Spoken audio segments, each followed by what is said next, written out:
Shalom, shalom. Welcome to the Forefront Radio. Welcome to the Forefront Radio. I'm your host, Afia Levi. We're going to get right into our discussion today. Today's discussion is 4th of July. Independent from what? Independent from what exactly? Because we have been taught in the United States of America to celebrate a holiday from 1776. When you use the term holiday, it comes from the biblical term holy day. So when you say something is a holy day, you got to ask yourself the question, holy to whom? Holy to whom? Who is it holy to? Who is the day holy to? Meaning who holds that particular day or time period in reverence? Holy to whom? Independent from what? That's the question we need to start asking ourselves. Were so-called Mexican people independent on July 4th in 1776? Yes or no?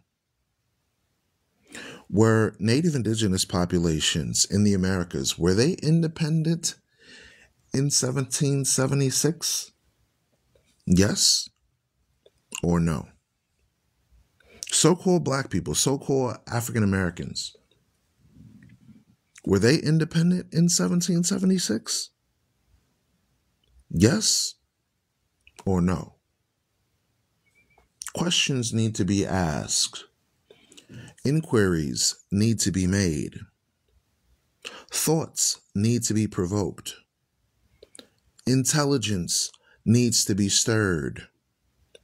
Why would anyone that's non-European celebrate Independence Day? Why would Chinese people leave from China, come to America, and then celebrate Independence Day? Why would Arabs leave from Saudi Arabia and other Arabic nations, come to America, and celebrate freedom from what? Independence from what? Should British leave from the land of Britain, move to America as a resident, and say, let's celebrate Independence Day? I thought they were at war in 1776 against the British. Why would a British person come to America? Independent from what? I really just want to know.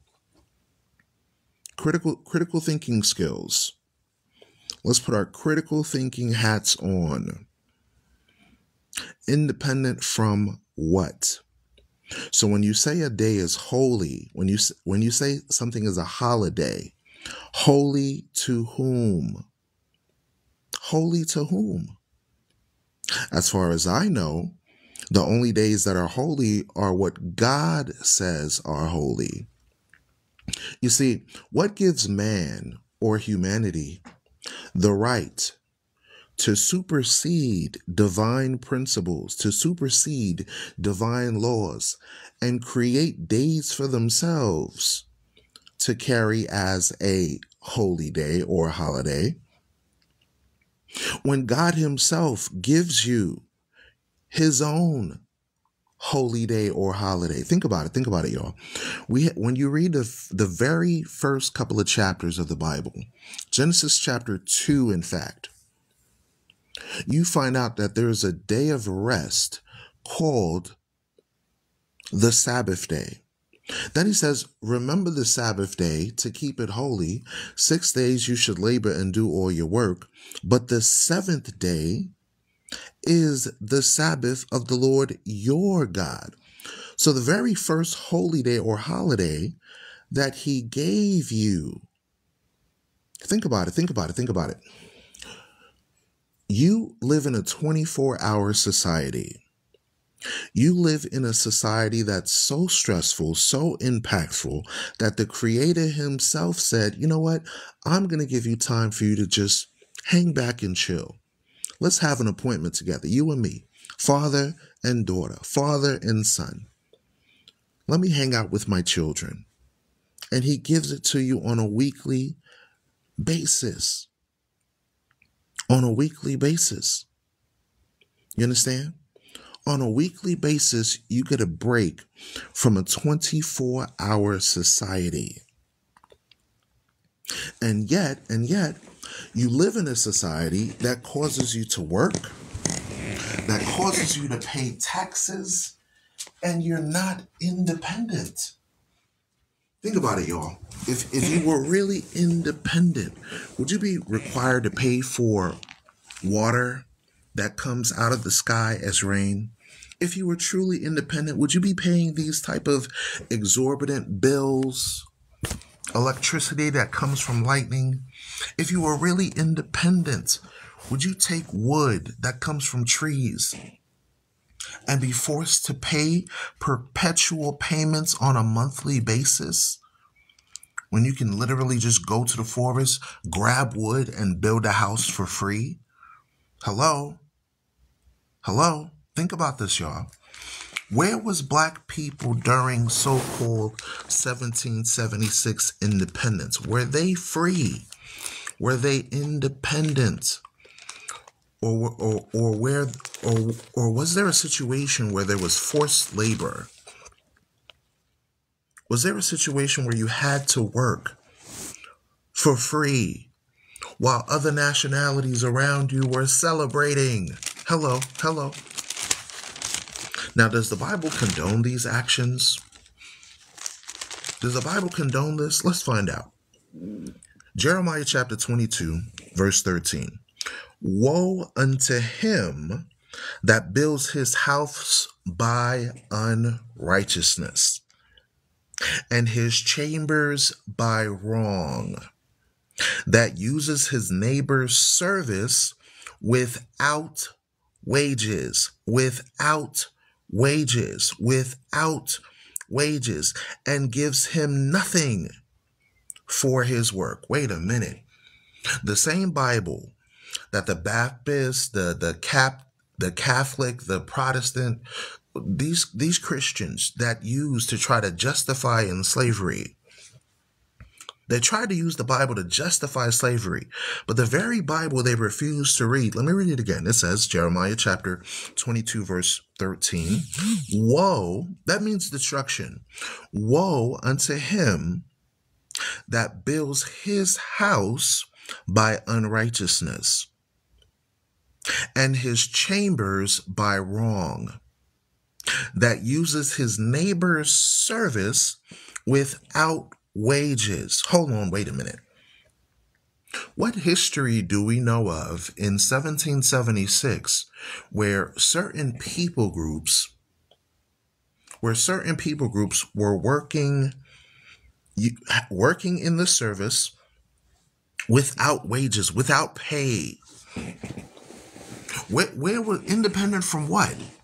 Were so-called black people independent on July 4th, 1776? That uses his neighbor's service without wages and gives him nothing not for his work. Wait a minute. When Christopher Columbus came to Hispaniola, forced the indigenous populations to work for free, did they give them anything for their work?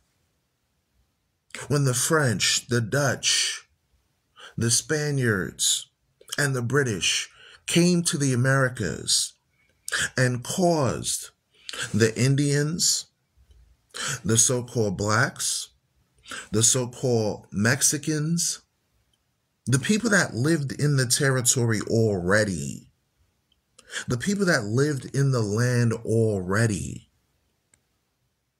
were they independent from the British, from the French, from Spain, from Portugal, from Denmark? Were they independent? When the Irish came to the United States and were persecuted for their Irish culture, glitching sporadically. It's glitching sporadically. Yeah, y'all know how it is. Let me invite a few people. Y'all know how it is when we talk about these insightful discussions, the internet starts to glitch. You see that? Put a 1 in the chat if the audio is clear. Can everybody hear clearly with no issues? Can everybody hear with no issues? Or is the audio clear? Put a 1 in the chat if the audio is clear. Can everybody hear properly? And go to Haiti in 1804. So when you say Independence Day, independent from what exactly? Independent from what? Welcome to the Forefront Radio, Magic Organ. What's your question or comment? I would love to answer the question. Sure, go ahead.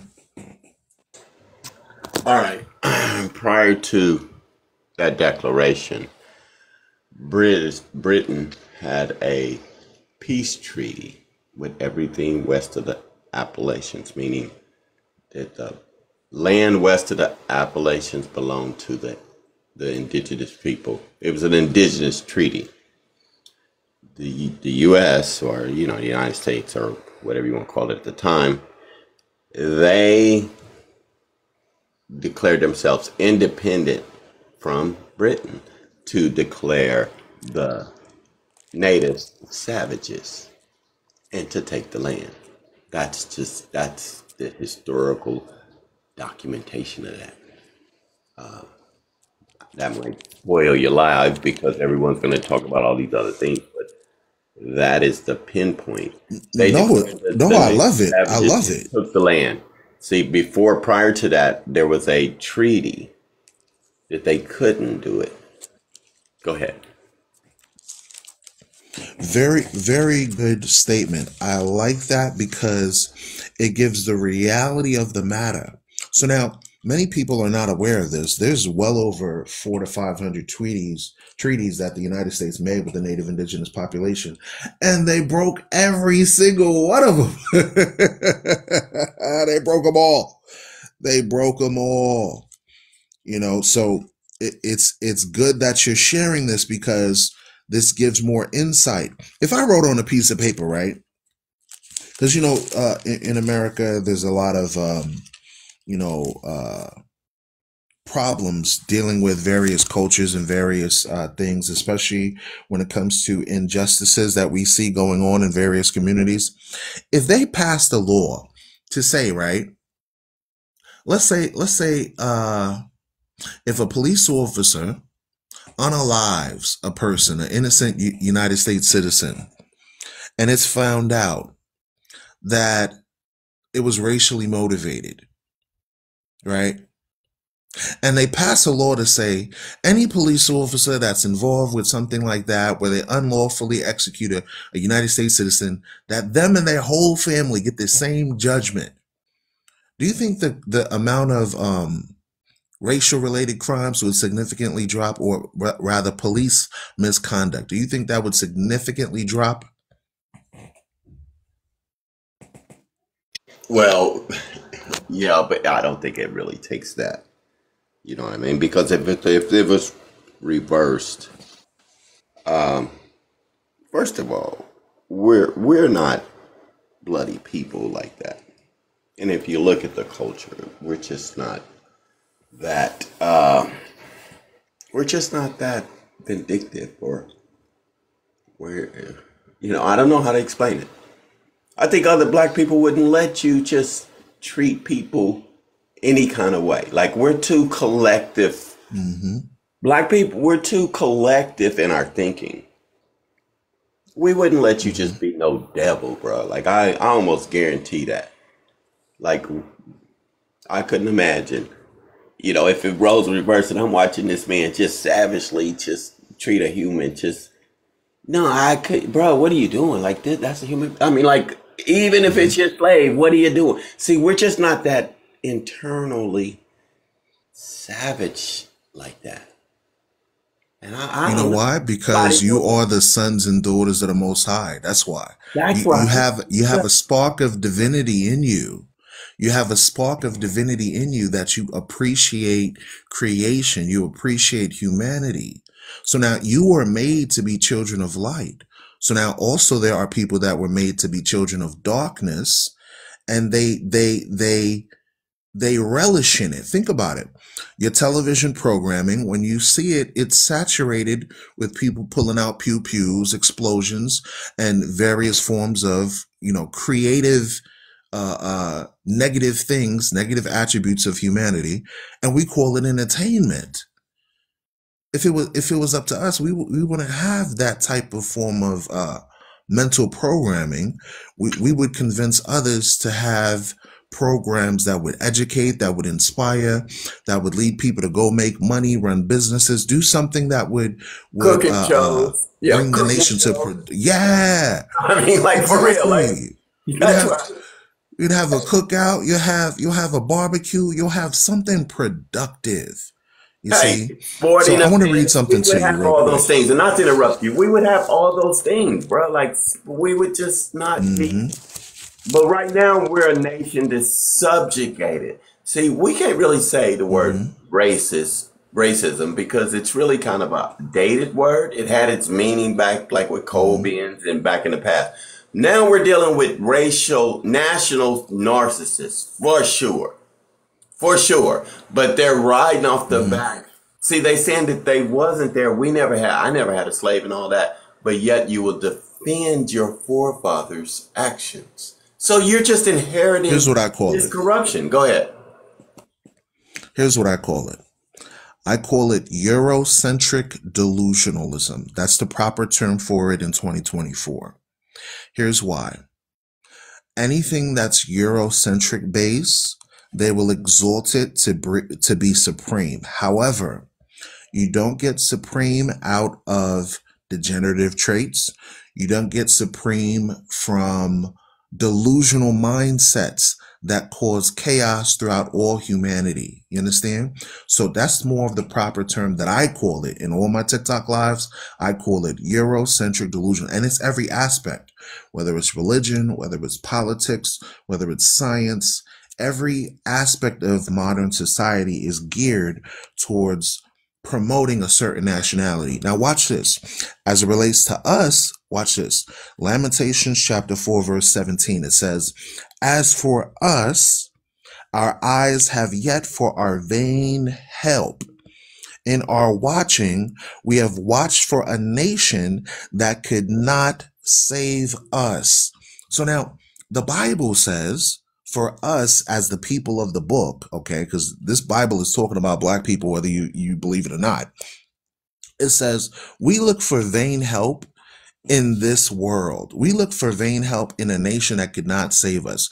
We think that the same system that was formulated to oppress us, that created the slave catching system, that created Jim Crow, that created mass lynching, that created mass incarceration, would somehow allow us to vote our way out of oppression, or economically get ourselves out of oppression, or educate ourselves and get PhDs to get out of oppression. No, you still have the same thing going on in 2024. Watch this. There was a news article that I just made a commentary about in regards to a couple that adopted 5 black children only in 2024 to make them work for free. If that's not Eurocentric delusionalism, I don't know what is. What are your thoughts on that? It just tickled me because, it's foolishness. But I do want to say there's two things. I got a show idea for you.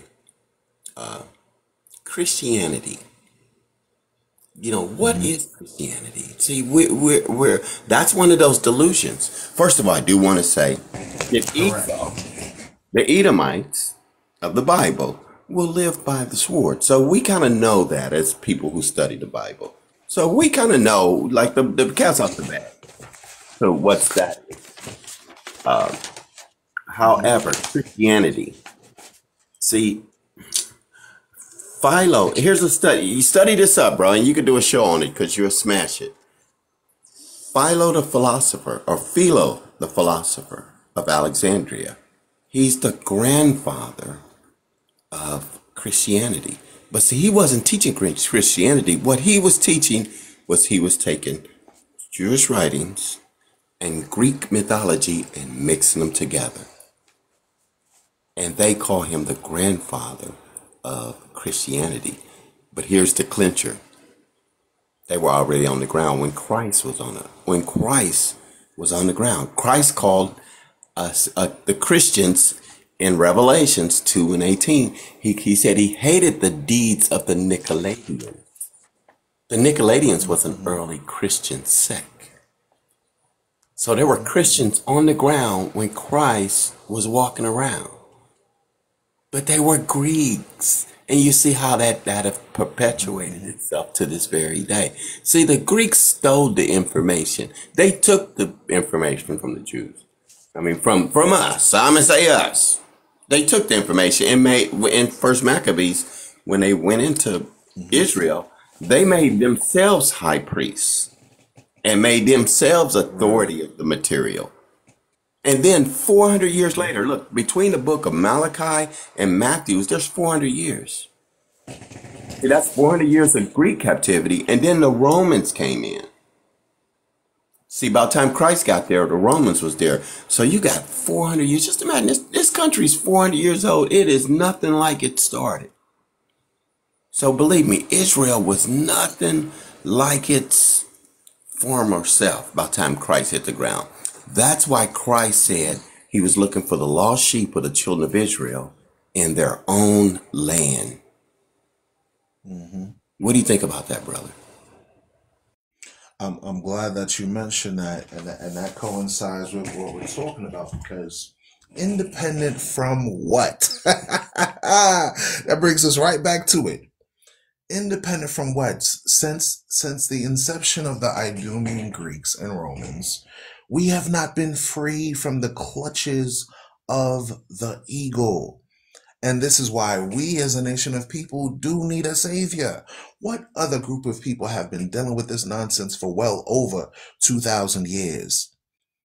And yet the Stockholm Syndrome is so great that we suffer from benign neglect. You can see, you'll see Pookie and Ray Ray, right, go into the liquor store and steal a fifth of, hold on a second, steal a fifth of Hennessy, right? And they'll call him a criminal.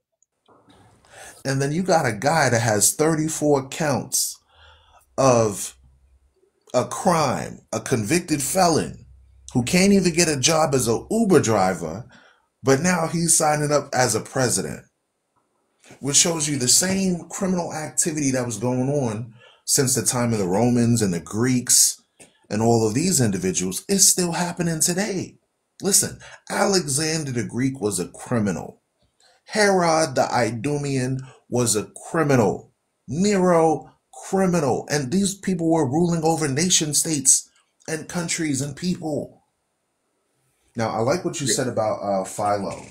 Look, you get another one. You get Augustus. I mean, you get Caesar, which you get the month of July from. You Augustus. These were tyrants, bro. Like if you go back to the history, Julius Caesar and Augustus. Man, you go back and look at that general, that Julius Caesar and his general Augustus. They were tyrants, bro. Tyrants against the Jews. It ain't against the world. They got their renown from attacking the children of Israel. Hey, one more point I wanted to make out, bro, and I'll let you get back at it. You said, the people of the book. See, even Muslims know who the people of the book are. They're just in denial.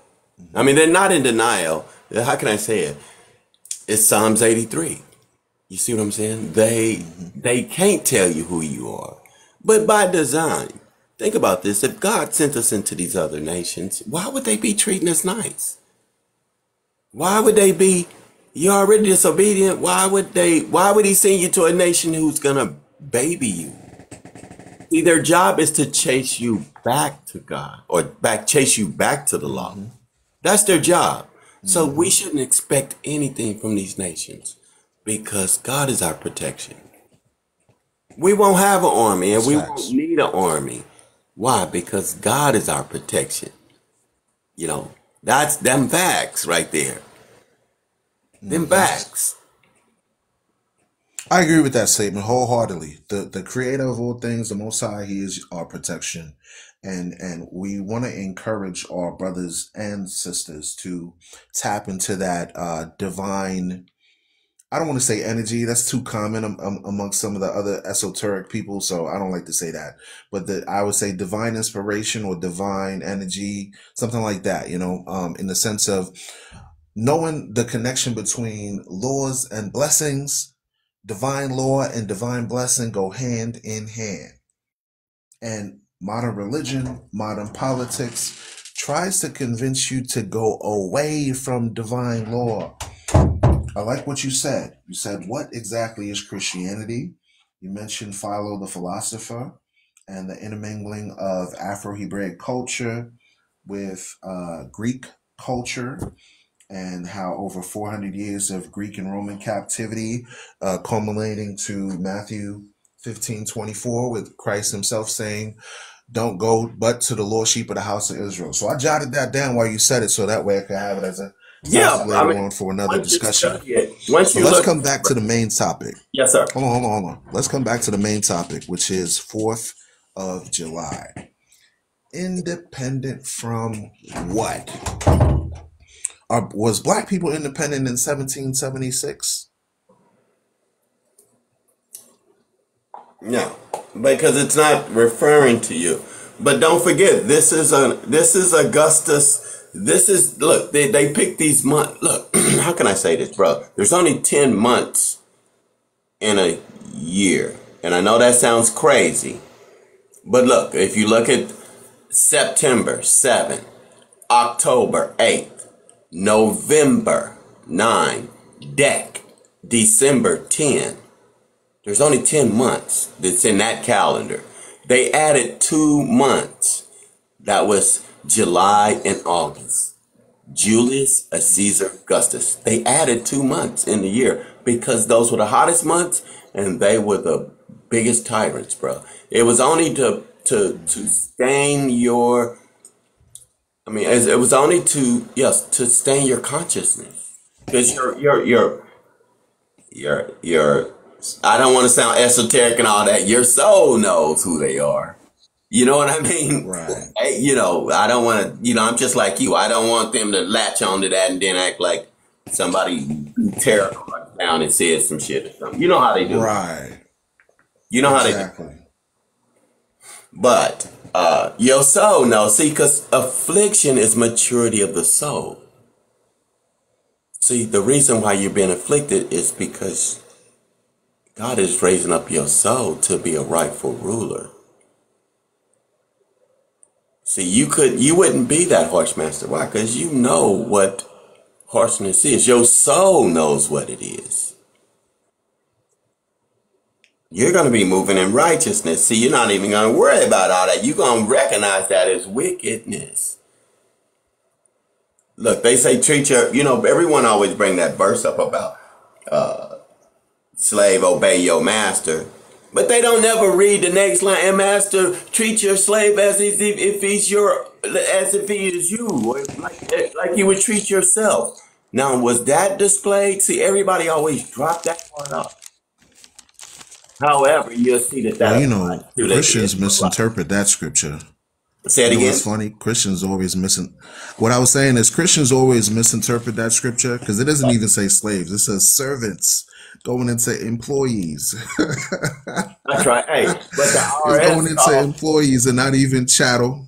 Hey, even the IRS going into the IRS call you, if you're not part of the CEO, you're a slob or a slave at corporation. That's the IRS. That is their legal term. So Christianity. Brother, I'm gonna concede down. I'm gonna jump off. But I can tell, just like I haven't really heard very much from you, but I can tell you're a very organized person. I mean, like you got a good mental flow. I mean, that's why I told you about that study. It seemed like if I just gave you that seed, it seemed like you run away with it. And you notice that I didn't give you no information, so I didn't try to set it up how you think about it. I just gave you the seeds, and I guarantee you, man, that'll be a pretty hot show. You know, that's just that, brother, just that. Appreciate you joining on. And if any guest wants to come up on the topic, feel free to hit the guest icon and tap the screen and hit the guest icon so you can come up and share your thoughts on this perspective as well. Very good. Thank you for your participation, brother. Right. You mentioned something earlier about affliction, and I wanted to touch on that. Okay, go Isaiah ahead. chapter 5, verse 15 says, I will go and return to my place till they acknowledge their offense and seek my face. The face of God is this Bible. In their affliction,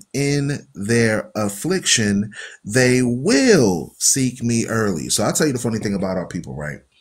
They'll be living it up when they got money, they got food, they got wealth, everything is good. They say, oh, to hell with God, I don't want nothing. As soon as you get jacked up, as soon as you can't make it, oh, please, God, Father, please help me. Oh, please, Father. That's how our people are, rebellious children. But he said, you will seek him early. That's the most important factor of that right there. Watch this. Chapter 6, verse 1. Come and let us return unto the Lord. Notice he's not saying return to politics. Notice he's not saying return to economic sanctity. No, he ain't talking about returning to reparations, even though we fighting tooth and nail for that. He's saying return unto the Lord, meaning keeping the commandments. Watch this. For he has torn and he will heal us. He has smitten and he will bind us up. After 2 days will he revive us. In the third day, he will raise us up and we shall live in his sight. So now somebody might be confused and say, what does it mean by 2 days, 3 days? Watch this. Let's go to 2 Peter chapter 3, verse 8 real quick. 2 Peter chapter 3, verse 8. 2 Peter chapter 3, verse 8 says this, but beloved, be not ignorant of this one thing, that one day is with the Lord as 1,000 years, and 1,000 years as one day. So from our perspective, it's been 2,000 years. But from his perspective, it's only 2 days. You see that? So within 2 days, he would revive us, meaning right now in 2024, black people are waking up. Black people are rising up. Black people are standing up. Hispanic people are knowing who they are. Native indigenous is saying, we're not Indios. We're not Hispanic property of Spain. We are the Hebreos, the Hebrews, the chosen ones. So you are being revived through podcasts such as this.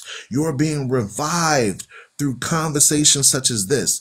Not for you to say, oh, we're speaking or denigrating Independence Day. No, what we're doing is making you put on your critical thinking hat to say your freedom was when God took you out of slavery in Egypt. That's your Independence Day, the Passover. Your freedom is when that Passover is going to happen again with a second exodus of the Most High Creator. That's what we're going into. That's what we're trying to give you the hope for. Brother. Like I always say, either you get it or you don't. Hey, brother, can I give you independence out the Bible? And I ain't even going to say it with my mouth. I'm going to read it out the Bible. Independence. All praises. I love scripture. All right, so just give me a second to get there. Here it is. Luke 1 and 68. Blessed be Lord God of Israel, where he hath visited and redeemed his people. Independence Day is what we're talking about, right? All right. We'll raise up a horn of salvation for us in the house of his servant David, which hath spoke by the mouth of the holy prophet since the world began, that we should be saved from our enemies, from the hands of all that hate us, to perform the mercy promised to our fathers and remember the holy covenant. Now here it is. Here's the Independence Day. Right here it says an oath to swear to our father Abraham that would grant us that we will be delivered out the hand of our enemies, that we might serve him without fear. Independence Day. Mm-hmm. I like that right there. I like that right there. Independence Day. All praises. Of the Bible.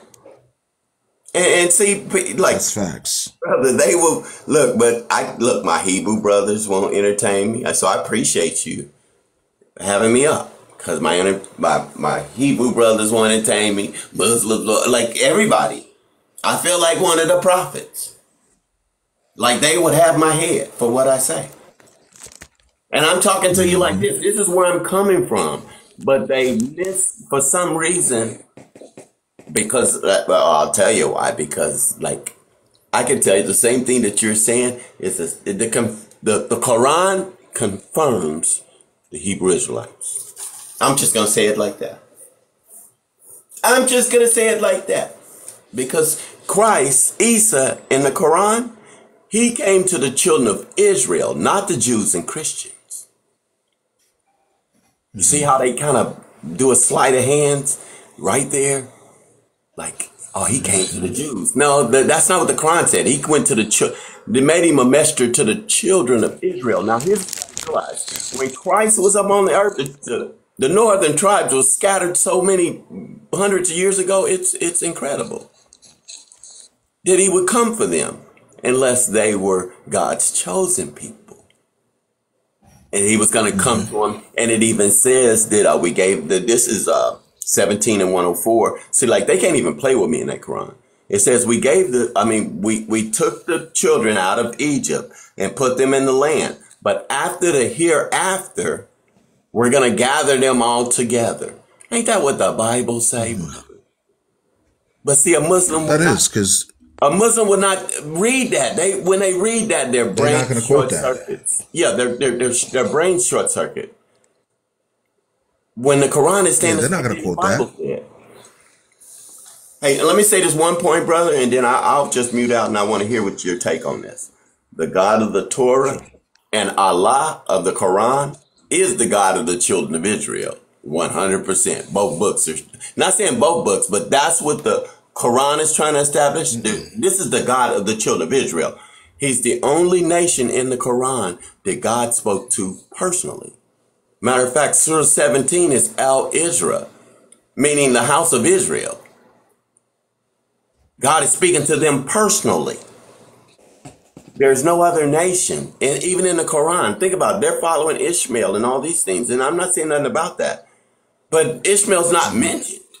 It's the children of Israel who's mentioned. They are the people of the book. They are the first believers. They are the, God. I mean, Allah said he gave the book to the children of Israel and made them the priests, gave them the wisdom, gave them the understanding. That's in the Quran, bro. That's in the Quran. I'm telling you, here's, if you knew the Torah, when you read the Quran, you would understand it way better than any Muslim. I mean, today, the Islamic Muslims. And you say, no, you're going to do that. They been growing because you understand the Torah. Because it said that the book, the Quran came to confirm the Torah. So what is that saying? Here are my thoughts on everything in that book is true. And that's hey, watch this, bro. Let me end it with this. They're only training themselves to follow the will of Allah.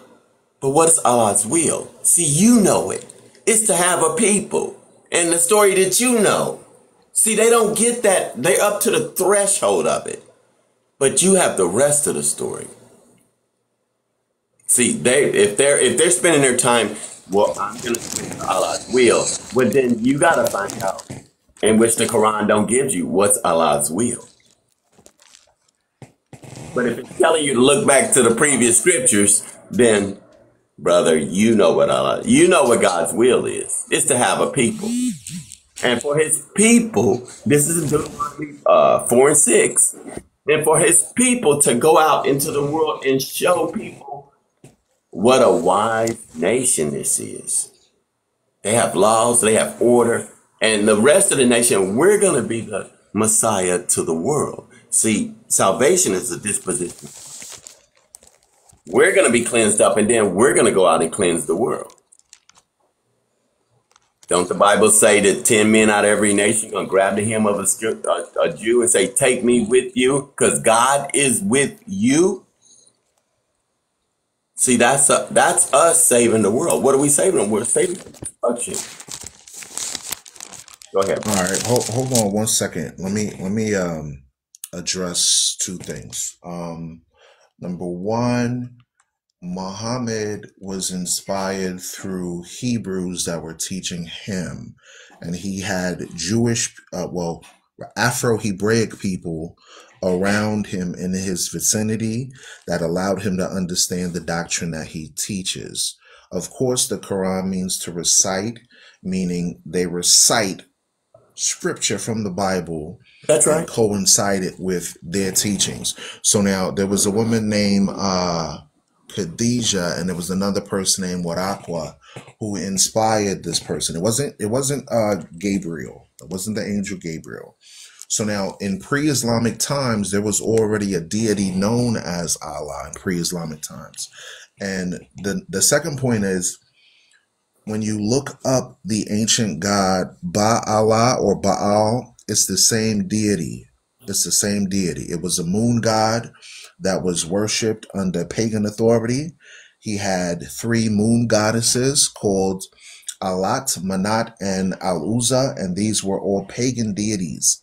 And even in their Quran teachings, they said, well, before the ancestors of Ishmael worshipped those three goddesses, but now Allah tell them not to do it, showing them that they were doing it back then. So I have an image of a statue from an imam that has a pre-Islamic Allah with a moon. Hold on a second, brother. Hold on a second.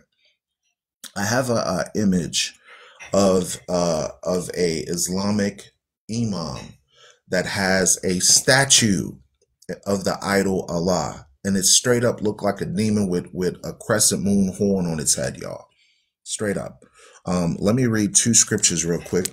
Jeremiah chapter 2, verse 14. It says, is Israel a servant?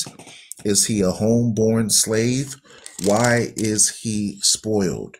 Jeremiah chapter 3, verse 2. It says, lift up thine eyes unto the high places, and see where thou hast not been lying with.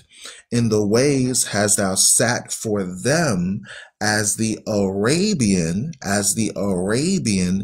in the wilderness. So the Arabs in the desert enslaved our people. The Arabs in the desert enslaved our people and indoctrinated us into Islam. The two main ways that black people gain Islam is one, through prison. When they get locked up, they get the Quran exposed to them and they read it and they think that that's God's holy book. Number two, Nation of Islam. And number three, through Muslim forced conversion. Okay. Our ancestor was never worshiping the God of wood and stone. So now that's also talked about in Deuteronomy chapter 28. Any verses, hold on a second, brother. Verses. I mean, I know you're bringing it out for everybody, but you know that. Hold on a second. Hold on a second. This is just for edification for all those that are listening. Deuteronomy chapter 28, verse 64. It says, and the Lord shall scatter thee among all people from the one end of the earth even to the other, and there thou shalt serve other gods, which neither thou nor thy fathers have known, even wood and stone. So the wood represents the wooden cross of Roman Christianity, and the stone represents the Kaaba stone of Arabic Islam. You see, the two major religions that enslaved our people during our scattering, during our diaspora, is Christianity as well as Islam. So now, while there are some tenets of truth within the Christian religion, it's still mixed with Eurocentric delusionalism. While there are some tenets of truth also in Islam, in the Quran, it's still mixed with Arabic delusionalism, meaning when you embrace Christianity, you exalt Europeans and Romans as deities. When you examine Islam, many of the black people that were converted to Islam, they take Arabic culture and Arabic way of life as deity. Now what we're doing is we're cutting through the middleman and we're saying, let's go back to the divine laws of the Creator. On Mount Sinai, we didn't have religion. We didn't have Christianity, Baptist, Pentecost, Seventh-day Adventists. We didn't have any of that, nor Islam, nor Buddhism. What we were given was divine laws. All right, so that's what we're turning people back to, the laws of the Creator and faith in the Black Messiah. Absolutely. Now watch me explain this. Watch me explain this without making you wrong. Everything you said is correct, but let's put everything in perspective according to the Bible. Ishmael, right? And there's three religions on the ground, and they're all Abrahamic that have the power. Who took the children of Israel into captivity? You have Ishmael, who had Islam, and you have Esau, who's the father of Christianity. See, these two families are the only ones who can take the children of Israel into captivity. Why? Because they was under a promise. Even Esau was up under an Abrahamic promise. So when the children of Israel fell, who took them into captivity? It was Ishmaelites, and we know them as Greeks today because we're still in the hands of the Edomites. See, it's scripture, brother. They didn't do nothing. They was, hey, at Deuteronomy 28 and 48, it says, because we didn't, we didn't, be happy and joyful grateful for all things, that he was going to send nations against us. They didn't rise up and just come against us. God sent them against us. So they're playing their roles. Like if in our disobedience, who was going to take us into captivity?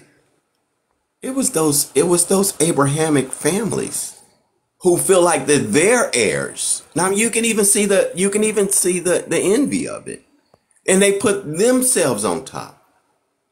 As now you hear Islamic saying, no, the children of Israel do it away with, and now it's us. And then you hear Christians saying, no, the children of Israel put away, and now it's us. Brother, that's what Ishmael and Esau would have said to Jacob being the youngest. Brother, it just all makes sense and really not fight against all that. And so let's go back to, you were saying Allah. Now, watch this, brother. There were three in Judges 2 and 2. You know, when God said because they didn't destroy the land, he was going to leave the gods of the Canaanites in the land. The gods that he left in the land was El, Baal, and Yah. These were all Canaanite entities. Now, when you go to Allah, when you're saying, well, the Islamic, they didn't believe in Canaanite gods. Matter of fact, they called the children of Israel El Israel. They don't say Israel. They don't put the El or the Elohim at the end. Hold on a second. Yeah, hold on a second. You made a statement. I want you to read that in the scripture. You made a statement. I want you to give me the scripture that says El and Yah, and what was the other one you said? I know of Baal because I read that in the scriptures. I said El. You mentioned Yah and El as pagan Canaanite deities. They're Canaanite gods. Absolutely. Okay, give me the scripture. First, go to Judges 2 and 2 and verse 3. So 2 and 2 and 3. First Judges. You said Judges 2 verse 2? Okay. And then we're going to cover that. Then we're going to go into that. But this is the Bible verse which gives us our setup. And while you're doing that, I'll just pull up here. Judges chapter 2 verse 2, you say? All right. Judges chapter 2 verse, let me start at verse 1. I'm going to read verse 1 and verse 2. Judges chapter 2 verse 1. And the angel of the Lord came up from Gilgal to Bosham and said, I made you to go up out of Egypt and have brought you unto the land which I swear unto your fathers, and said, I will never break my covenant with you. I like that scripture. That's beautiful. Verse 2. And you shall make no league with the inhabitants of the land. You shall throw down their altars, but you have not obeyed my voice. Why have you done this? So that's Judges chapter 2, verse 2. So how does this relate to what you just stated? Do you mean verse 13? You're probably referencing verse 13. Let's read verse 13. It says, and they forsook the Lord and served Baal and Ashtaroth. So that's probably the reference that you mean right there. Yeah, but let's read 3 so we can read verse 3. Verse 3, okay. Wherefore I also said, I will not drive them out from before you, but they shall be as thorns in your sides, and their gods shall be a snare unto you. Okay. Their gods. You see that have a God with an S, right? That's gods with an S. Correct. All right. Now here's Correct. now I don't know. You have Google, right? Who were the main gods of Canaan? Who were the gods of Canaanite? You're gonna see Yahweh right in there, bro. Like I don't even really fight with people over this no more. Who were the gods that were left in the land? It tells you right here. It was El, Ezra, Baal, and Yah. These gods were Canaanite gods. See, the children of Israel adopted these Canaanite gods. And that's that. I mean, like, I don't even know, like. So you're saying the God of the Bible is Allah, but the God of the pagans is Yahweh? Now watch this. No, sir. No, sir. See, Allah is not a name. It's a title. And it even says it in the Quran. It said you can call me Allah or you can call me any of the magnificent names. They're all, you call me any name. They're all magnificent. Saying that it's only a title. It's not a name. It's saying all 99 names. That's what Allah means. So anybody who says, well, this is my God, Allah is that God. It's a way of saying he's a monolithic God. Like every God that a man say, Allah is over that. That's Allah. And you know Allah come from Hebrew. It's a Hebrew word. Ahalim. Ahalim. I can't say it. I'm summing up. It's a Hebrew word. It's not an Arabic word. Okay. Well, when you examine our ancestors, they always got involved with syncretism. Syncretism is the amalgamation of serving the Creator as well as serving other deities. They've always done that since day one. When you read, I'll give you an example. In Numbers chapter 21, you have where the children of Israel were getting bitten by serpents. Let's read that real quick. Numbers chapter 21. Let's start at verse 5. It says, and the people spake against God and against Moses. Wherefore have you brought us up out of Egypt to unalive in the wilderness? For there is no bread, neither is there any water, and our soul loatheth this light bread. So they was eating manna so much that they started to dislike it and complain and murmur. Verse 6, and the Lord sent fiery serpents among the people, and they bit the people, and much people of Israel unalived. Verse 7, therefore the people came to Moses and said, we have sinned, for we have spoken against the Lord and against you. Pray unto the Lord that ye may take away the serpents from us. And Moses prayed for the people. And the Lord said unto Moses, make thee a fiery serpent, and set it upon a pole. And it shall come to pass that every one that is bitten, when he looks upon it, shall live. And Moses made a serpent of brass and put it upon a pole. And it came to pass that if a serpent had bitten any man, when he beheld the serpent of brass, he lived. So this just opposed to the Messiah when you read in John chapter 3, where it says when the Messiah is lifted up, he's going to draw his people to him. Now watch this. Centuries later, after this brass pole was set up with the serpent on it, you read in 2 Kings chapter 18, after Moses passed away, after we had fights and wars with the Canaanites and the Amalekites, and King David was in power. And then after King David, you find out this. 2 Kings chapter 18. Let's start at verse 1. It says, "Now it came to pass in the 3rd year of Hoshea, son of Elah, king of Israel, that Hezekiah, the son of Ahaz, king of Judah, began to reign." So this is during the time of Hezekiah and during the time of Hoshea. That's when our kingdom was split into two: northern kingdom of Israel, southern kingdom of Judah. So let's read on verse 2.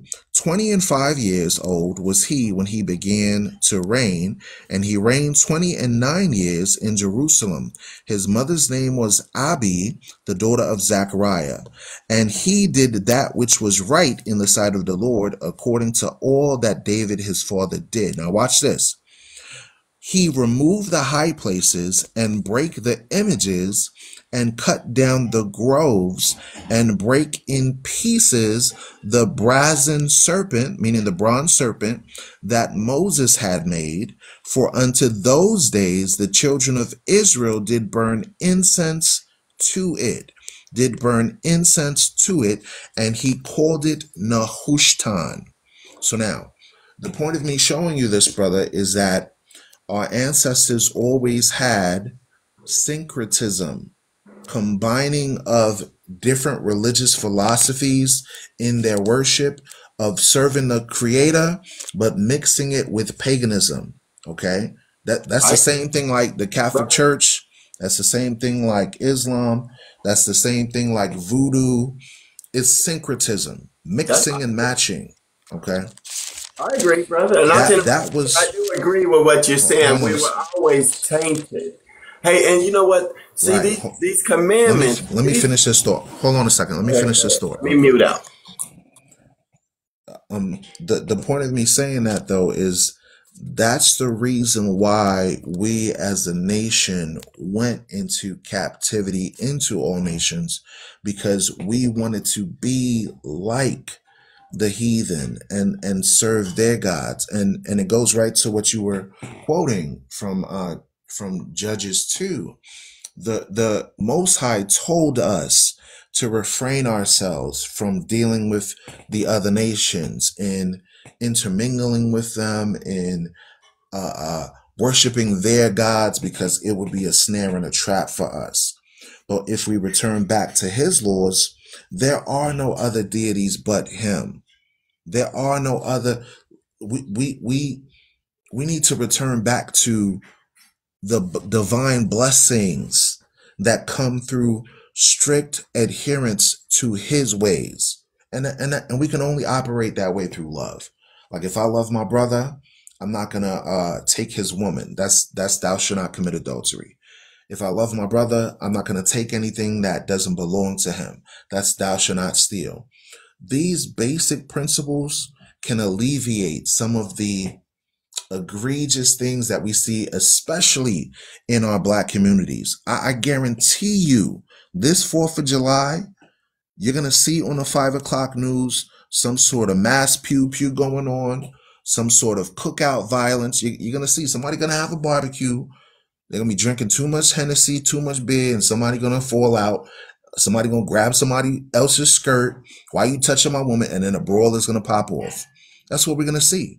That's why we're covering this topic of no 4th of July, because these things all lead back to paganism. Okay. And I'm glad that you brought this up, because 4th of July is another idol. That's just another act of idol worship. I'm so glad you brought this up, brother, because that's another act of idol worship, worshiping of other gods. And then on top of that, our people are going to be eating unclean foods, the shrimp, the crab, the lobster, the pork. Then they're going to get sick the next day, throwing up. Oh, I don't feel good. But God says in the Bible what to eat and what not to eat. So let's come back to the topic. 4th of July. It's not an institution that was made by our ancestors. My question for you, brother, is why are Black people and Hispanics and various people in America so adamant about keeping 4th of July when when that holiday had nothing to do with us? That's my question for you. Well, just like the children of Israel can murmur in the wilderness, because right now we're in the wilderness of the people. Remember, he said, "I'm not going to deal with you, not like I deal with your fathers and brought you into the wilderness." He was going to bring the children of Israel into the wilderness of the people. So you're asking, why are we following? Just like they murmured in the wilderness about the meat pots back in Egypt. You brought us out here to kill us. We could have been sitting by the flesh pots in Egypt. I mean, the pots of meat and all the good life that was back there that they left. So, but I would say this in the scriptures: the children of Israel, they're never gonna get it. He's just purifying us. Here, I mean, here's why. Let me give the Bible verse and then I'll tell you why. In Ezekiel 38:37, see, he's gonna come to us and put his spirit in us and write it in our hearts to show that we really got it collectively. You see what I'm saying? If he had to give us a new heart and then take away the stony heart in the future, it kind of tells us that we never really grasped it, and he gave us a pure heart. But however, the children of Israel, these nations, this is all by design. Like, I think that's why the Bible's comforting, because you kind of see the design. God kind of disposed the design of it, what's going on. Now, of course, if you turn back to him, all that pressure is going to go away. But you see, people, they're doing just like in the wilderness. They're afraid of God. Like when God spoke, they all broke and ran and said, "Moses, you go talk to him, because if he say one more word, we gonna die." So they asked for a representative right up front. You can see, like, how can I say this? God fell off with the way the world was operating. He chose some people, and he was going to chose them to be holy. So the children of Israel, only crime was really doing what the other nations were doing. It ain't like they were doing something horrendous, kind of like what you're saying. They just kept mixing stuff. They were told one thing and then they'll mix in, what other people were doing, and it's like, no, just this, a pure form of this. And all the way up to this day. I mean, all the way up to captivity, where he said, y'all got to get out the land because y'all finna tarnish my name. This land, if I chose this land and made it holy, then y'all have to go. And just like, that's why we know this in our souls as black people, my way or the highway. We gotta know that, because that's how we grew up on the highway. We didn't grow up in our land. We grew up on the highway. So God said, in my house, in my land, it's my way or the highway. And we all highway babies out here.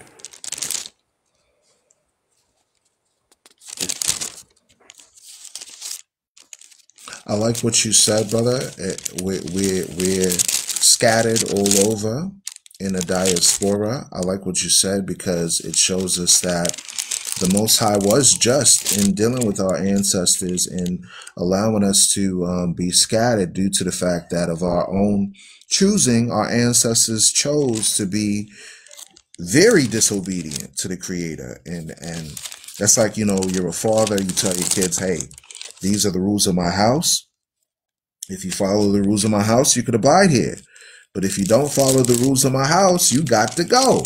I like that. That's succinct.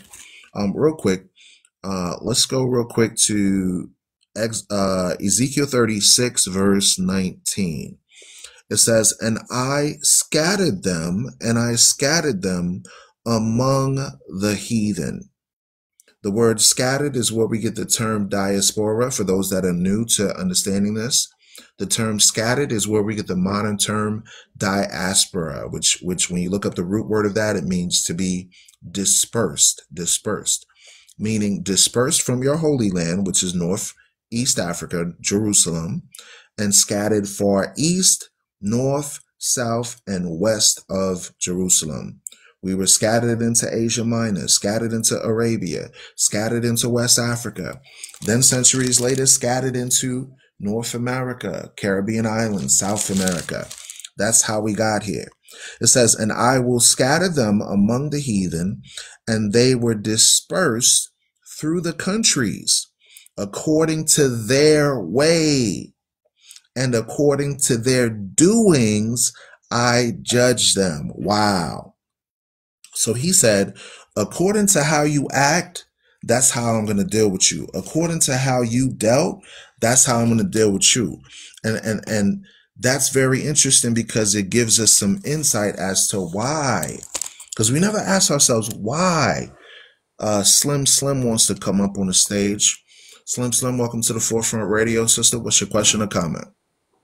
No, so I was listening to what you were saying. I was interested and I wanted to comment on it, but I want to fully understand where you're going at with it. Sure. The premise of, well, the topic for today is going into why do we celebrate 4th of July? But right now, what I'm touching on, I was having a conversation with Magic and we were going into the various complexities of our people. We call ourselves a color in a crayon box, like black. You ain't got no ancestor called black. When you read the Bible is black history. You understand? So what I'm reading here in Ezekiel is going over some history here where our ancestors were scattered through colonization, scattered through enslavement in various captivities all over the world. We got brought to America because our ancestors broke the covenant that was given on Mount Sinai with Moses. Okay. So what I'm reading here is Ezekiel chapter 36. And it's talking about how God would scatter us among the nations, amongst the heathen, and disperse us through countries, which is where we get the word diaspora. Does that make sense so far, sis? Yeah, now I get where you're heading at with this. All right. Well, so what's your question concerning the topic? So besides, from what I'm getting at, you're arguing it based off like religion base. Like that's your stance, religion basis. Nope. How is it not? Nope. You're using the No Bible for religion. your guidance. Here's how. The Europeans took your records of your ancestors and they formulated a religion out of it. When you read the Bible itself, God never gave the Israelites religion. On Mount Sinai, you had laws, statutes, and commandments. Think of it as a constitution for a group of people that came out of Egypt as slaves. The Bible is your culture, meaning what you eat, what you wear, how you conduct yourselves, not religion. Religion can come and go. You could choose to be Baptist one day, Pentecost another day, Buddhist another day. But God gave you rules and regulations, guidelines to follow as a nation, a constitution. The 10 Commandments is your Bill of Rights. You understand? That's the difference. So what I'm reading here, I try to explain. What I'm reading here is history. What I'm reading here is history about what happened to your ancestors and why you went into slavery. Magic, you had a comment? Go ahead. Yes, please. And actually, I wasn't by the phone. And when I heard you say that, when I heard her ask the question, I was trying to get over here by it. All right. Let me give you a modern day version, and it's layman. And this is going to be just common parlance, so we have a better understanding today. The children of Israel went into a contract with this God of this book that if they performed the contract, if they did what they said, that they were going to be kings and queens and God would bless them and they would be multiplying. But if they broke the contract, there were pence or penalties to pay. So when we look around today, we don't see a nation of people who call themselves kings and queens, a royal nation of people. We don't see that. So they must have broke the contract. So part of one of those penalties in that contract is that if you was not going to serve this God, then you was going to serve somebody, and it was going to be the other nations. That Yeah. point. Go ahead. So I feel like this goes into more of a way of people believing that this is what happened. And I'm not saying that you're wrong, because again, there's truth everywhere. There's some sort of truth everywhere. So what I'm gonna ask is, okay, let's say you are 100% correct. What is the end goal? I'm glad you asked that question. Very excellent question. Very excellent question. Very important to understand. If your ancestors broke the contract was keep my commandments and you would be the top ruling nation on the earth. You would be the head and not the tail. You would be the righteous one that's ruling over the people. So now what my goal is to inspire us to return back to that contract. There are benefits in going back to your original way of life as a culture, as a people. You understand? There are benefits. One of those benefits means you rule over the nations. Hey, may I put a Those high comment on that? expensive bills that Not to I'm interrupt you, sorry, hold brother. on one second. I just have to Hold on, finish hold on one this second. because it's the Hold clincher. on, please. I don't want to forget my train of thought, so Yep. let me finish. Yeah, please allow me to finish. Part of the end goal is once you understand that you have a culture before you went into captivity or slavery, you can now return back to the culture of your ancestors. You see, our ancestors had a way of life before living in America. Our ancestors had a way of life that would lead them to divine prosperity. So if you're looking for who were you prior to slavery, then you came to the right place, sister. If you're searching for who your identity was before being a slave in America, you came to the right place, because we're here to give you those answers and to bring you back to the fold as family. We all family here. But go ahead, Magic. You had a statement. Go ahead. Yeah. Hey, forgive me, brother, for interrupting you. But I just wanted to bring the modern day twist so they'll understand what the book is saying. So she'll have a grasp of it from the background. Now, they were in that contract, right? They broke the contract. See, there was no way back into the contract because it was broken. See, that's why the Bible talk about a Messiah. Now, the Messiah, in a modern day term, I'm just giving you the modern day look at it.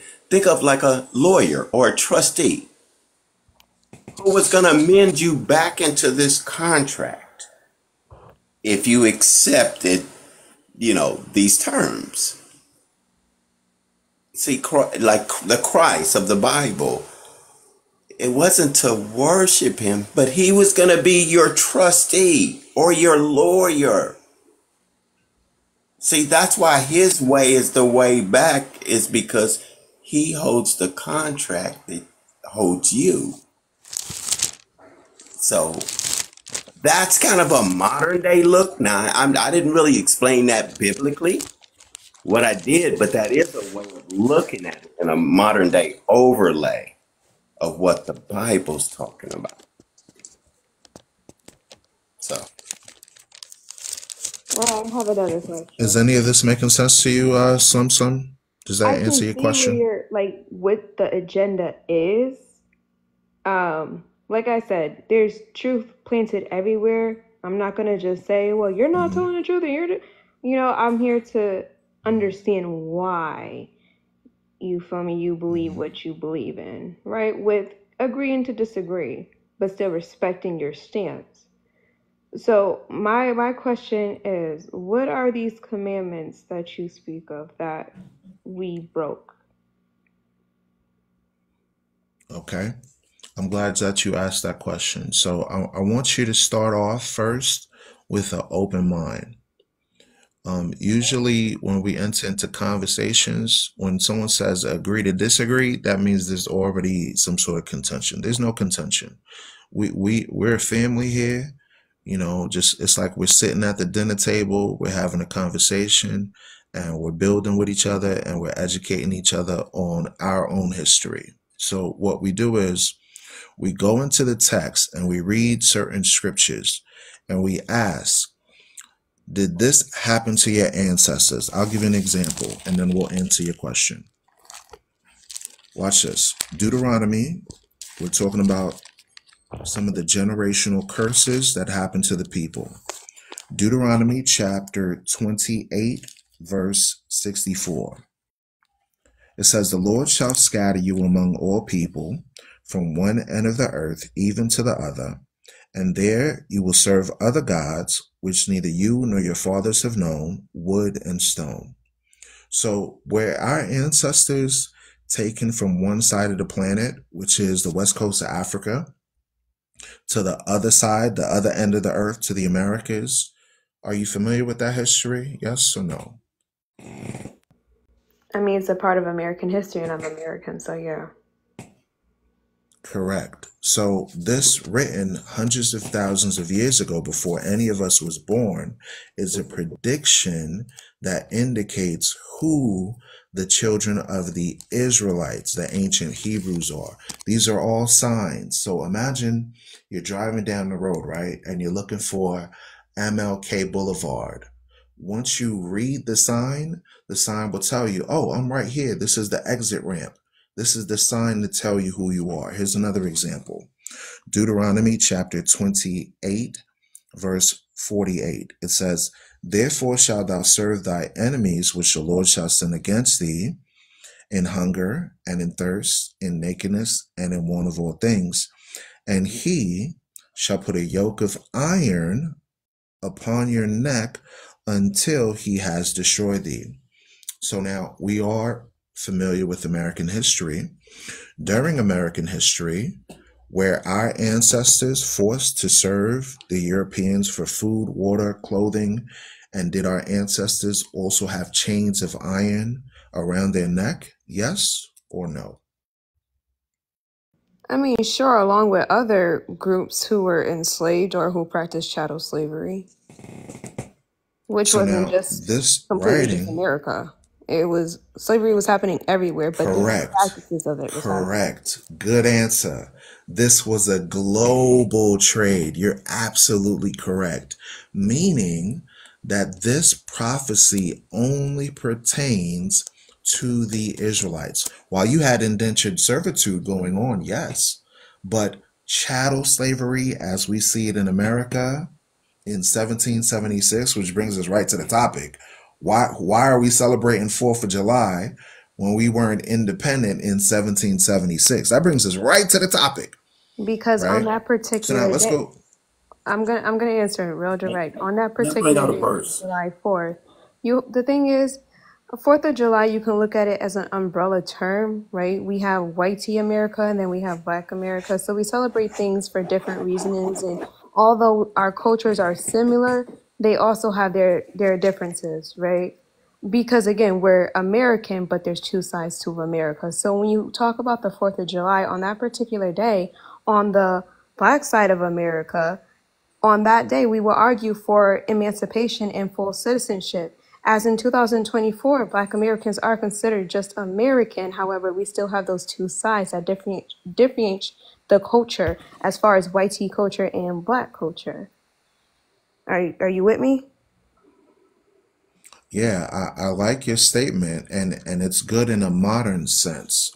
However, based on history, this landmass was entitled from Amerigo Vespucci, who was a Italian navigator. Our ancestors were not descendants of an Italian navigator named Amerigo Vespucci. The term African American was coined in 1986. If you were born prior to 1986, you were never called an African American. That's a made up term. Prior to 1776, America never existed. So who were our ancestors before America was established in 1776? That's the question that we're answering today. If Right, your which is ancestors never were Americans, who are you? okay. So I see what's happening here. What needs to happen is a further look into history as far as what's documented, not under religion, but what's just documented as just history. So when you're asking who were your ancestors, well, it is true. You could say the slave trade did happen because again, people were exploring the waters and stuff like that, trading goods and stuff. So when you have people who are being kidnapped from another continent and spread out to do work or labor, whatever the case may be, because the Portuguese did start it. Only a few percentage of Africans landed in what we call now as the United States, because again, North America is a continent. It's not a country, and people treat it like a country. Canada is a part of North America, but it's seen as its own country. So referring to the United States, only a small percentage of Africans landed here. And what was happening was they were running away because Florida at the time was known as Spanish Florida because the Spaniards were conquering that. And what was happening was Africans were word by word was saying, okay, we can get freedom in Spanish Florida because at that point in time, if you was to defend the Spanish border, they protected you out of Christian obligation. So they would not sell you back when the Europeans would come and say, hey, this person belongs to me, or no, I want this person. What do you want for this? And then you have on the native side where the Creeks kind of separated themselves from other tribes because they started to adapt to Western civilization, such as the Cherokees and so forth. So when you have people, two groups of people, the natives and the Africans, running away but meeting at one point, which was Spanish Florida, that brings you to the story of the Black Seminoles who ultimately settled in Texas. That was happening all around, right, where natives and Native Americans were treating each other as family because we have one enemy in common. And they were being kidnapped together after the Civil War took place and they settled. The thing is, they were still being kidnapped and forced on plantations. So they were being kidnapped together. That's why in Virginia, you would see laws passed by, I forgot his name, but it was the president, that you were going to be harmed if you were to identify your tribe. And so when the census came out, these were independent people, like they were marshals, they were independent people, and however you looked, that's what you are. So either you were the freedman, or you were the N-word, or you were just white tea, because they did make a distinction. However, as time passes, and they started to give certain benefits to the Native Americans that have converted. It's kind of like, okay, these ones that did not convert, like the ones, say for an example, the ones that were, fighting alongside the Africans, also known as the Black Seminoles, we're going to group them together. We're going to oppress them together. And these people, because they listen to us and abide us, but they don't look like us, then we're going to give them their own thing. So when you ask who are Americans, Stop right there. Stop right there. Hold on. it's a Hold variety. on. Stop right there. Stop right there. Stop right there. You mentioned something about them being oppressed together. And I'm with you wholeheartedly, sis. I want to show you something. And if you have the open mind to listen, you'll gain some insight. Watch this. Jeremiah chapter 50, verse 33. Thus saith the Lord of hosts, the children of Israel and the children of Judah were oppressed together, and all that took them captives, meaning all that took them as slaves, held them fast. They refused to let them go. So now we're reading a Bible verse that matches up exactly with what you're saying. The people that are called Indians. Indios was a term meaning enslaved persons, okay? They never called themselves Indian. there's something called there's a piece of archaeological data where they found the Ten Commandments written in an ancient so-called Indian archive. The ancient Indians of America spoke Hebrew and practiced Hebrew culture and customs. Now, in regards to those that they called Africans, they came from the southern kingdom, some of them, of Judah. They were called Jews, okay? The enslaved persons that lived in Florida, they also spoke Hebrew. There's a book by a man by the name of Tudor Parfit.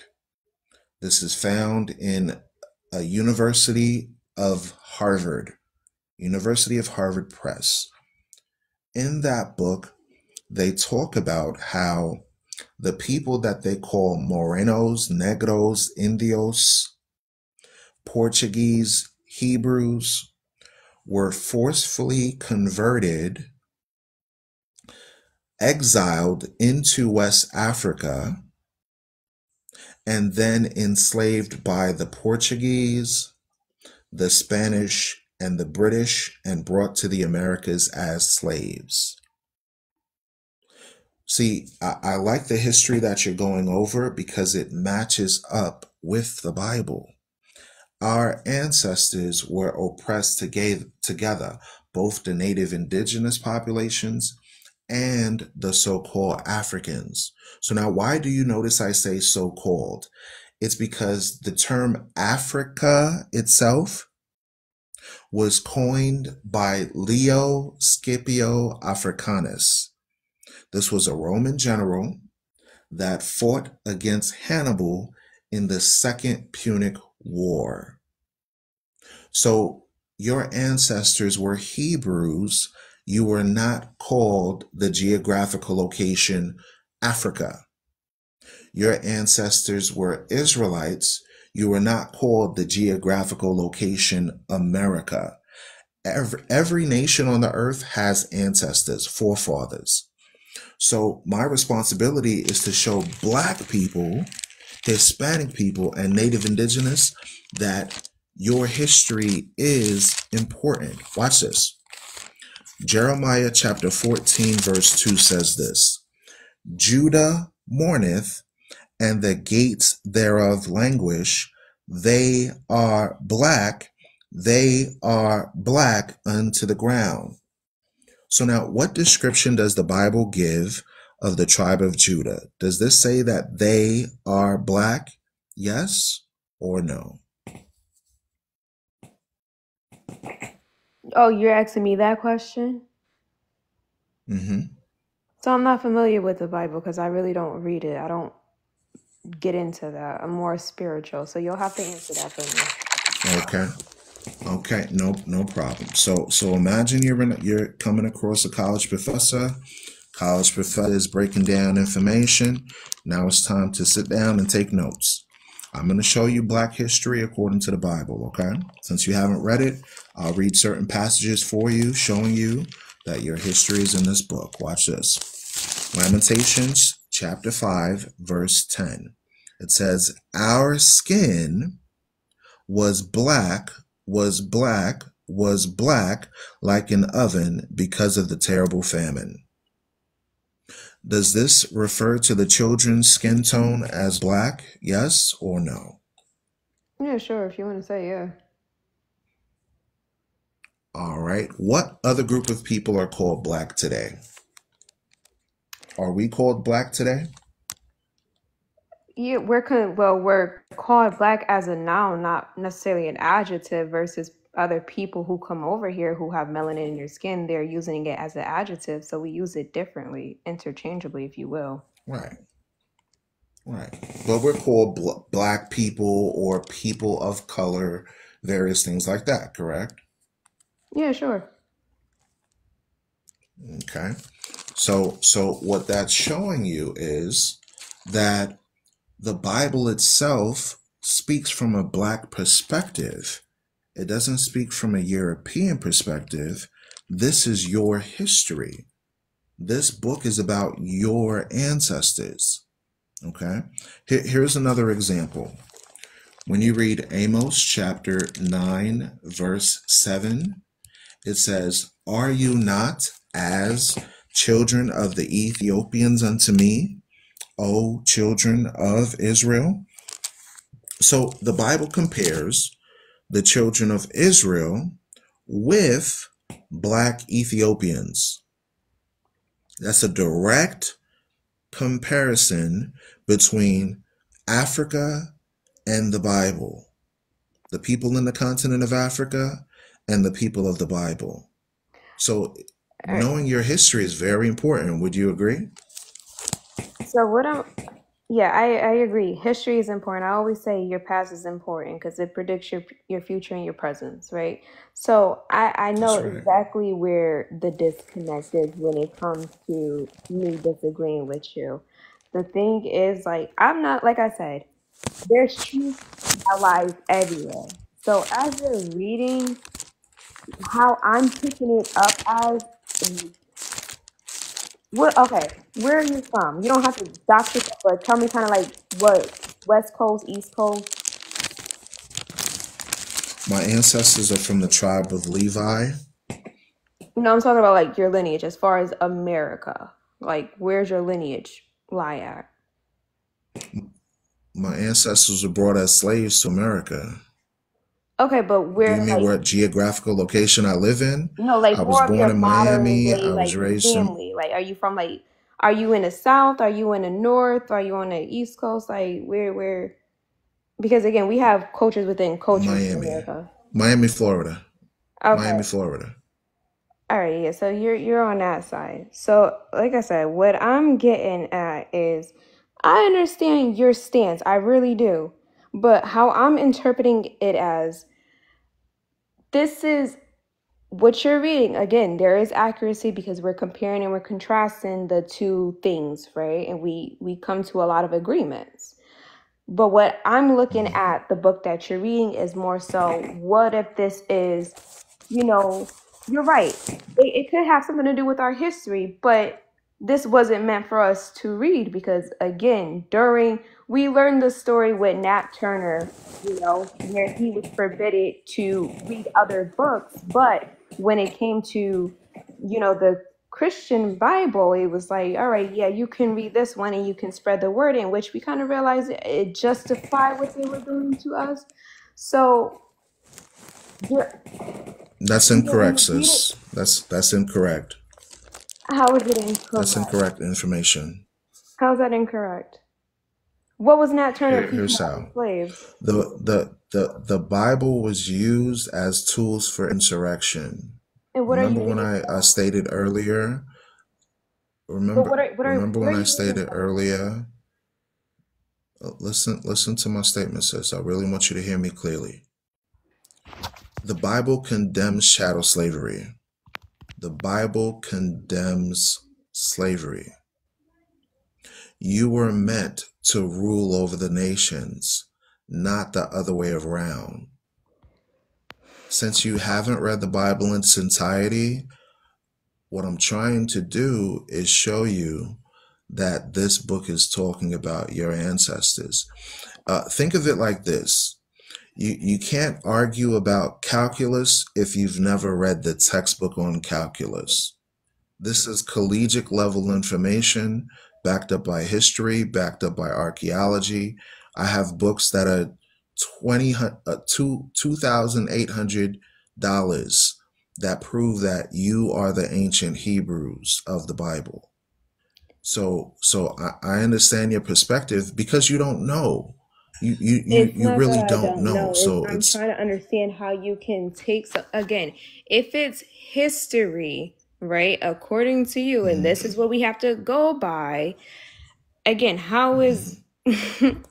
what I'm really trying to ask is, I think that you are taking something and trying to apply it to the future. So regardless, if you feel that that's correct, then that's how you feel. If I feel like, okay, yeah, I agree with you on certain things, but I don't think we should be using this to get to where we need to be at today. Again, I always say when it comes to specifically Black Americans, I identify as FBA. I don't know about you, but I do identify as FBA. That we are more closer to God than a lot of other people, a part of the diaspora. But when you talk about slavery, you talk about this, you talk about that, and you're applying it to just strictly slavery, like slavery again happened everywhere. Africans from all over were being kidnapped and being brought. The same Africans that came to North America are not the same ones that came from the Caribbean. So again, if you're going to talk about a specific group, get into detail about what group specifically. I like what you said, because that goes back to, watch this, Deuteronomy chapter 28. Deuteronomy chapter 28, verse 37. These are one of the generational curses that happened to our ancestors. It says, "And thou shalt become an astonishment, a proverb, and a byword among all nations whither the Lord shall lead you."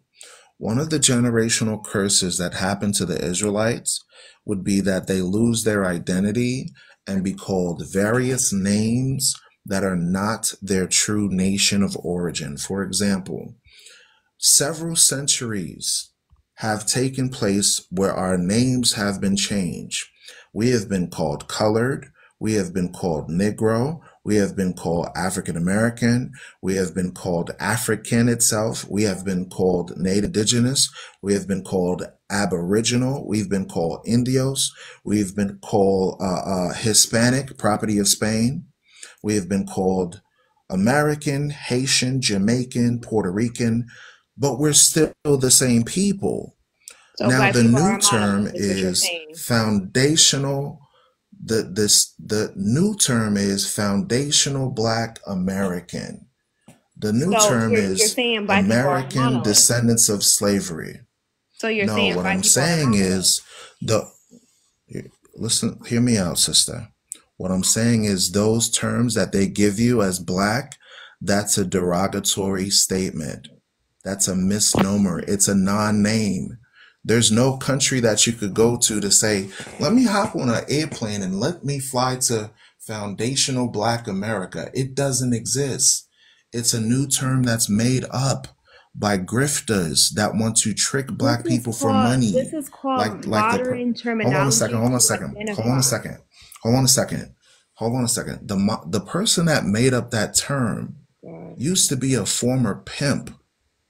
Tariq Nasheed and all these other jokers. Yeah, no, he wasn't. They were former pimps. He was and not some a of the pimp. Oh, now you want to defend him? Now you want to defend him? The brother has a book.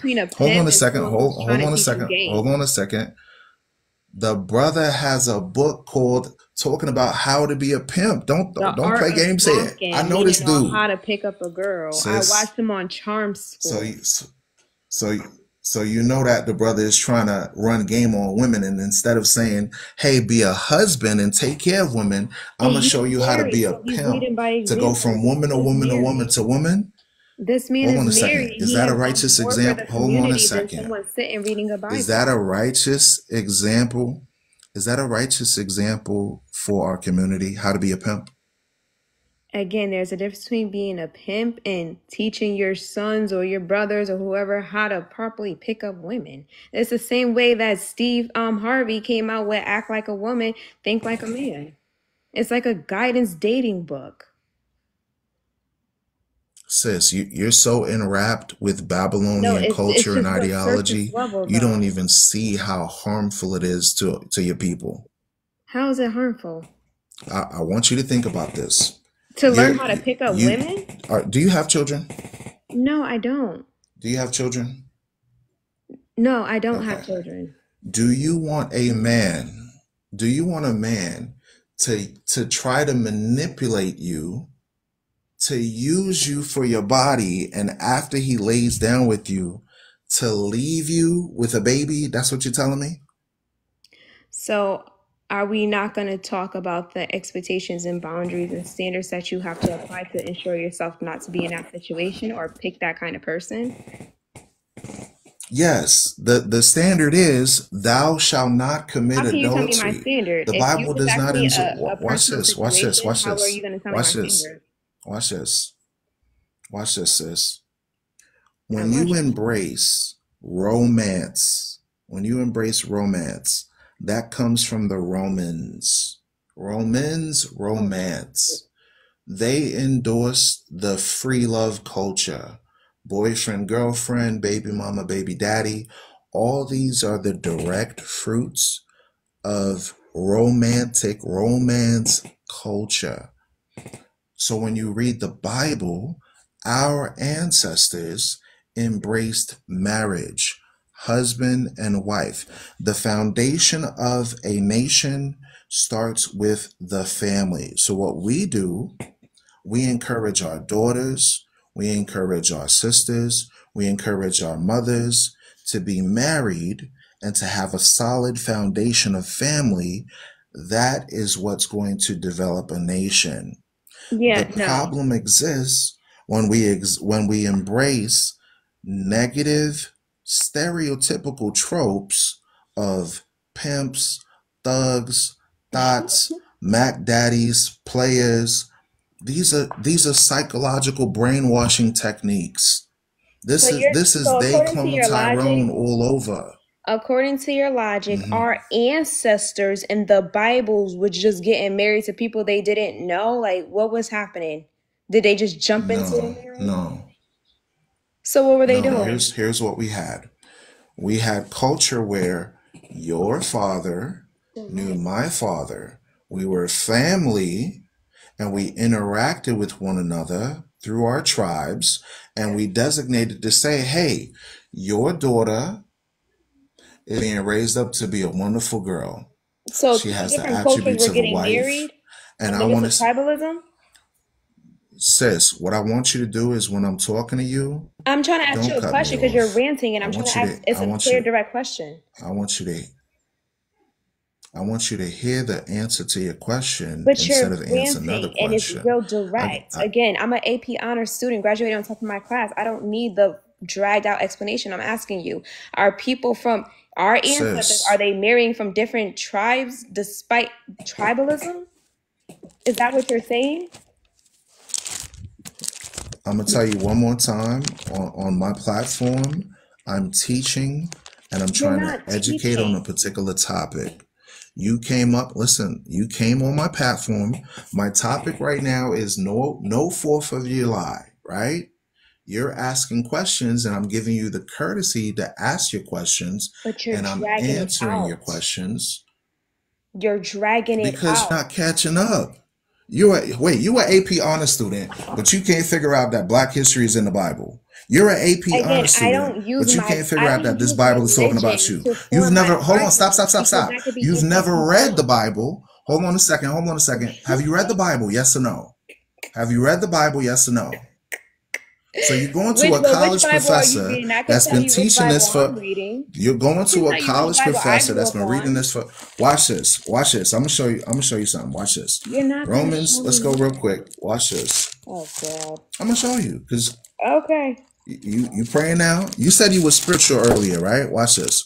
I said Romans I chapter fall more into 7, spiritual rather verse than 14. religious. It says, for we know, watch this, for we know that the law is spiritual, but I am carnal, sold under sin. Sister, you in the midst of all manner of evil and you don't even realize it.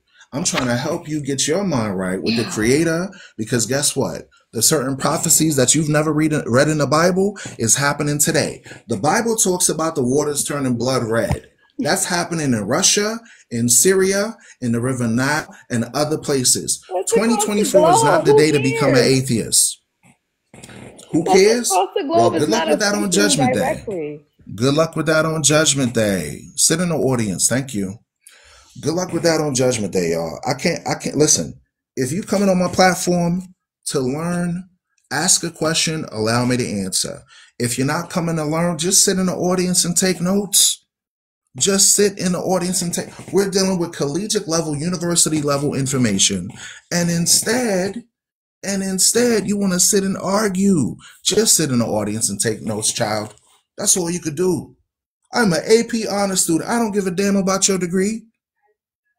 I got over 10 years of medical background working with scientists, working with neurosurgeons, working with orthopedic surgeons. I don't give a damn about your AP honors. I don't give a damn about that. I'm an AP honor student, but you stupid? Really? Come on, y'all.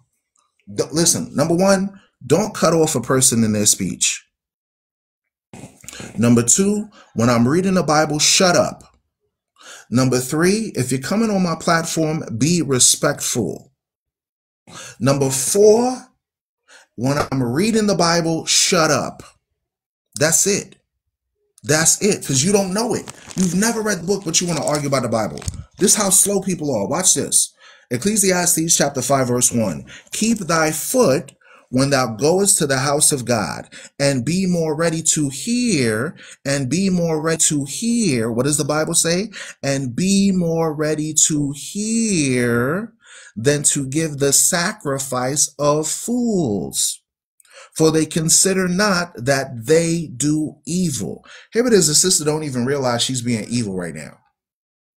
Here it is, she has a father figure that she's speaking to, a father that raised up children, a father that could help her learn her own history, but instead she wants to argue with me. I agree to disagree. Then sit in the audience and take notes.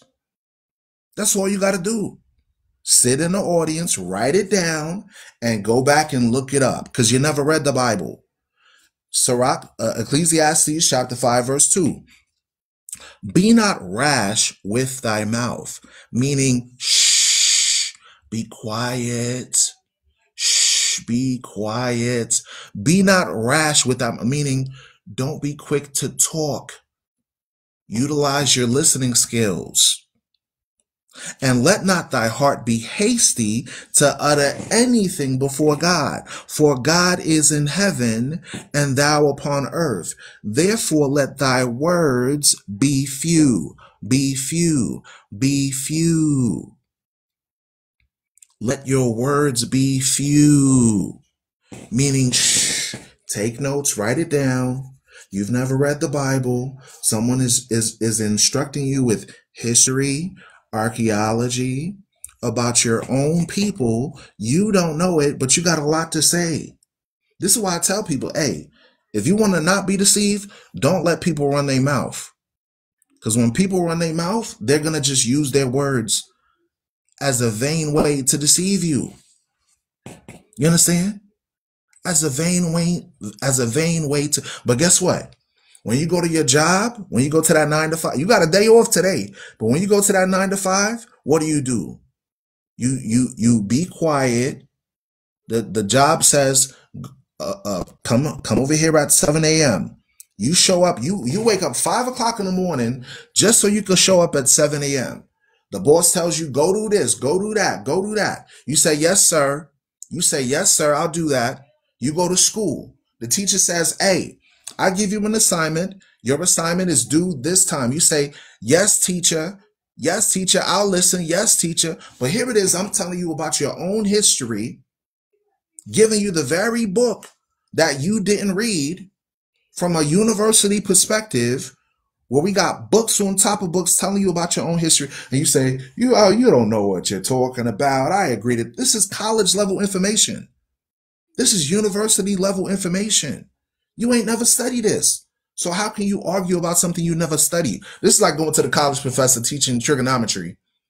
And you say, 2 plus 2 is 22. 2 plus 2 is 22, teacher. I'm like, what's wrong with you? Let's read it again. Ecclesiastes chapter 5, verse 1. Keep thy foot when thou goest to the house of God, and be more ready to hear than to give the sacrifice of fools. For they consider not that they do evil. So now let's go back to the topic. The topic is, why do Black people celebrate 4th of July when your ancestors in 1776 were slaves? We're going to go to the book of Lamentations,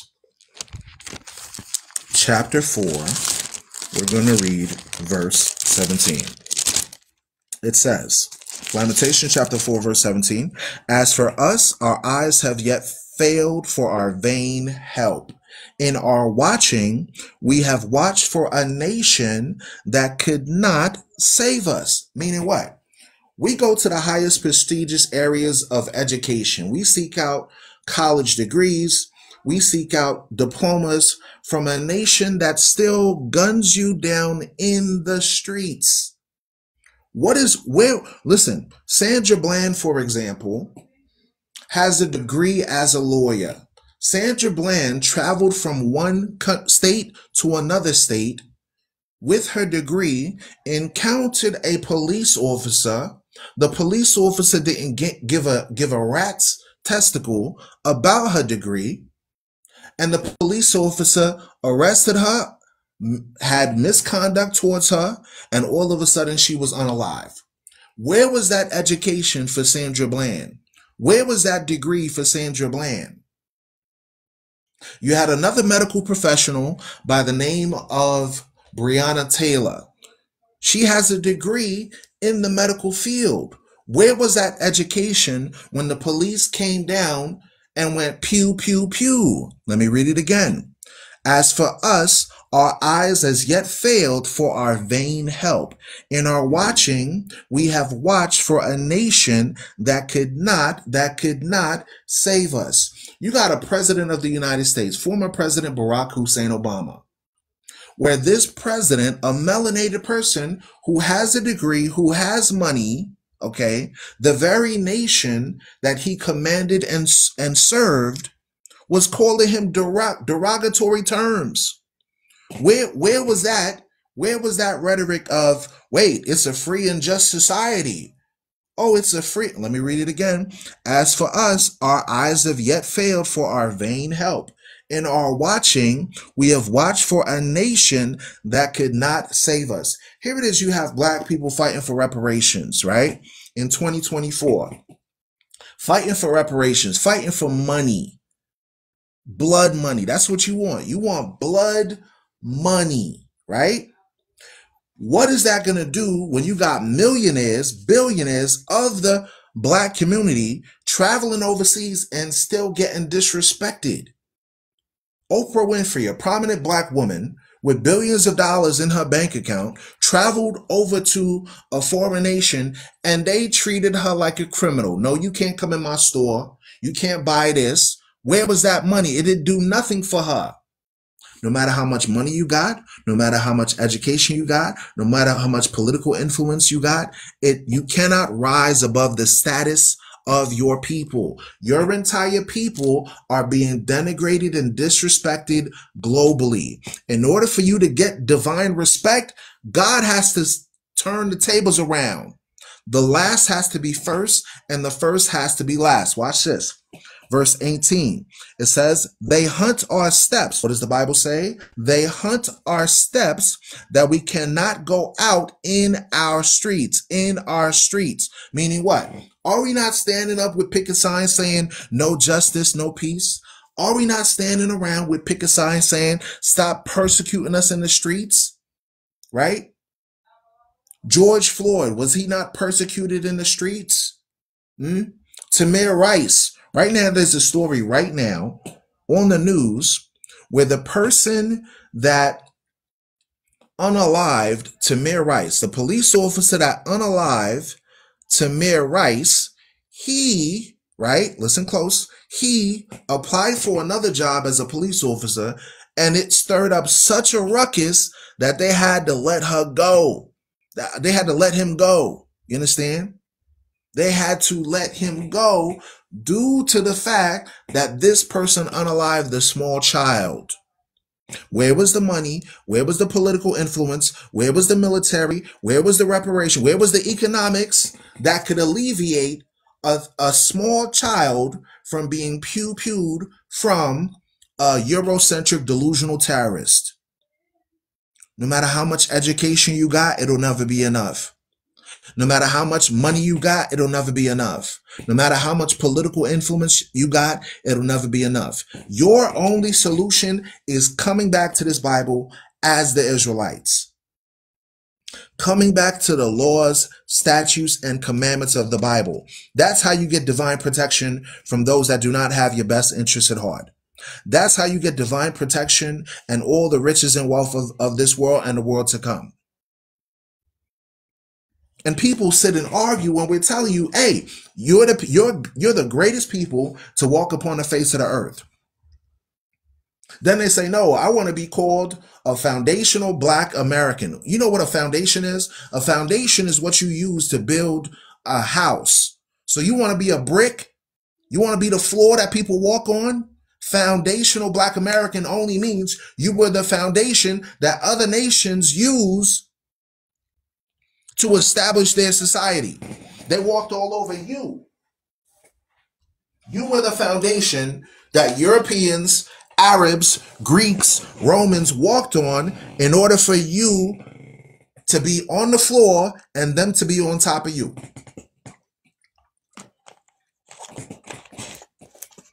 You want to receive the ideology of a pimp instead of your own Black history. And guess what? Here's the sad thing about it. Tariq Nasheed, who talks about foundational Black Americans, he sat on a podcast with another Hebrew and said out of his own mouth, he said, yes, we're the Israelites. Yes, we're the Hebrews. We got it on tape. It's right on YouTube. Tariq Nasheed, out of his own mouth, said that Black people are the Israelites. So why the hell would I fall for a trick of a misnomer and call myself a foundational Black American when the person that coined the term foundational Black American says out of his own mouth, Black people are the real Hebrews of the Bible. Black people are the real Israelites of the Bible. Why would I listen to a grifter that's been making millions of dollars off of Black people saying he was going to build a school? Where is his school? Where is Tariq Nasheed's school? He was going to build hospitals. Where are his hospitals? Listen, I'm not new to this. I'm true to this. This Negro been saying the same thing for the past 10 plus years. All that money that he got off of movies, it wasn't just Dr. Umar Johnson. It was also him that says that he was going to establish various things for the Black community. Where is it? Where's his hospital? Where's his education center? Where is his university? Where is it? It doesn't exist. Everything that brother said to make money off y'all simple Negroes, he put in his pocket. He put it in his pocket. Lamentations chapter 4, verse 18. They hunt our steps that we cannot go out in our streets. Our end is near, our days are fulfilled, for our end is come. Watch this, verse 19. Our persecutors are swifter than the eagles, of heaven. What was the symbol of America? The emblem of America, is it not the eagle? When they landed on the moon, allegedly, did they not say the eagle has landed? Has America persecuted Black people? Yes or no? We call it history. The Bible calls it prophecy. We call it history. It's a prediction written in the Bible. God gives you a metaphor where you can see in your mind what nation is persecuting you. Is America represented as the eagle? Yes. Is Britain represented as the eagle? Yes. Is Portugal represented as the eagle? Yes. Is Spain represented as the eagle? Yes. Is Greece represented as the eagle? Yes. What about Rome? Yes. Every nation that has had your ancestors in captivity in modern times, they are represented as the eagle. They are represented as the eagle. Lamentations chapter 4, verse 19. Our persecutors are swifter than the eagles of heaven. They pursued us upon the mountains. They laid wait for us in the wilderness. When we were escaping out of Jerusalem in 70 AD, you read that millions of black Hebrews fled from Northeast Africa to escape Roman persecution. The slave markets were filled with black Israelites based on the Romans. Centuries later, you had the Arabs and the Ottoman Turks exporting our ancestors across the world through the trans-Saharan, East African, and trans-Indian Ocean trade. They knew that we were the Hebrews because we taught Muhammad and his Islamic fanatics our scriptures. The Romans took our scriptures and created Christianity. The Arabs took our scriptures and created Islam. The two major religions to enslave our people was Christianity and Islam. But now we're coming back to our origin story. We are the superhero of this book. We are the main characters of this book. Jesus the Christ is a black man from the tribe of Judah, and he's coming to deliver us from the eagles. Lamentations chapter 4, verse 20. The breath of our nostrils, the anointed of the Lord, that's going into the Messiah, was taken in their pits, and whom we said under his shadow, we shall live among the heathen. Do not black people live amongst the heathen today? Yes, we do. Do not black people live amongst the other nations today? Yes, we do. Verse 21. Rejoice and be glad, O daughter of Edom, aka daughter of Babylon. Make Babylon great again. Make America great again. Rejoice and be glad, O daughter of Edom, that dwellest in the land of Uz. The cup also shall pass through unto thee. Thou shalt be drunken, and shall make thyself naked. Verse 22. The punishment of thy iniquity is accomplished, O daughter of Zion, O daughter of Zion. He will no more carry thee away into captivity. Meaning what? This is the last time we're going to go into slavery as a nation of people. This empire that we're living under today is the last ruling empire prior to Christ coming on the scene. Watch this. He will visit thine iniquity, O daughter of Edom. He will discover thy sins. So how is God going to discover the sins of America? Through fire. Revelation chapter 18. Verse 4. And I heard another voice from heaven saying, come out of her, my people, my people, my people, that you be not partakers of her sins, and that you receive not of her plagues. What plagues are coming to America? Let's find out. For her sins have reached unto heaven, and God has remembered her iniquities. Reward her even as she rewarded you, and double unto her, double according to her works. In the cup which she has filled to her double. How much has she lived, glorified herself? How much has she lived deliciously? So much torment and sorrow give her. For she says in her heart, I sit a queen, and am no widow. I shall see no sorrow. Does not the United States have the Statue of Liberty with a golden cup in her hand, standing as Mystery Babylon, the queen of all nations of the earth? Has not the United States exalted itself to be the lady of kingdoms? Has not the United States, represented as the eagle, know for a fact that they are the children of Esau, Edom? The answer is yes. They know it. They know that they are the children of Edom that have placed God's people in captivity. They know it.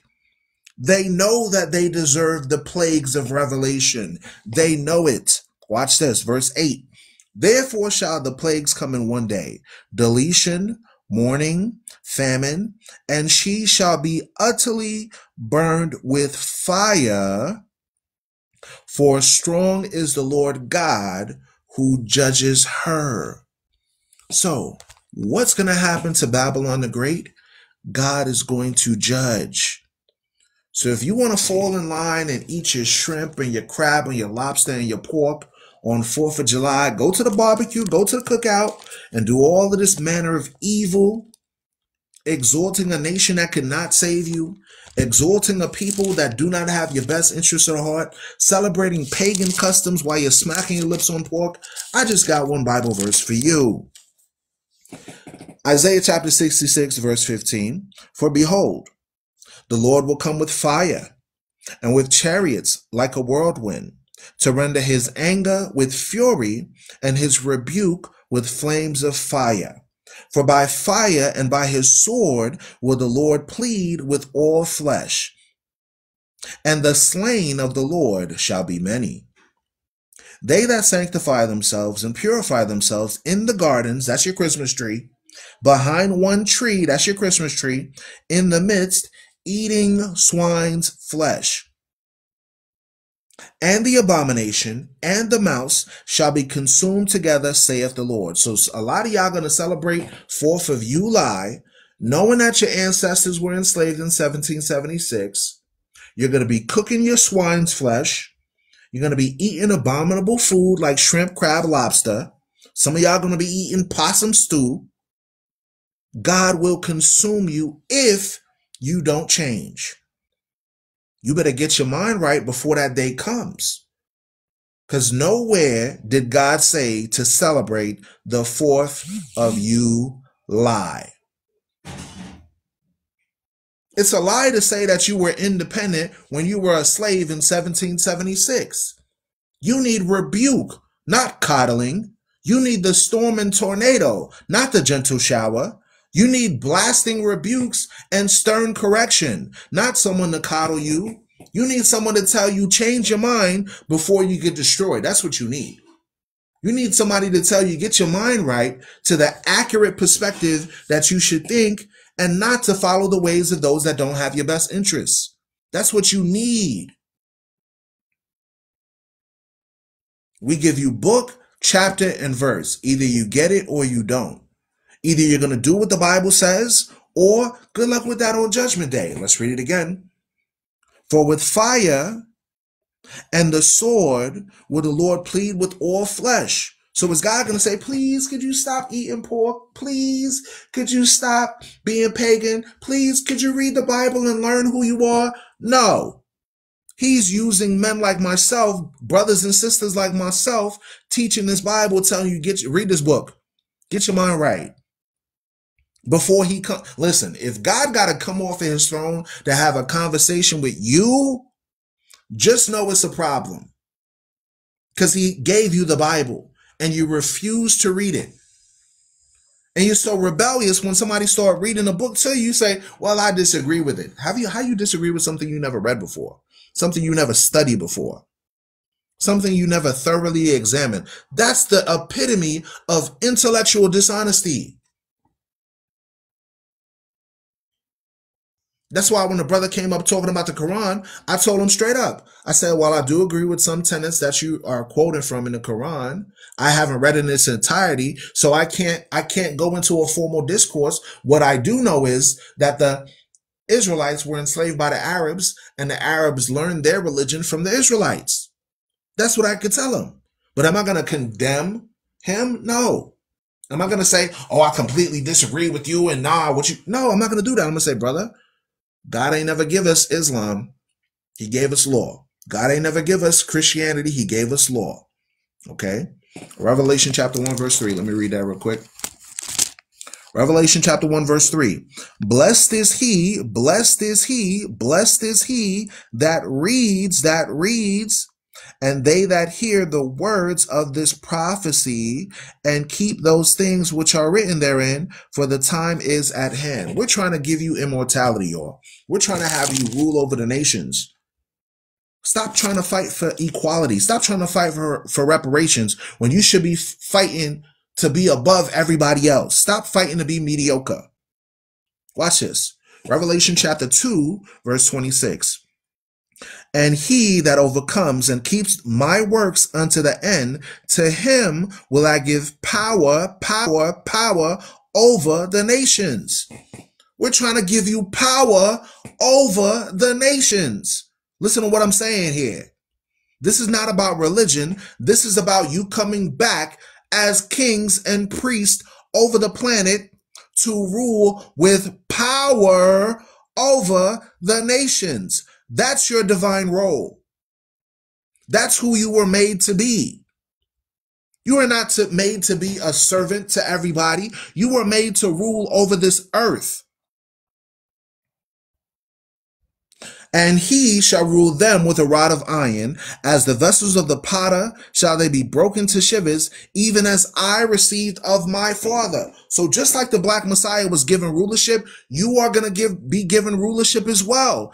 If you change your mind and get right with the Creator and follow this Bible from an Afro-Hebraic perspective, not from religion. Not from religion, but your culture.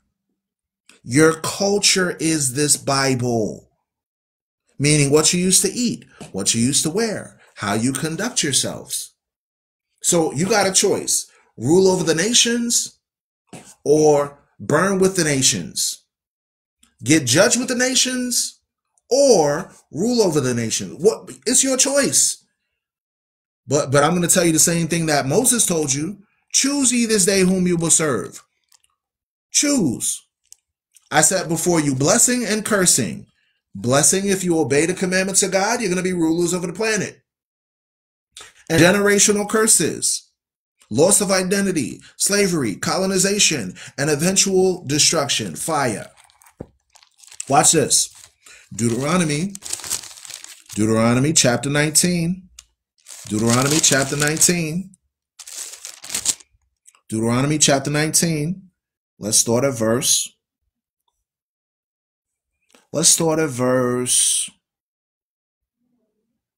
1. When the Lord thy God has cut off the nations, whose land the Lord thy God gives thee, and thou succeedest them, and dwellest in their cities and in their houses. You see, God never established for the Hebrews to be connected and intermingled with the nation. No. He originally set you up to be above all people. In 2024, Black people still fighting for equality. Stop it. Get some help. I want you to be an A student, not to be a C minor. Deuteronomy chapter 14, verse 2. For thou art a holy people unto the Lord thy God, and the Lord has chosen thee to be a peculiar people unto himself, above all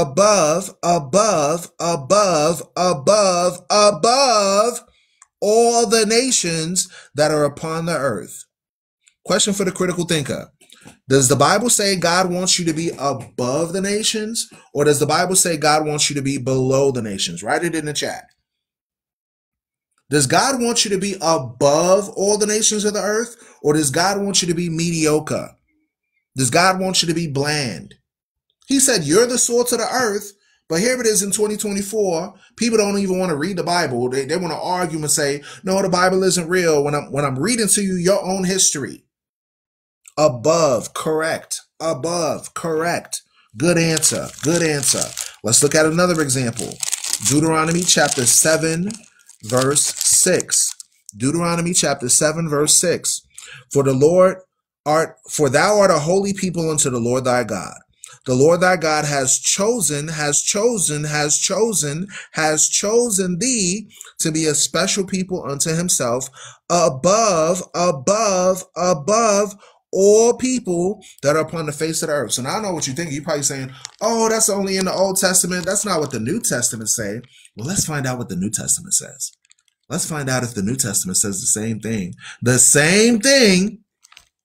1 Peter chapter 2, verse 9. 1 Peter chapter 2, verse 9. But you are a chosen generation, a royal priesthood, a holy nation, a peculiar people, that you might show forth the praises of him that have called you out of darkness into his marvelous light, which in time past were not a people,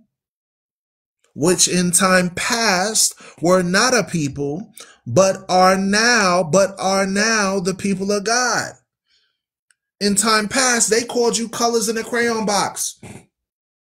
Black, colored, African, African American, and other erroneous terms.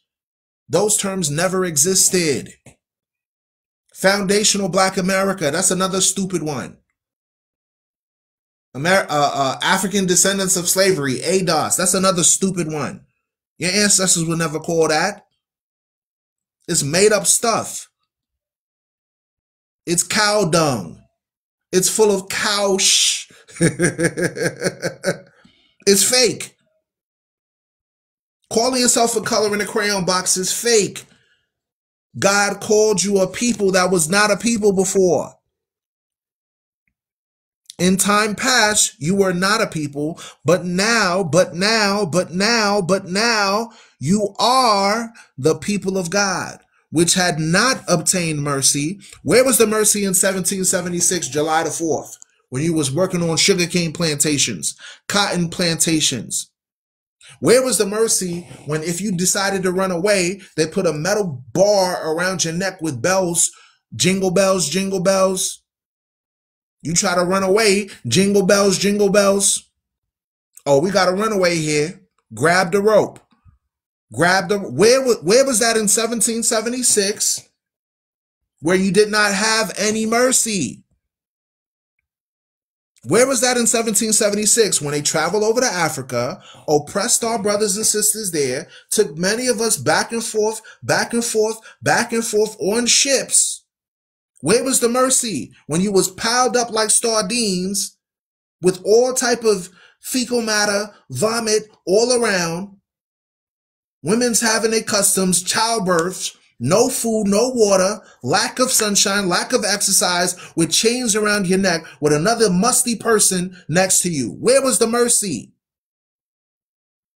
But you come to America, all of a sudden, 4th of July, yay, fireworks, yay, pig meat, yay, that's slave food. Bro, you're mad about the past. That doesn't affect you. People are so stupid. Listen to me. Polaris 429. In 2024, there's a European couple right now that adopted 5 Black children. Those 5 Black children are working as slaves. They recently today got arrested. They recently in 2024 got arrested, and they're awaiting trial for having 5 Black children working as slaves. Was slavery in the past? Yes or no? Is slavery going on today? Yes or no? In 2023, a group of migrant workers were found in the state of Texas, in the state of Georgia, working as slaves for free in America. In America, make America great again, but you still got slavery going on. You still have human rights violations going on. You still have red traffic going on. Oh, it was such a long time ago. Why are people in the courtroom right now fighting a case about taking Black children as slaves in 2024? Am I mad about the past, or is this current events? When one of us is in bondage, none of us are free. Am I mad? No. I'm giving you history and information. Just because I talk loud doesn't mean I'm mad. Just because I'm passionate about what I'm saying doesn't mean I'm mad. There's a difference. Maybe I speak loudly because I want to drive the point in your mind. Not that I'm upset. Not that I'm angry. Not that I may be passionate, but that doesn't mean I'm angry. Not at all.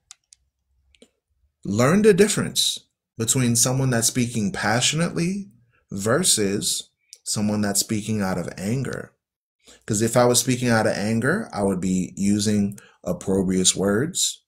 I would be using terminology that would make people uncomfortable. But when you speak the truth, truthful statements make people uncomfortable.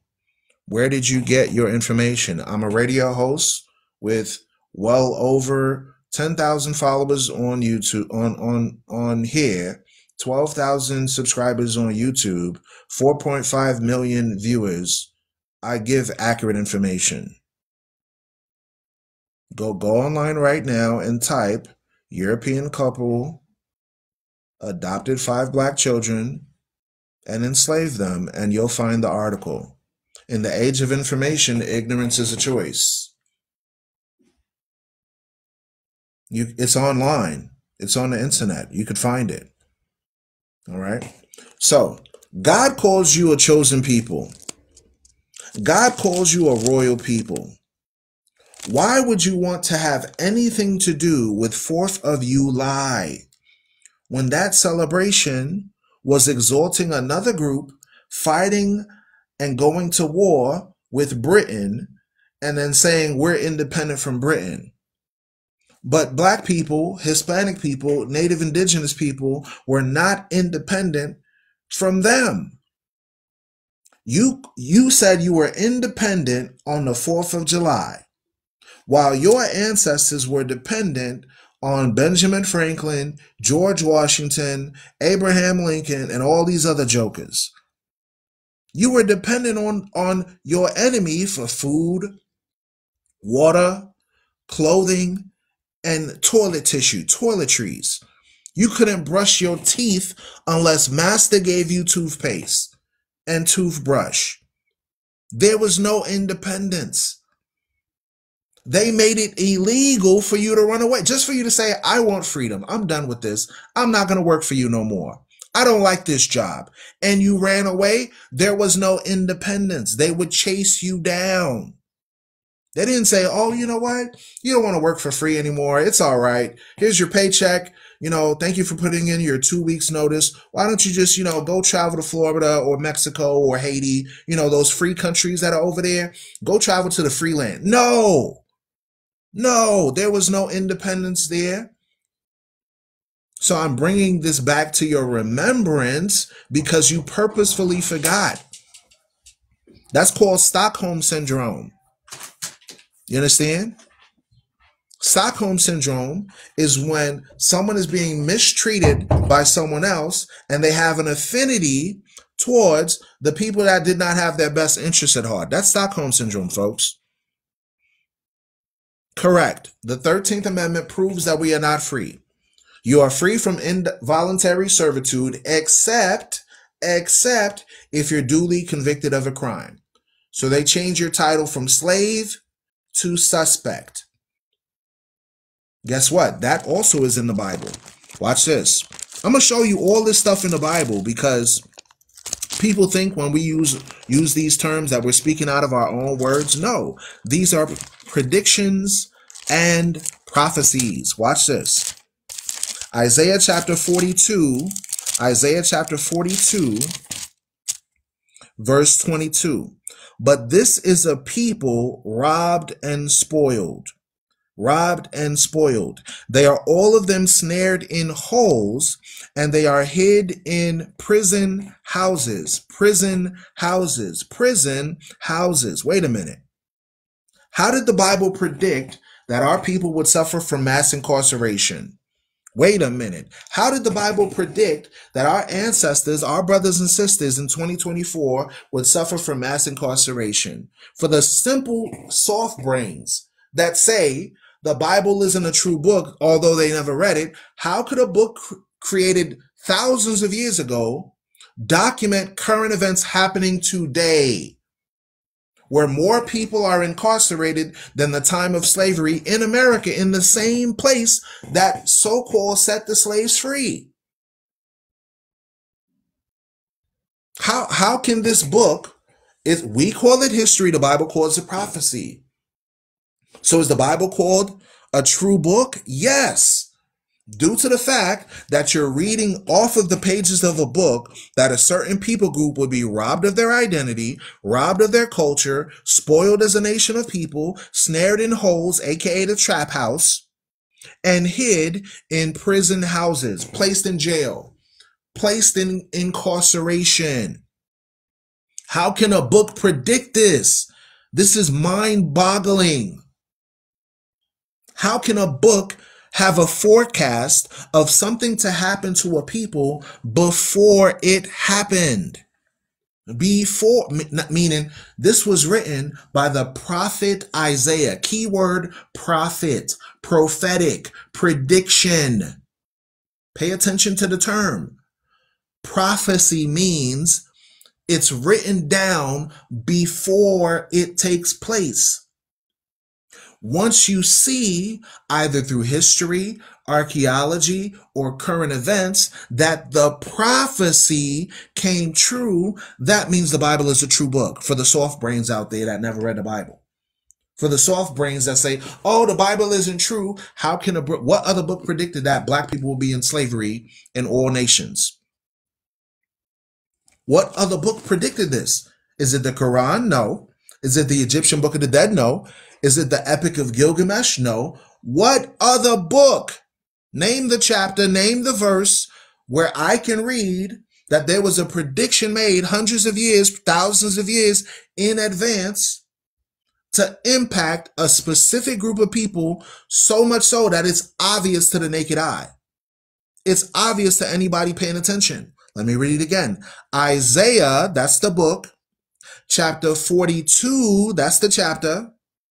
Chapter 42, that's the chapter.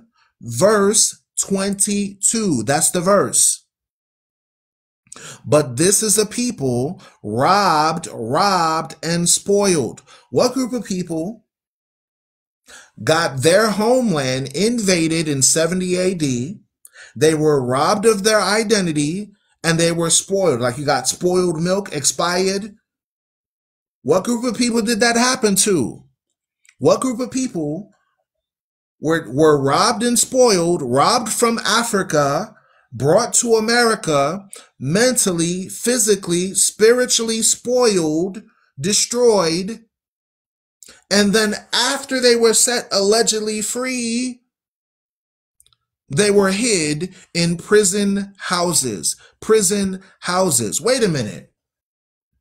So that's telling me that the actual fugitive is walking away free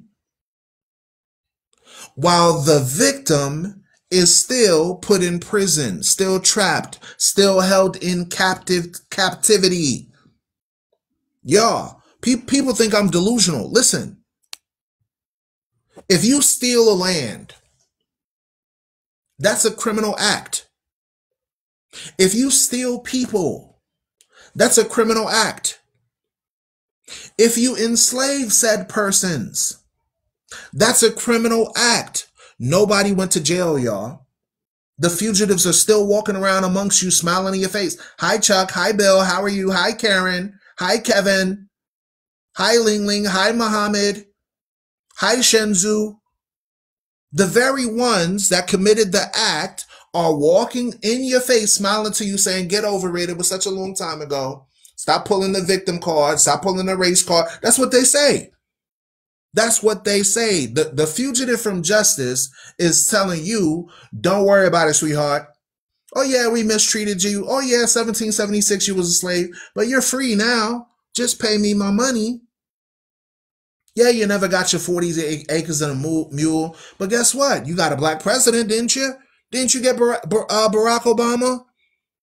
What you complaining about? Here it is, you getting pew-pewed by the police, who was formerly a slave catcher, right? They deputized and militarized citizens and then said, those runaway slaves right there, put them in jail. They're trying to run away from slavery. Put them in jail. Put them. Vagrancy laws. You're a vagrant. You don't want to work. You're trespassing. Let's pass a law. Let's pass a law that says, hey, if we find a runaway that's not working, throw him in jail. And once you throw him in jail, send him to a workman's camp. That's what they did. That's what they did. Let's pass a law. If you can't cut your grass, then we're going to charge you $1,000 US. That's happening in Georgia in a small city called McDonough, Georgia to this day right now.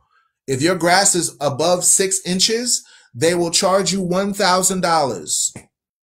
Wait a minute. Your mortgage is $1,200. They want to charge you $1,000. Okay, you can't pay, you go to jail. What's going to happen? You're going to be stuck on the side of the highway working, picking up trash for the state of Georgia. Is that not slavery? Is that not coercion to work for free? It's in their laws. It's in their laws. So 4th of July for what? Independent from what? You still got to get a license to drive, do you not? If I hop on a horse and I say, let me ride the horse, why do I have a piece of paper that tells me you got to have the horse? You're free though, right? But guess what? If your license is expired, guess what? You go to jail, collect $200, pay this fine or go to jail. That's freedom? That's freedom? Oh, if you want to leave the country, go ahead and get a passport. You need a permission slip to be free and travel all about the country. That's freedom? A permission slip? You got to pay $300 to leave and another $1,000 to get a plane ticket. That's freedom? What 4th of July? What independence? Here it is in 2024. You have predatory loans for your houses. Predatory loans for your houses.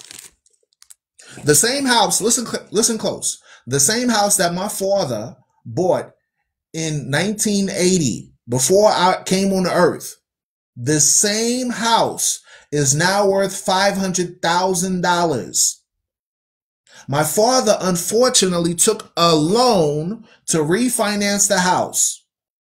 Couldn't pay off the loan. They took the property for him through foreclosure. Now the same house I grew up in, I can't even purchase because I don't got $500,000 to spare to buy the house I grew up in. Is that freedom? Is that freedom, y'all? Independent from what? Freedom from what? Watch this. Lamentations chapter 5, verse 1. Remember, O Lord, what is come upon us. Consider and behold our reproach. Our inheritance is turned to strangers, our houses to aliens. To aliens. When the British came to America, they were aliens. When the French came to America, they were aliens. When the Spanish came to America, they were aliens. When the Dutch came to America, they were aliens. Our houses to aliens. We are orphans and fatherless. Our mothers are as widows. Watch this.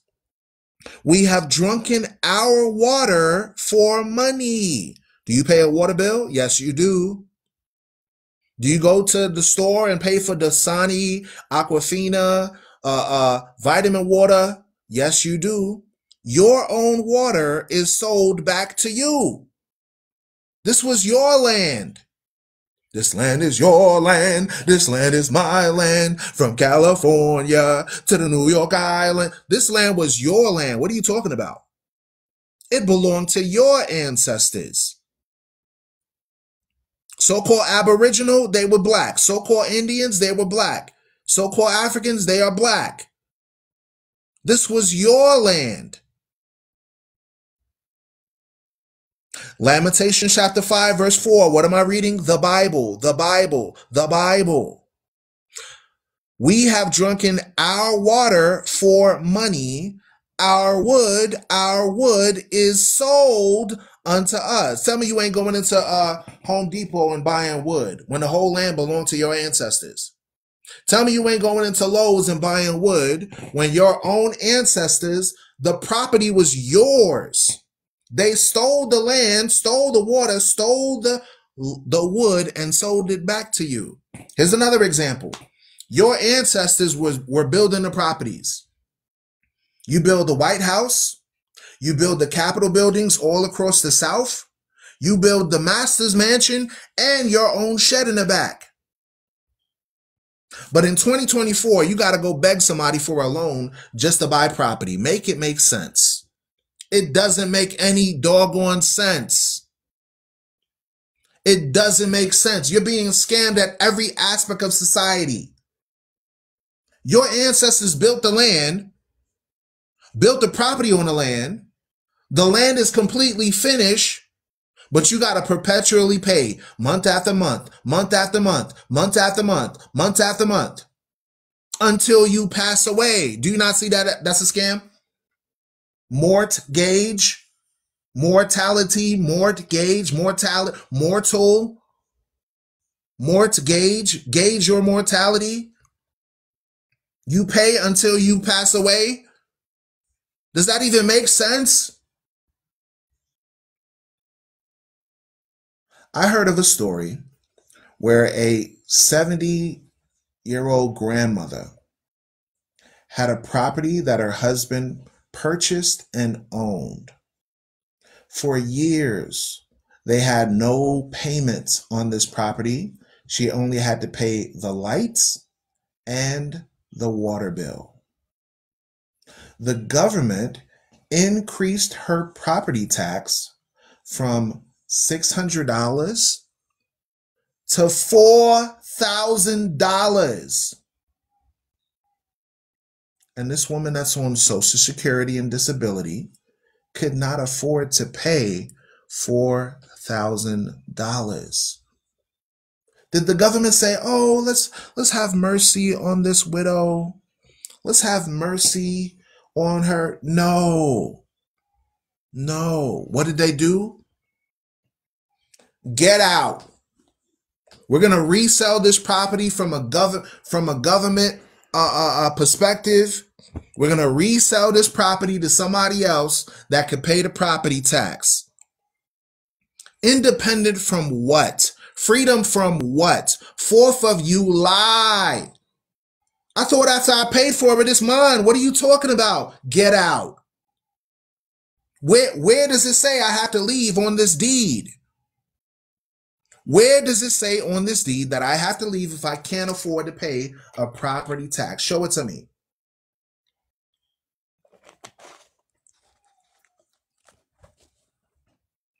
Lamentations chapter 5, verse 3. We are orphans and fatherless. Our mothers are as widows. We have drunken our water for money. Our wood is sold unto us. Watch this. It says, our necks are under persecution. What group of people had their necks under persecution? What did George Floyd have his neck under persecution? Did the strange fruit coming from the trees, did they suffer from persecution? What are we reading? The Bible. Watch this.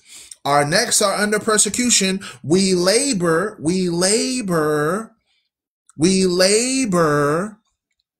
and have no rest. You live in a 24-hour society, y'all. You got to work some more, work. And then they say, oh, we're going to give you a crumb here. 4th of July, take a day off. And you say, yes, sir. Thank you so much. 4th of July. Let me go barbecue. Yeah. And then you go right back to work. You go right back to work. Oh, let me give you Juneteenth. Here you go. Here's a crumb. Yay. Thank you, Juneteenth. Thank you. I appreciate you. Let's go barbecue. Let's eat some watermelons and barbecue. Woo. Right? And you go right back to work. Right back to work. Right back to work. You spend thousands of dollars on education, and your education doesn't qualify you for a job. You got a PhD but can't get a job. You got a master's degree but can't work in the field that you work in. You got a bachelor's degree but can't work in the field that you worked in. Got an honor roll as valedictorian but can't work in the field of study that you studied. Make it make sense. Hello, Department of Education. Hi, I'd like to pay off my student loan. All right, let me pull up your name. Can I get the last 4 of your social security number, please? 1234. 1234. All right, sir, your balance is 200,374 and 65 cents. Wait, what? My loan was only for 50 grand. How do I owe? Well, the insurance and the accumulation and the interest and the this and the that, and well, it's 200,000 plus change. Make it make sense. Okay? You go to your job. Your job says, I'm going to pay you $50,000 to $60,000 for your degree. You say, okay, job, thank you. 50, 60, yay. Your house. How much is your house? $400,000. How much is your car? Anywhere from $20,000 to $70,000. How much is your rent? Or if you don't pay a mortgage, anywhere from $1,200 to $6,000. Freedom from what? Independent from what? Freedom from what? This is the reality you're not even seeing.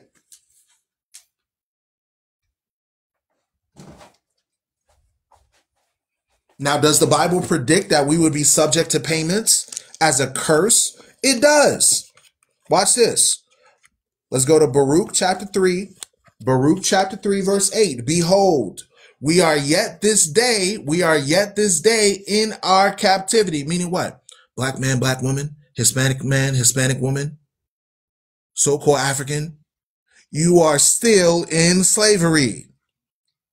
You are still in captivity. Behold, we are yet this day in our captivity, where thou hast scattered us. The word scatter means diaspora, dispersed.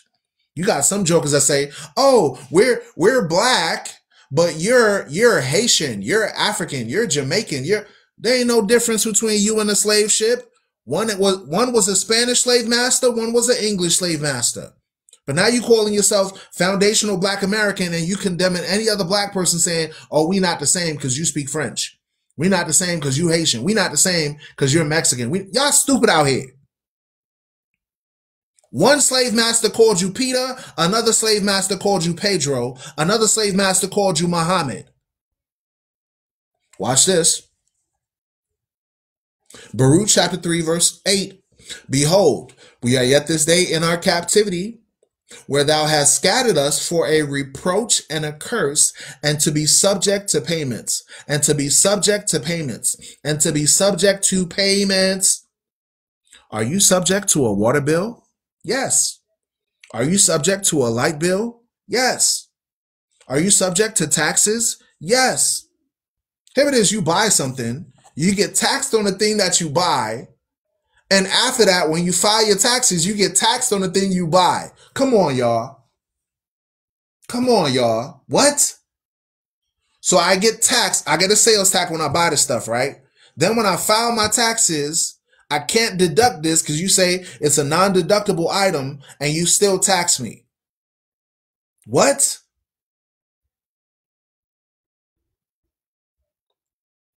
Listen, I really want you to think about this. If the Boston Tea Party was a whole entire riot over tea, right? If the Boston Tea Pot, oh, my battery is low. Hold on. Let me turn off my Bluetooth. Can everybody hear me? Put a 1 in the chat if you can hear me. Matter of fact, let me get my microphone. Hold on a sec.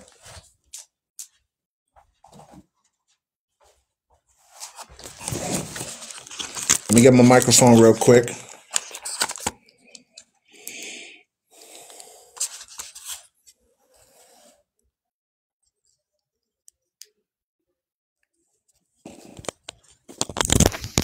Check, check. Can everybody hear? Put a 2 in the chat if you can hear. Put a 2 in the chat if you can hear. Put a 2 in the chat if you can hear. Put a 2 in the chat if you can hear. All right, all praises. Odemaye said, Israelites force taxes on their captives as well. What's your point? Are you an Israelite, Odemaye? What's your nationality, Odemaye? What's your nationality, Odemaye? What's your nationality, Odemaye?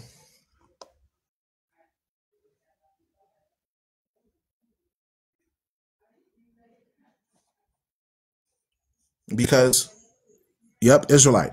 Yep. So your proper position then should be that the nations of the earth pay you and not the other way around. That's the point that I'm showing you. You're subject to payments to the nations that are oppressing you, but you are supposed to be ruling over the planet. Tread lightly, brother. Am I not speaking lightly? Am I not speaking nice? Tread lightly. This is my live. I can say whatever the hell I want to say. I can say whatever I need to say. As long as I drive the point through. You're supposed to be ruling over this earth, not the other nations ruling over you. So what I'm showing you out of the Bible is that being subject to payments was a curse. Watch this. Baruch chapter 3, verse 8. Behold, we are yet this day in our captivity, where thou hast scattered us for a reproach and a curse, and to be subject to payments. Were Spanish people ever enslaved? So the people that are called Hispanic, that's called property of Spain. Hispanic. People from Spain came to Hispaniola, retitled it to Hispaniola, enslaved them before. This is 1400s. This is before 1619. This is before 1619. So yes, the people that are called Spanish today, not the Spaniards from Spain. We're talking about the Spanish that just speak Spanish, but they used to speak ancient Hebrew. The people in the Americas, okay?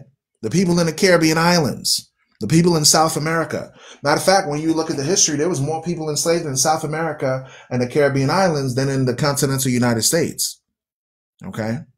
So Jesus the Christ, who is a black man from the tribe of Judah, is coming to save his people from oppression. Watch this. Baruch chapter 3, verse 8. Behold, we are yet this day in our captivity, where thou hast scattered us for a reproach and a curse, and to be subject to payments. Now he's going to tell you the reason why. Why is our water sold back to us for money? Why is our food and our wood sold to us for money? Why is our natural resources taken from us while the other nations exploit us? Here's the answer. It says, according to all the iniquities of our fathers which departed from the Lord. So the reason why we suffer from colonization, loss of identity, slavery, oppression, persecution, it's because of the sin of breaking God's contract, his commandments. Don't steal, don't lie, don't cheat on your spouse, don't worship other gods. Those laws, don't try to be like the other nations. We broke that. We broke that contract. God said, don't worship other gods. We said, no, we're going to worship all the gods on the planet. You call them superheroes today. You still worship them. You still worship them on your football game and your basketball game. You still worship them during the times you watch your movies, right? Your Superman, your Batman. You still worshiping false gods to this day. You don't even realize it. Zeus, that's Thor. You watch Thor and you're cheering for him. You're paying your tithe money for the movie ticket. You're endorsing all the evil that's associated with it, right? These are all false gods. Listen, people will rather serve Superman than serve the God of this Bible. That's just a fact. Ask these jokers that go to Comic-Con. Ask these jokers that go to these various events held over these fictional characters. When you got a historical book telling you about your own ancestry and what happened to you, and you're like, nah, I don't care about that Bible. That's how soft brains many people are today. They got the soft brain. It's all mush up there. They don't think. They don't think at all. They allow TV to think for them. They clone Tyrone. A lot of y'all are NPCs and clones. You repeat what you see on television, what you see on movies, what you see in magazines, and you emulate art. Art imitates life, and life imitates art. What you see on TV, you start to perpetuate. I see children 4, 5, 6, 7 years old. What do you want to be when you grow up? I want to be a thug. I want to be a gangster. I want to be a thought. I want to be a dancer. I want to be a singer. I want to be a rapper. I want to be a ball player. Y'all some clones out here. They clone Tyrone is talking about you. They clone Tyrone is talking about you. You're the clone. You were manufactured in America. Get your mind right. You are royalty. You were made to be kings and priests of this earth. Watch this. Watch this. Here's the proof. God told you when you came out of Egypt what he wanted you to be.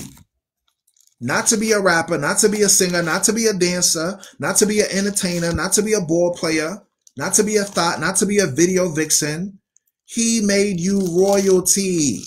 So my responsibility is to inspire you to seek to better yourself in all things. Exodus chapter 19, verse 5. Now therefore, if you will obey my voice indeed and keep my covenant, then you shall be a peculiar treasure unto me, above all people, for all the earth is mine. And you shall be unto me a kingdom of priests, and a holy nation. These are the words which thou shalt speak unto the children of Israel,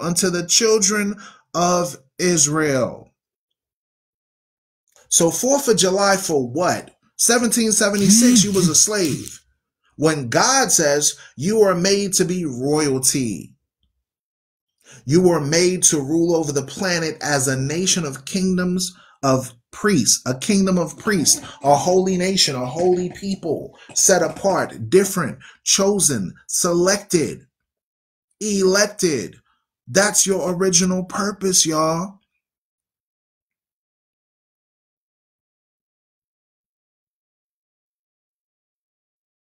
Somebody said, sitting in the United States on the 4th of July with the freedom to talk. What's your nationality, Cool Breeze? What's your nationality, Cool Breeze?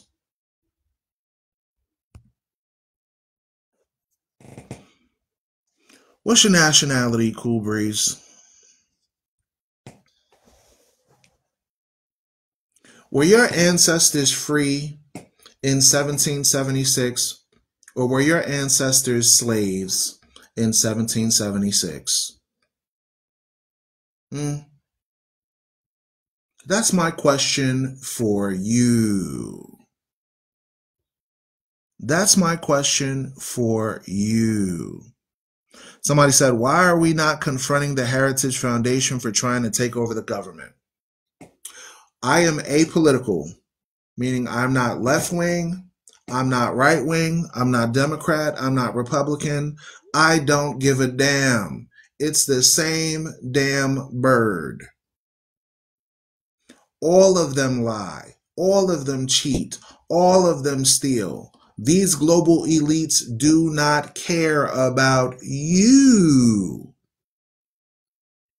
You are made to be a nation of kings and priests to rule over this planet, and they've made you subservient. I want Christ to come and wipe off the kingdom of sin off the planet. I'm looking for a new kingdom to come, not this. Y'all think America's going to last forever? Y'all think Europe is going to last forever? Every kingdom that came prior doesn't exist anymore. The kingdom of the ancient Egyptians, gone. The kingdom of the ancient Assyrians, gone. The kingdom of the ancient Babylonians, gone. The kingdom of the Medes and the Persians, gone. The kingdom of the Greeks, gone. The kingdom of Rome, gone. The Ottoman Sultanates, gone.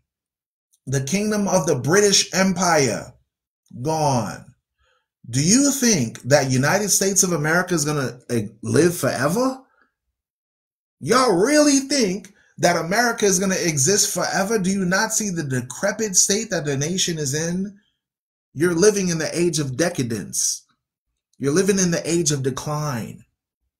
What are you going to do when a loaf of bread is $50,000? Huh? When a loaf of bread is $50,000, you think you're going to give a damn about this country? You're going to hop on the first plane ticket to go somewhere else. You're going to say, you know what? I can't pay $50,000 for a loaf of bread. I got to go somewhere. Let me go to a developing nation where the cost of living is much less. That's when you put two pieces of pennies together and say, you know what? It makes more sense for me to go overseas. When some groceries, when you get 3 or 4 items of groceries and they cost you $200, then you start to think like, wait a minute, hold on a second. I just got 1, 2, 3, 4 items and my total is $227.32.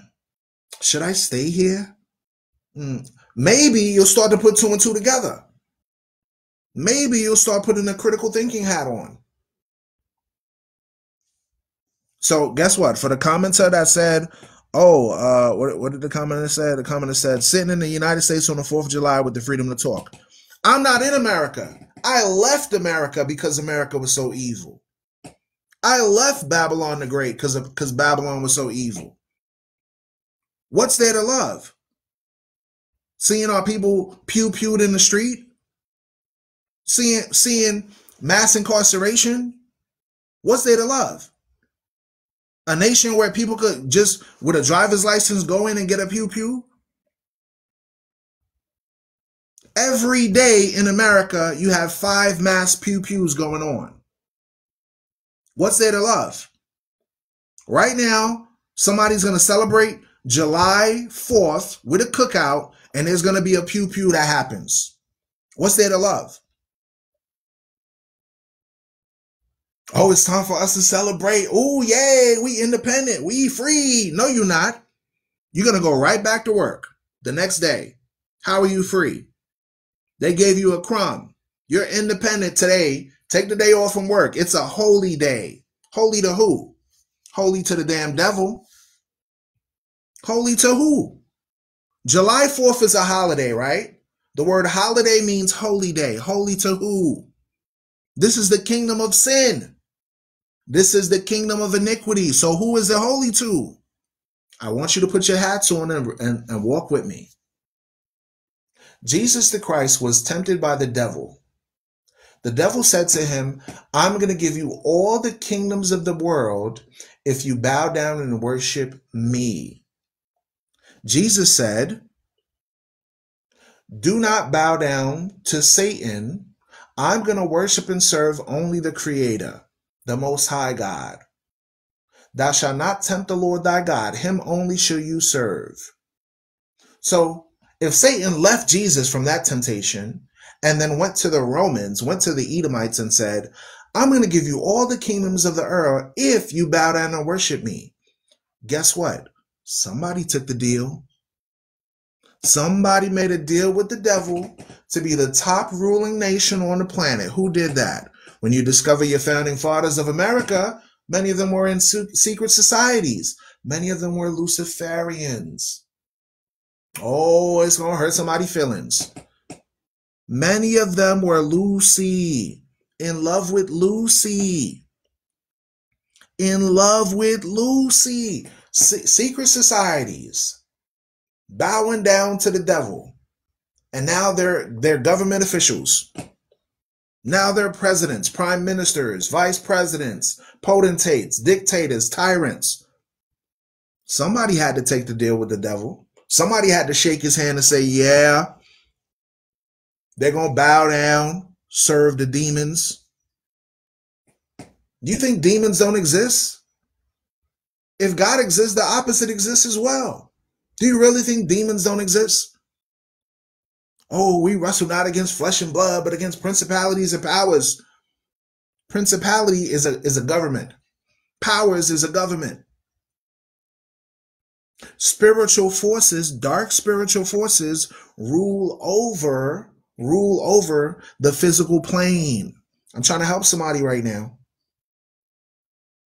So you exalt a nation that does not have your best interests at heart. What is there to celebrate? Do you celebrate slavery in 1776? Do you celebrate the freedom in 1865 when they just passed the 13th Amendment to say, we're no longer going to call you a slave, we're going to call you a suspect? What do you do? Do you eat the slave food that they gave you, the chitlins and the pork and the grizzlebacks and all of that stuff? They gave you the scraps of slavery in a trough, y'all, and you eat it as a delicacy. Here it is. I saw a group of doctors. I saw a group of doctors. This is the hypocrisy and the idiocracy of Babylon. I saw a group of doctors have a fish fry, right? And they opened up a chest, and the chest was full of a bunch of sea cockroaches called lobster and crab, right? These are doctors. These are doctors. Now, I'm wondering to myself, if a group of doctors don't even have enough sense to know that the food is bad for them, but then when they go to a patient and the patient gets seasick off of shrimp, crab, lobster, they'll tell them out of their own mouth, it is not recommended to ingest certain seafoods because it can cause sickness, it can cause high blood pressure, it can cause cardiovascular disease. Here are doctors eating the very thing that they're telling people not to eat. And it's written in the Bible, don't eat these foods. It don't have fins, it don't have scales. That's Leviticus chapter 11 and Deuteronomy chapter 14. So if your medical professionals can't even get basic stuff right, what about your politicians? What about your education system? What about your economics and financing banking industry? What about your archaeology? What about your history? Every aspect of your society is built and based off a lie, off of a lie, off of a lie. There's no aspect of Western culture that's built off truth and sincerity and honesty. It's all based on a lie. First lie, Christopher Columbus discovered America. The lie detector test determined that was a lie. Jesus is a European person. The lie detector test determined that was a lie. George Washington, first president of the United States. The lie detector test determined that was a lie. People forget they had a Continental Congress. They had a Continental Congress before the United States. There was presidents before George Washington. Hello. There were people that were living here prior. Listen, every aspect of your society is a lie. Every aspect, everything that you're taught is not true. In the 1800s, they relegated you to colors in a crayon box. This one is TYT. This one is pink. This one is yellow. This one is black. And we're still using those misnomers to this day from the 1800s. Okay. Maybe you don't jive with that. Let's touch science for a brief moment. The Big Bang Theory was made by a Catholic priest. Here it is. You got atheists talking about, I don't believe in God, but the Big Bang Theory was made by a Catholic priest. So the Catholic priest didn't believe in God either. And the Bible forewarned about the falsehoods of science.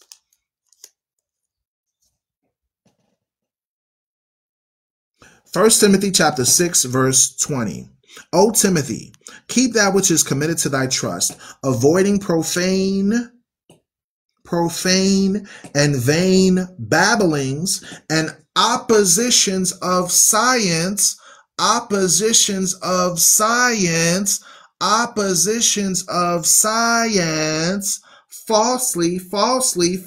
so called. It is falsely called a science when no one can observably view something, but people take this theory, this hypothesis, this guess, and then say it's a fact.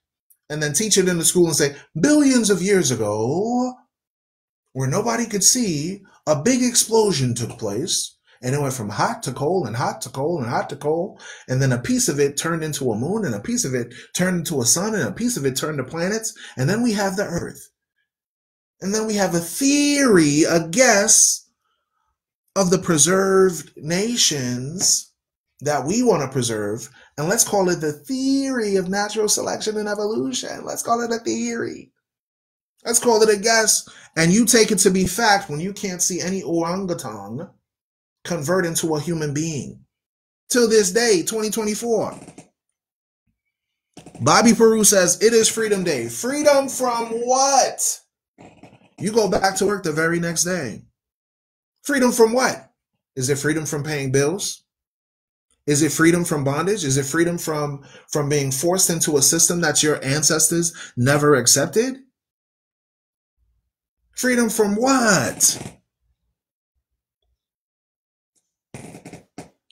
Your last name is your last title is Peru. Your ancestors came from a place that you had to fight against the Spaniards and the Europeans from invading the land. And here you come to America, talk about it's Freedom Day. What are you talking about? Aren't your ancestors from Peru? In 1776, America was against Peru. What are you talking about? America was against South America. America was against Spain, against Britain, against Portugal, against Argentina. Freedom from what? Did not the United States invade Peru and cause a bunch of chaos in Peru? Freedom to do what you are doing, to say what you feel. No, I'm in Africa right now. I didn't ask for a permission slip to speak the way I'm speaking and get sanctioned from the United States government. You're a human being. You can speak. You're a person. You can speak.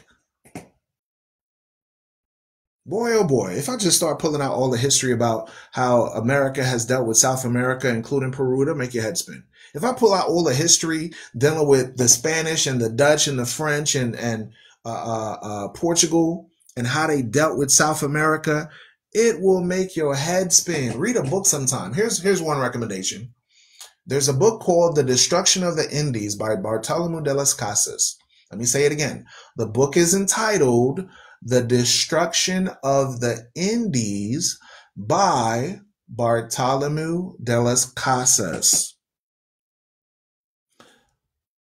Bartolomé de las Casas documents how the Spanish and the Portuguese invaded South America and the Caribbean islands and did egregious atrocities to the native indigenous population, to the so-called Indios, to the so-called Hispanics, to the so-called Latinos, and they committed acts of muerto. You understand? Atrocities, bad stuff. And then they gave you a European Jesus and you said, amen, hallelujah, even though Jesus was black. That's what you did. Don't they have a statue in Rio de Janeiro right now with a huge European Jesus? And nobody in 2024 can figure out that Jesus is black? Hold up, wait a minute. Start speaking against your African government. I came from America to Africa. See, that's how people's just speaking. They don't even know what it. You don't know me. You're making comments on my TikTok live. Just sit in the audience and take notes. Get a pen, get a paper, write these Bible verses down. Get educated, learn, grow, build. I'm not against you. I'm for you. I'm not against you. I'm for you. I may speak in a very direct and passionate tone, but I'm not against you, brother. I'm for you. What I'm showing you is, no, I'm not in Ghana. That's not correct. You are in Ghana, correct? Somebody trying to track my location. Government like, hey, you're in this location, aren't you? Yes, I'm going to confirm my exact location on the internet to random people. Yes. I am in Africa, 54 countries. Pick one. All right. So what we're going over is showing you that the various things that have happened to our people over the centuries do not have our best interests. God himself gave you holidays to celebrate. You read about those holidays in the Bible. No holy day or holiday that is not sanctioned in the Bible, you should not participate in it, including the 4th of July. Christmas, not in the Bible. Easter, got nothing to do with Jesus Christ. Bunnies laying eggs, nothing to do with the Savior. Thanksgiving Day, they thank God for your destruction. Okay? So we need to realize that you have your own holidays. Passover, the Feast of Dedication, Tabernacles, Day of Atonement, the Festival of First Fruits called Pentecost. These were your customs. I got a book that tells me that the native Aboriginal in the Americas celebrated ancient festivals like the new moons, the Sabbath, and the feast days, just like the ancient Hebrews in Africa. How is it you have a book that says that the native Aboriginal in South America and Mexico and the continental United States and the Caribbean islands were practicing Afro-Hebraic religion in the West prior to Christopher Columbus coming over and changing their religion to Catholicism? Prior to the Dutch and the Puritans giving them Anglicanism, Baptist religion, Seventh-day Adventist, and all of that. You had your own religion. It was the Bible, not Eurocentric delusionalism. The Greeks are the dawn of Western civilization. The Romans are the dawn of your Western civilization. Europe is the dawn of Western civilization. What does the Bible say about when the Greeks and Romans came into power? Let's find out. 1 Maccabees chapter 1, verse 1. And it happened after that Alexander, son of Philip, the Macedonian, who came out of the land of Chittim, had smitten Darius, kings of the Persians and the Medes, that he reigned in his stead the first over Greece, and made many wars, Wait, when the Greeks came into power, they didn't vote? They went to war? And won many strongholds, and slew the kings of the earth. Wait a minute, they was just waxing people left and right? And went through to the ends of the earth, and took spoils of many nations, insomuch that the earth was quiet before him. Whereupon he was exalted, and his heart was lifted up. Verse 9. And after his unalive, they all put crowns upon themselves. So did their sons after them many years. And evils and evils and evils were multiplied in the earth. And evils were multiplied in the earth. Wait a minute. So when the Greeks came into power, it wasn't the dawn of Western civilization? Wait a minute. So when Alexander the Greek came into power, it wasn't love and joy and peace and goodwill towards men. The Bible says history says evils were multiplied in the earth. Listen, this is the process of Hellenization. This is the process of assimilation. This is the new world order in the old world order. You get what I'm saying? This is spreading democracy right here. Alexander the Greek, that's spreading democracy, spreading freedom. How you spread freedom with a pew-pew in your hand? These are the terms that they tell you to make you delusional, right? Operation spreading freedom. Operation spreading democracy. Right? Strap on that C4 and go pew-pew. Let's go to 1 Maccabees chapter 1, verse 41. Moreover, King Antiochus wrote to his whole kingdom that all should be one people. This is the start of democracy in the Bible, y'all. This is the start of the American system because they take every attribute from various kingdoms and incorporate it into the American system. It says, moreover, King Antiochus wrote to his whole kingdom that all should be one people. That's called assimilation, y'all. That's NWO right there. And everyone should leave his laws, so all the heathen agreed according to the commandment of the king. Yea, many of the Israelites also consented to his religion. Contrary to popular belief, the way that America, Greece, Rome operates, everything is incorporated in their religious structure. Politics is a religion, believe it or not. It ain't just the amalgamation of church and state, because guess what? They were still worshiping Greece with Jupiter, with the Roman deity Jupiter, right? With Jupiter, Olympus, Zeus, you understand? Their religion was amalgamated with their politics.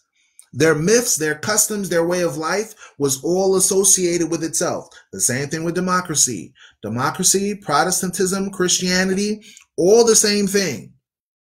All the same thing. Let's read on. It says, they consented to his religion and sacrificed unto idols. And sacrifice unto idols. Thanksgiving Day is a sacrifice to the idols of America. Christmas is a sacrifice to the idols of Roman Saturnalia. The 4th of July is a sacrifice. What are you doing? You're sacrificing swine's flesh. You're having a cookout. You're drinking wine. You're in festivities. That's why, once again, I'm asking the question. When you say holiday, the word holiday means holy day. Holy to whom? These are questions you have to ask yourself. If it's a holiday and the word holly, you just separate the I with the letter Y. Holy to who? Holy day, holiday, same term. Holy day, holiday, same verbiage. So they sacrificed unto their idols. Lupercalia, aka Valentine's Day, that's a sacrifice. Every custom that you've incorporated in America is based on ancient pagan religion. That's why I said earlier, every aspect of your society is a lie. Julius Caesar formed the month of July. July never existed prior to Julius Caesar. Hello. So how can you celebrate 4th of July if it never existed prior to Julius Caesar? There is no month of July.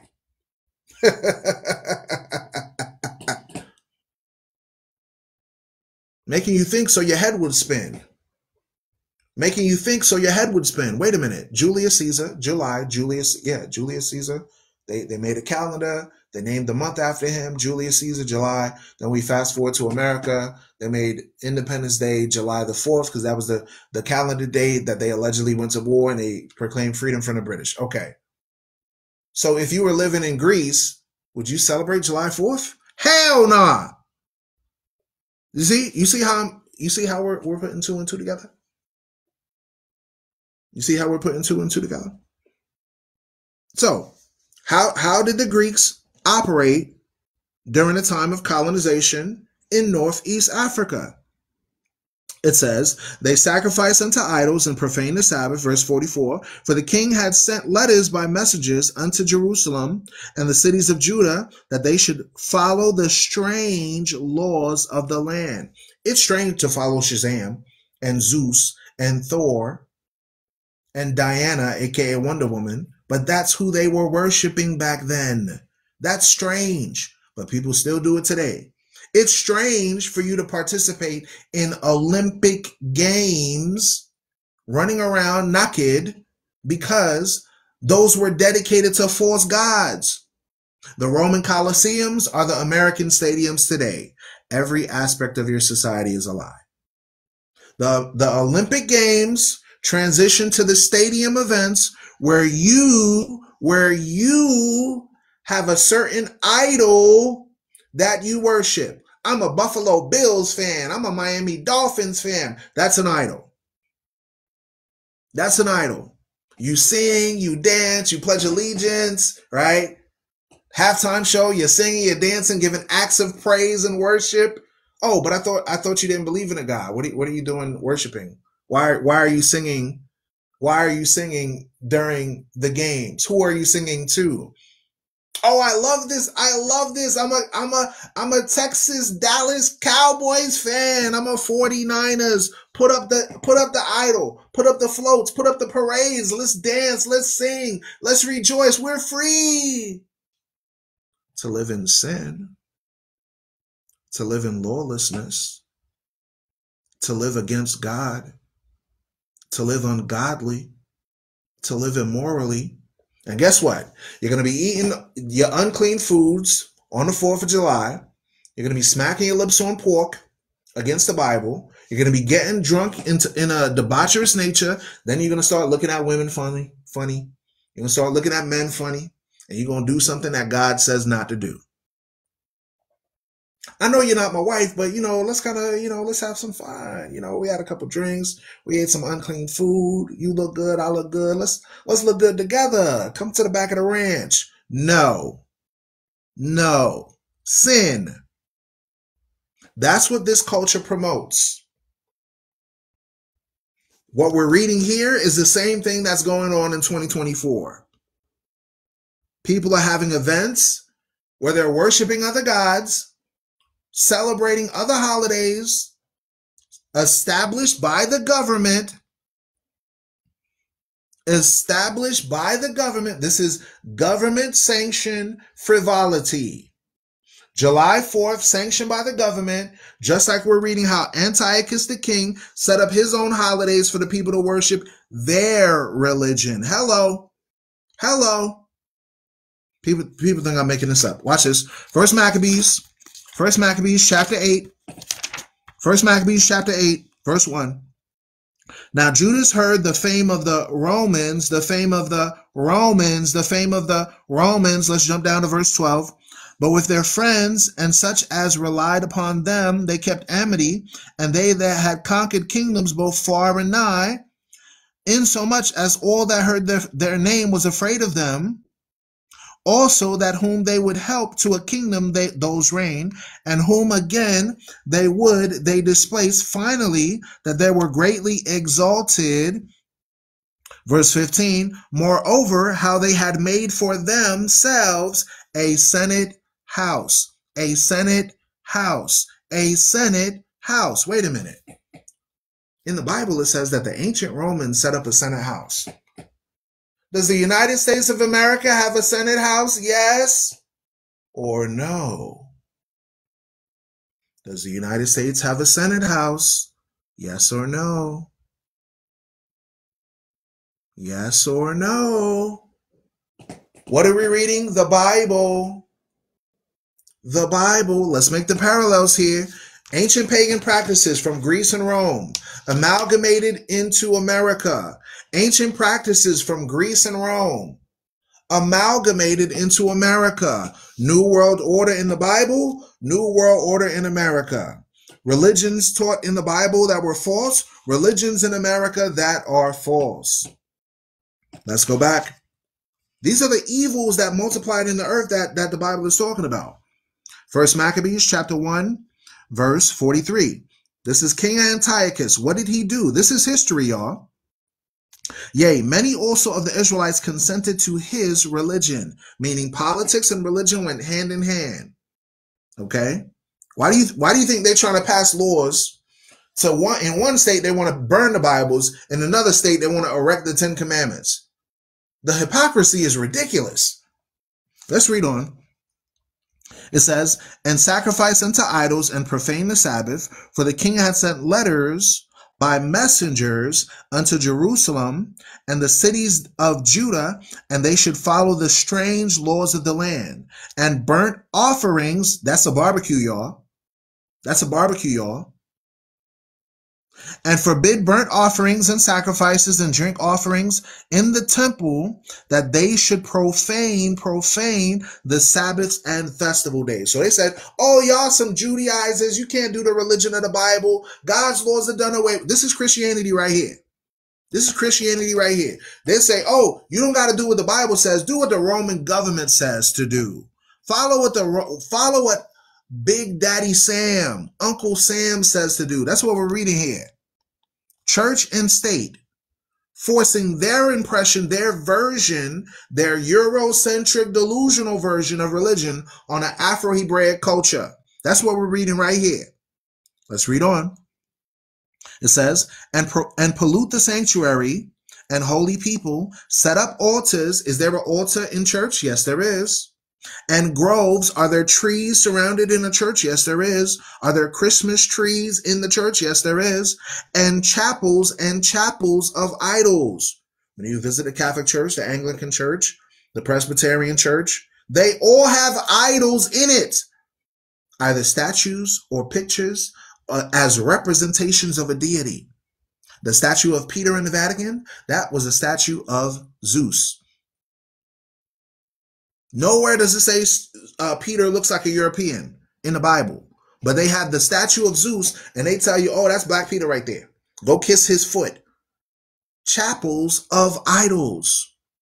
If you ever gone into a chapel, you'll see that there's various statues and religious images, and not one of them priests or pastors can give you a Bible verse that says that Jesus, Paul, Peter, Mary looks like this. That's why I call it Eurocentric delusionalism, Roman delusionalism. The Romans took the religion from the Hebrews, the Afro-Hebraic people culture in Northeast Africa when they invaded in 70 AD.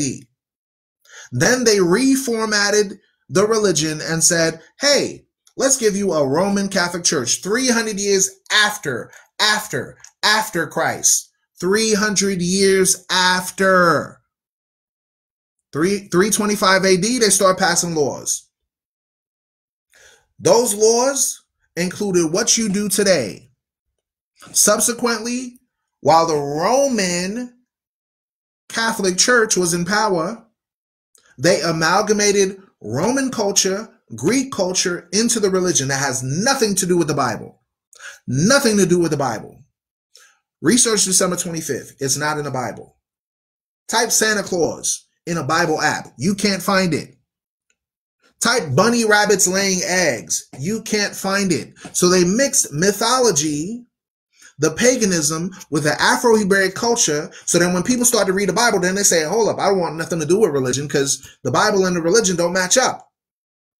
That's how the way of truth was evil spoken of. That's why people are saying now, I'd rather be an atheist because of the history of the Inquisition, the history of slavery, the history of colonization. That came from the Roman Catholic Church. But guess what? The Bible predicted it. We're reading about Christianity right here in the book. They said, oh, take those books out the Bible. Don't let them read that. Watch this. and pollute the sanctuary and holy people, set up altars and groves and chapels of idols, and sacrifice swine's flesh. Do they not eat pork in the Christian church? Do they not say all meat is good? When the Bible condemns it, you better believe it. And unclean beast, that they should also leave their children uncircumcised and make their souls abominable with all manner of uncleanness and profanation, to the end. Now, this was the reason that they did that. This is the reason why they did that. To the end that they might forget the law. You see, there's a difference between divine law coming out of the Bible versus religion. Divine law teaches you how to love as you love yourself. Divine law teaches you, if I love you, I'm not going to steal from you. That's thou shalt not steal. Divine law gives you a blessing from that conscription to that requirement. So when you say to yourself, you know what? I understand that these principles, these moral values known as the commandments of the Creator, I get a benefit from them. I could remove myself from the falsehood of religion, but say the Bible is a true book. I like the history. I like the prophecies. I like the predictions. And this book is good. It's just the hogwash that comes with modern religion. I'm not with that.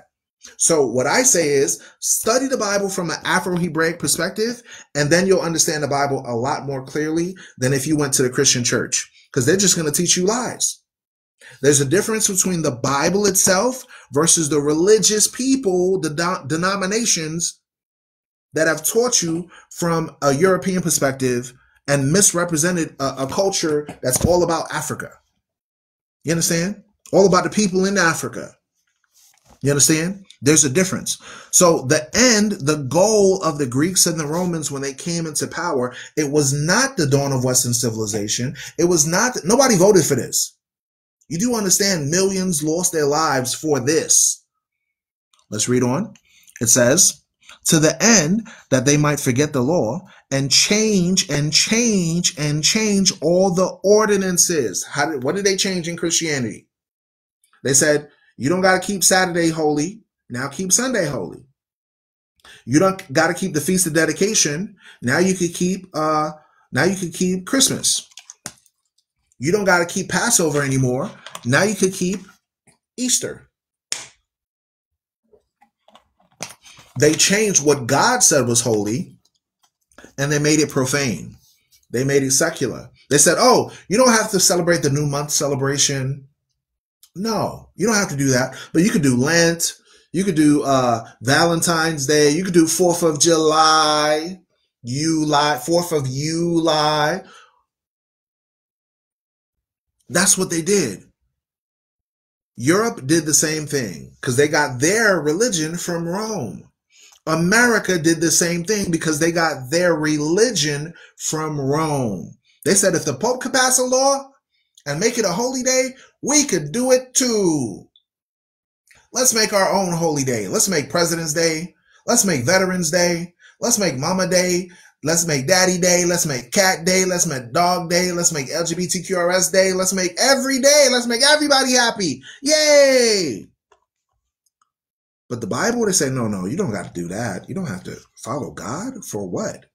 I know. We say in God we trust on the paper, but that's just, that's on paper. In reality, it's a bunch of Luciferians running the country. It's a bunch of Satanists running the country in reality. Yep. Yeah, y'all have heard about the Illuminati. Y'all have heard about it, so I don't even got to say it. I don't even have to say it. Many of you already know. Many of you know that the government officials been all into PDF files and all into egregious things. They got movies about it. But everybody just ignores it. You know you're not in a safe and just society when every day 5 people get unalive by mass pew-pews. But I could go to Africa and don't nobody got no pew-pews over here. How is that I'm more safe in a third world developing nation than in the freest country in the world? America's the freest country in the world, but if I could go into a store and get robbed, I'm not free. If I, as a business owner, If I have, as a business owner, live in the United States and I run my business, and my business costs $10,000 a month to operate, and I go to Africa and I'm able to operate that same business with $1,000, what's more profitable for me? What makes more sense for me? If I can go to the Caribbean islands and have a business for $2,000 expenditures per month versus in America for $10,000 or $20,000 or $15,000 a month, what makes more sense for me? What makes more sense? But we're free. In America, you run a business and somebody could walk in the store with a pew pew and say, give me all your money. Freedom. Yay. Freedom. In America, you go to an educational center and you send your kids to say, hey, you're in pre-K, you're in kindergarten. And idiots can walk in and go pew, pew, pew to little children. Is that freedom? Is that freedom? But developing nations, if you're not a law enforcement officer, if you're not in the military or working in some official capacity, you don't have access to pew pew. It's not there. It's not that type of egregious activity is non-existent in developing nations. People complain about third world nations having pew pew going on, and nobody asks the question, who manufactures these armaments? Nobody asked that. Oh, Haiti, look, we got to send military over there because they got gang violence. There's not gang violence in America. Oh, look, Venezuela, we don't like you, so let's send military to go. Oh, Congo, oh, Sudan, all this conflict. Who manufactures these items? Does Africa manufacture it? Does the Caribbean islands manufacture it? Or do they come from certain countries of the West? All we're doing is causing you to think, folks. That's all we're doing. Asking questions to say things that make you go, make it make sense. You fight in America against allegedly immigration, right? You say, oh, these immigrants that are coming into America, they're causing all the problems. I can't get a job and all of this is going on. And oh no, the violence and scapegoats. Was America not established by immigrants? Immigrants from Britain, immigrants from Portugal, immigrants from Spain, immigrants from Dutch lands and Germany. Wait a minute. So they came to this land, stole the property from other people, and then call other people illegal aliens? Wait a minute. So the fugitive is calling the people that were already here illegal? Wait a minute. I'm trying to understand how that makes sense. I'm trying to understand how an Italian can come from Italy, come to America, take over the land, get papal decrees, call it manifest destiny, and then turn around and say the so-called blacks that are living there and the so-called native indigenous and the Indians that they're illegal. Wait a minute. I'm trying to understand that. No, nobody has gone on CNN and say, CNN, shut the hell up. You're stupid. Fox News, shut the hell up. You're stupid.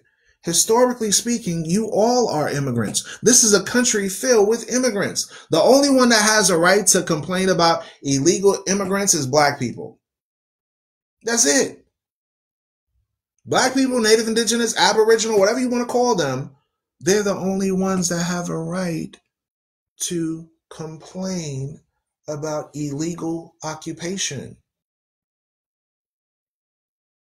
I've heard people say that the land with the blue and white flags is another American colony. I agree with that statement. Let's read on. 1 Maccabees chapter 1, verse 51. It says, in the self same manner wrote he to his whole kingdom, and appointed overseers over all the people, commanding the cities of Judah to sacrifice city by city. So wait a minute.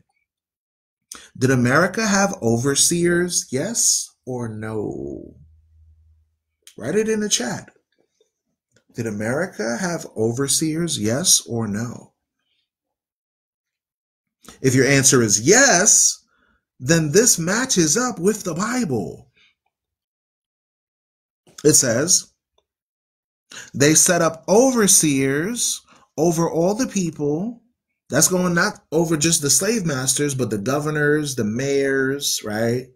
The councilmen, right? The senators, right? Over all the people. Watch this. And it says, commanded the cities of Judah to sacrifice city by city. So what did they do? They started to enforce their political and religious agenda against the populations of Judea. When the Greeks came into power, the process of Hellenization was this: remove you from your own culture, your own politics, your own way of life, and cause you to become Greek citizens, Roman citizens, European citizens, American citizens. That's what we're reading right here. They passed laws to say, you need to follow American culture, British culture, Spaniard culture, Italian culture, Roman culture, Greece culture. Put a 1 in the chat if everybody understands so far. Put a 1 in the chat if everybody understands so far. Let's read on. It says, then many of the people were gathered unto them, to wit, everyone that forsook the law, meaning they rejected the laws of the Bible and started to follow the Greeks and the Romans now. And so they commanded evils in the land. Evils in the land. So in verse 9, it talked about evils were multiplied in the earth. Now we're understanding that the evils was what? The religion of the Greeks and the culture of the Greeks, the politics of the Greeks, the way of life of the Greeks. Those were all evils of the land. Indoctrination to the new world order, assimilation, Hellenization. I'll give you a modern term. Integration. The institution of American integration was the process of not separating the indigenous populations and the so-called African slaves to keep their own culture, but now causing them to accept American religion, American politics, American customs, American way of life. This is why people are so adamant to argue with me about 4th of July. And when you ask them a simple question like, where were your ancestors in 1776? All of a sudden they're like, well, back then we weren't free, but today we're free. So, we can still celebrate it. No, stupid. I'm sorry. Let me not call you stupid. No, soft brain. Not the sharpest knife in the cupboard. The elevator does not go to the top floor. The marbles do not roll in the right direction, because they will celebrate a custom that is completely a carbon copy version of what the Greeks and the Romans did in the process of indoctrinating you to become a Greek citizen. Hellenization, assimilation, New World Order. Watch this. The New World Order is the Old World Order. So they just transition it from the United States of America to the United Nations to the EU. So they're creating a global structure all geared toward promoting Eurocentric customs. Think about it, y'all. A Chinese person leaves from China, come to America, all of a sudden they say Merry Christmas, Happy 4th of July. Wait a minute, I thought you were Chinese. Why are you not celebrating the Chinese New Year? Oh, I love my country, but I'm in America now, so I'm American. That's Hellenization. How are you from an Arabic nation? You got your own religion, your own customs, your own way of life, but then you come to America and all of a sudden you celebrating codename Rainbow. All of a sudden you got pink hair and purple hair and you're entrenched in American culture. All of a sudden you're like, I know I'm Palestinian, but I'm American. I know I'm from Azerbaijan, but I'm American. I know I'm from India. How can you come from another nation and then all of a sudden you come to America? The brainwashing is so strong here. Okay, if that doesn't make sense, let me give you another example. Star Wars, the movie series of the Star Wars. You are the Jedi. The Jedi fought against the Empire. The Empire wanted to indoctrinate people to follow the Empire with the dark side of the Sith. Remember the term republic in the movie, right? Republic. What does that go back to? Roman Republic, Greek Republic, American Republic. Y'all, do me a favor, y'all. We've had over 90 people in the chat, and we're only at 12,000 likes. Do me a favor, y'all. Let's tap the screen. Let's get the likes up to at least 30K. There's no reason for us to have discussions like this where we're revealing information that you won't learn in your educational system, that National Geographic won't cover.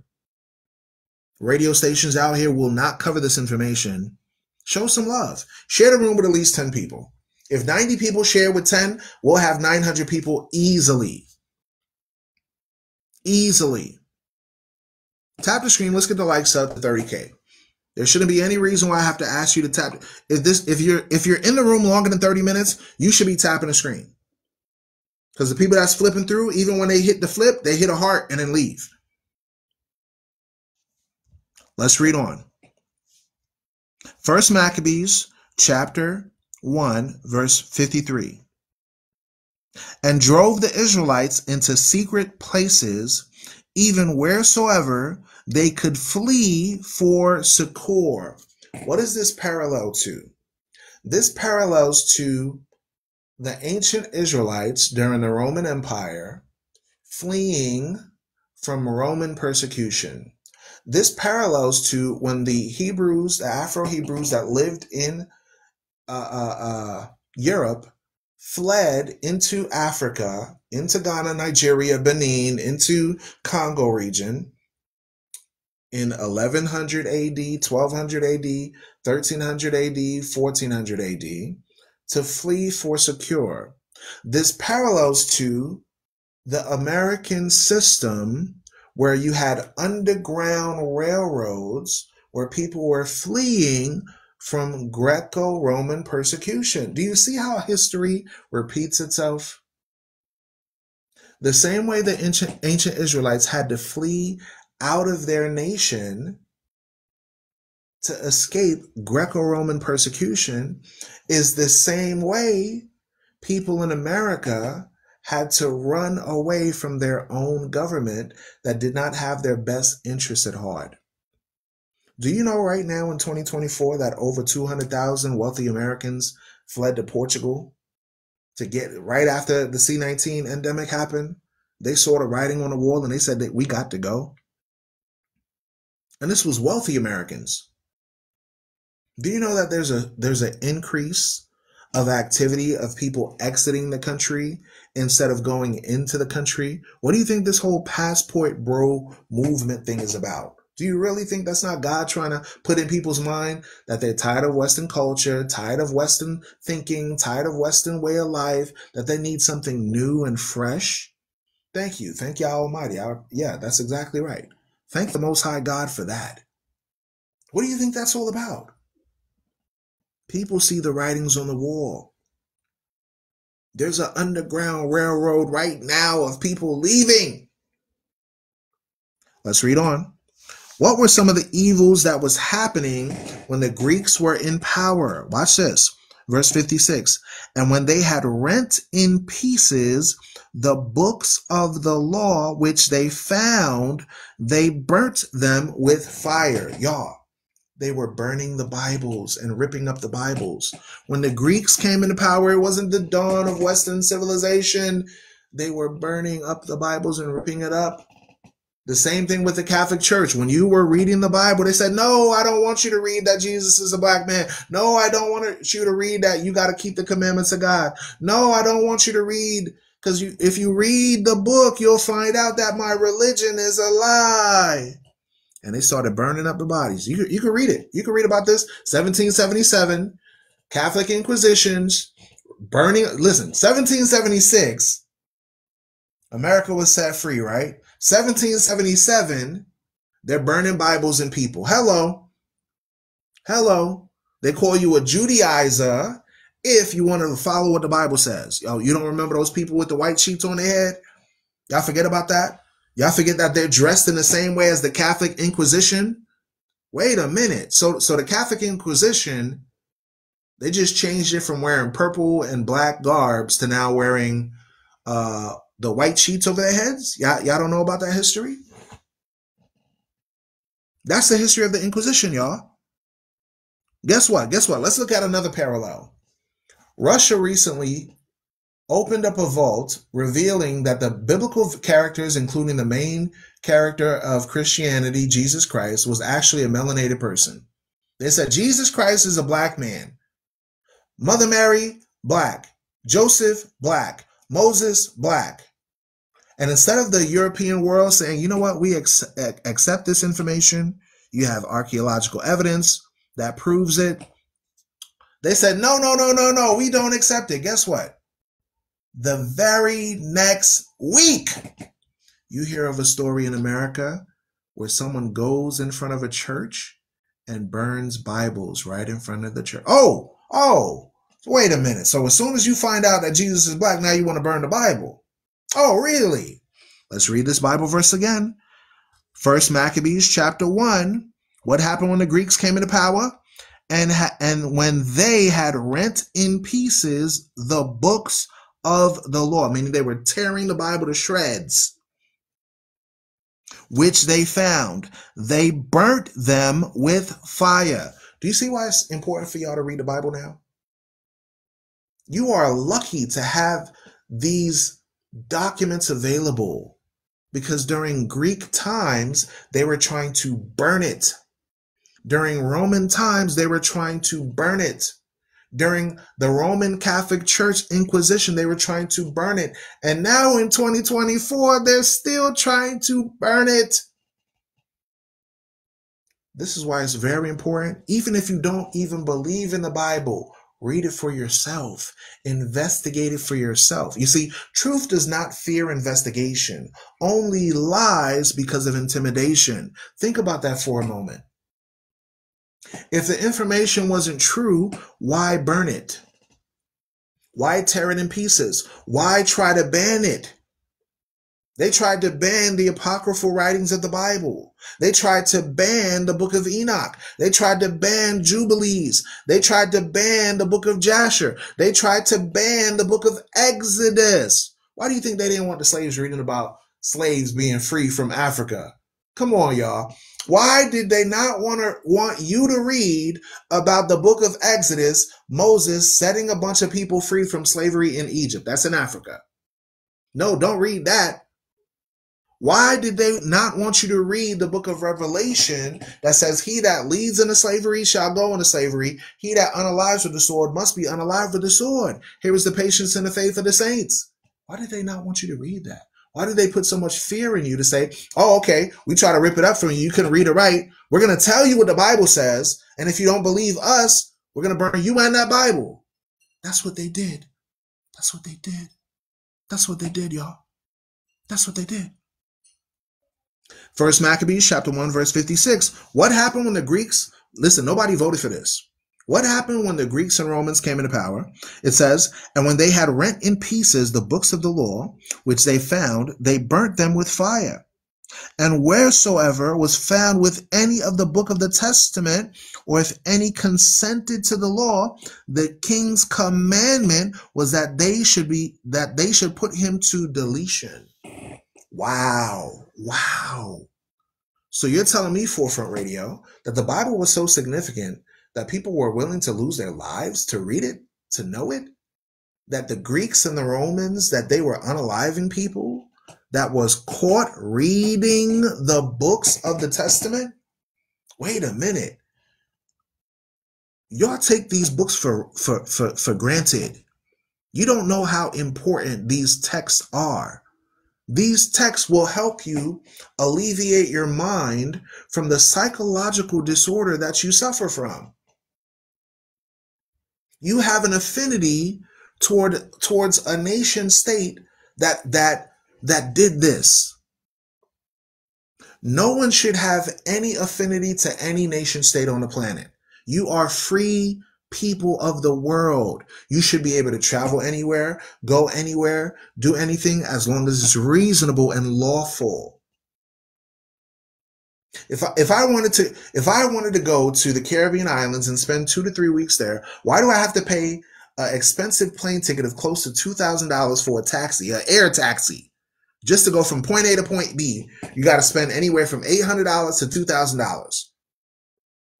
Why is it easier for me to travel from Europe to America than it is for me to travel from Africa to America? I wonder. They say you're free, but why is the cost to leave so much? Why is the cost to leave so much? I'm trying to figure that out. When the Greeks came into power, it was not the dawn of Western civilization. The Bible says evils were increased in the land. That's what we're reading, folks. That's why it's important to read this and know this history. Watch this. First Maccabees, chapter 1, verse 58. Thus did they by their authority unto the Israelites every month, to as many as were found in the cities. Oh, we got some runaway slaves here. Get them. That's what we're reading here, y'all. Now the 5th and 20th day of the month, they did sacrifice upon the idol altar, which was upon the altar of God. Meaning they were sacrificing to Zeus, the thunder god. They were sacrificing to Thor, to Baal, to Baalah. Now the 5th and 20th day of the month, they did sacrifice upon the idol altar, which was upon the altar of God. You see, the pagans always wanted to steal things from the God of the Bible and attribute their religion on top of it. Meaning have a form of godliness, but denying the power thereof. A pretend religion to make it seem like you're serving God, but in reality you're serving idols of the Romans, the Greeks, the Americans, the Europeans. Let's read on. At that time, according to the commandment, they put to deletion certain women that had caused their children to be circumcised. And they took the children, the infants about their neck, excuse me, and rifled their houses and slew them that had circumcised them. So y'all, imagine Roman soldiers coming into your house, flipping over your tables, putting holes in your mattresses, after destroying your houses, arresting you, and putting you on the deletion blockade.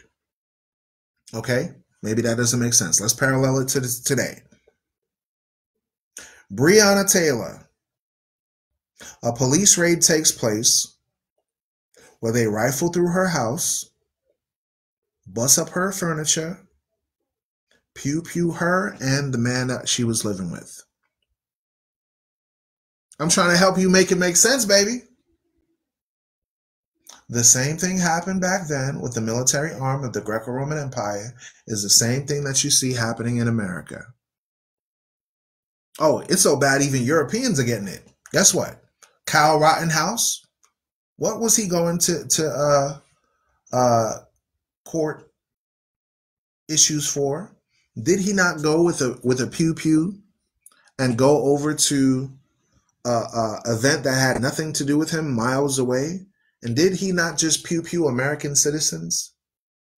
And they let him get off because according to the mind of the delusionalist, they'll say, oh, you were supporting black people fighting for their rights.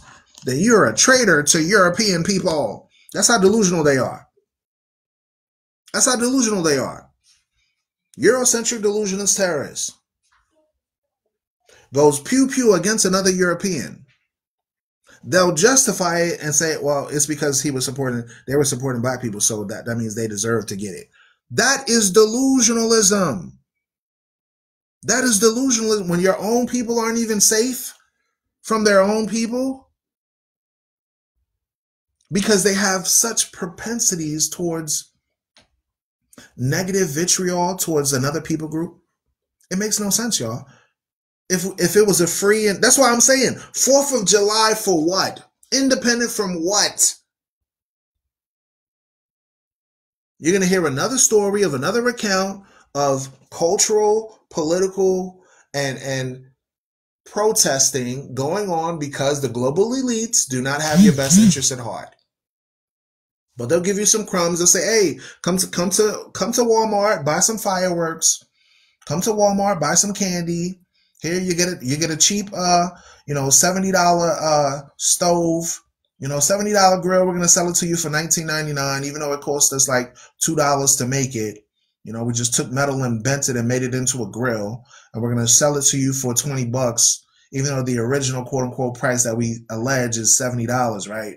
We'll sell it to you for $20, and then you're gonna go buy unclean meat and cook it on the grill, bioengineered food, okay, GMO.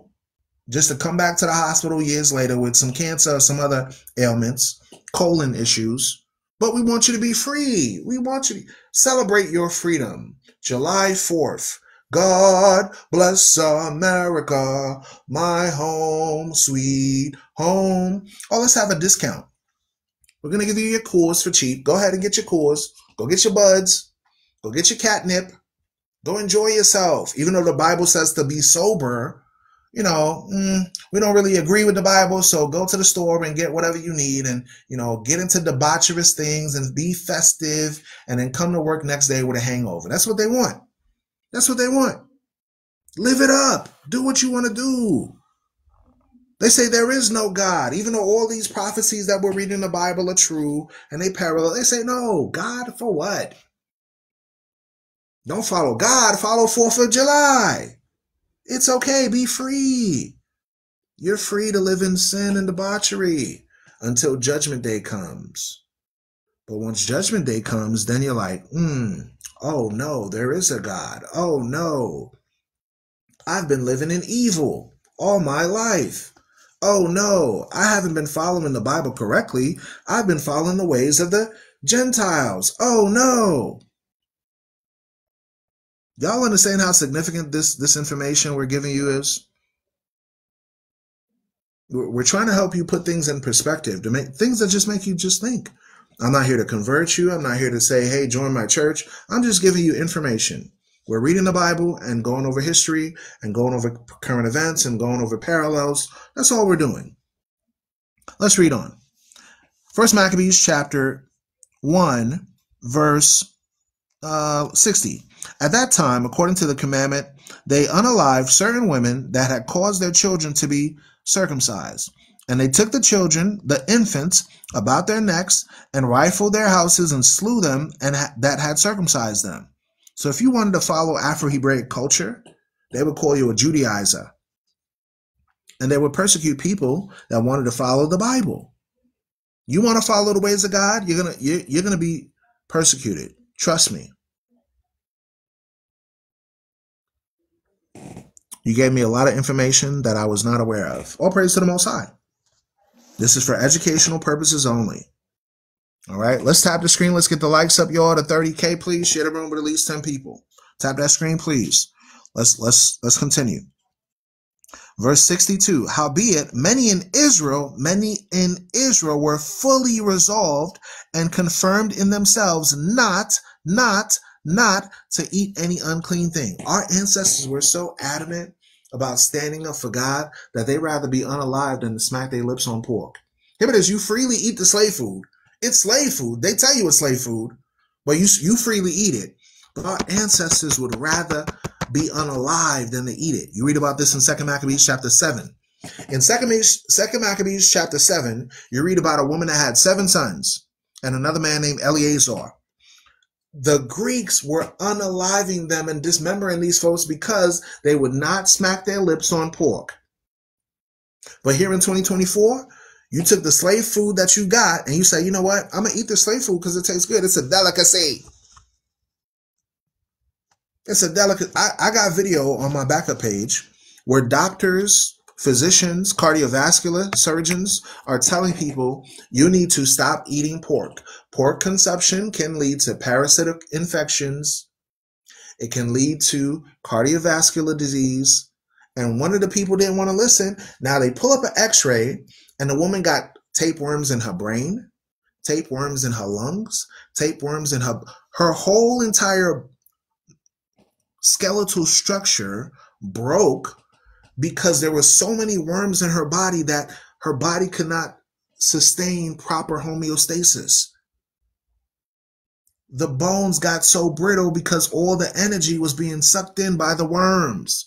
All the tapeworms were eating her food, and she had dementia because the worms were eating her brain, y'all.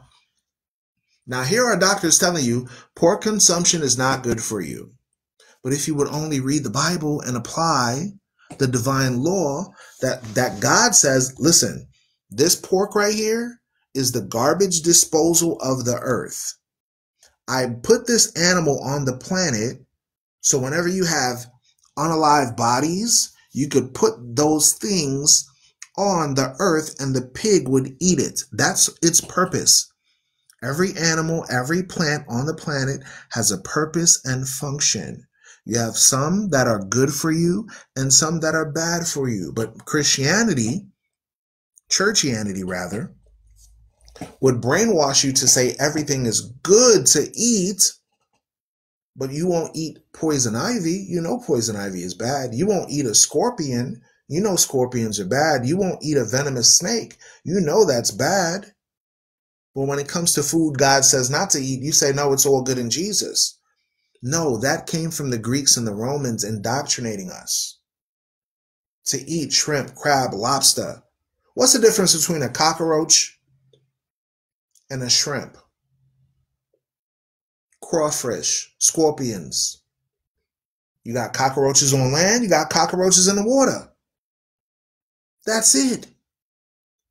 So now our people resolved in their minds not to eat any unclean thing. But the Greeks and the Romans, when they came into power, the Idumeans, the Edomites, when they came into power, they wanted to forcefully cause you to eat unclean things. Watch this. Wherefore they chose rather to be deleted, that they might not be defiled with meats. And that they might not be defiled with meats, and that they might not profane the holy covenant, so then they unalive. Y'all, our people were so adamant. They said, I would rather pass away than to smack my lips on unclean food that God says not to do, not to eat. Watch this. Let's go to 1 Maccabees chapter 3.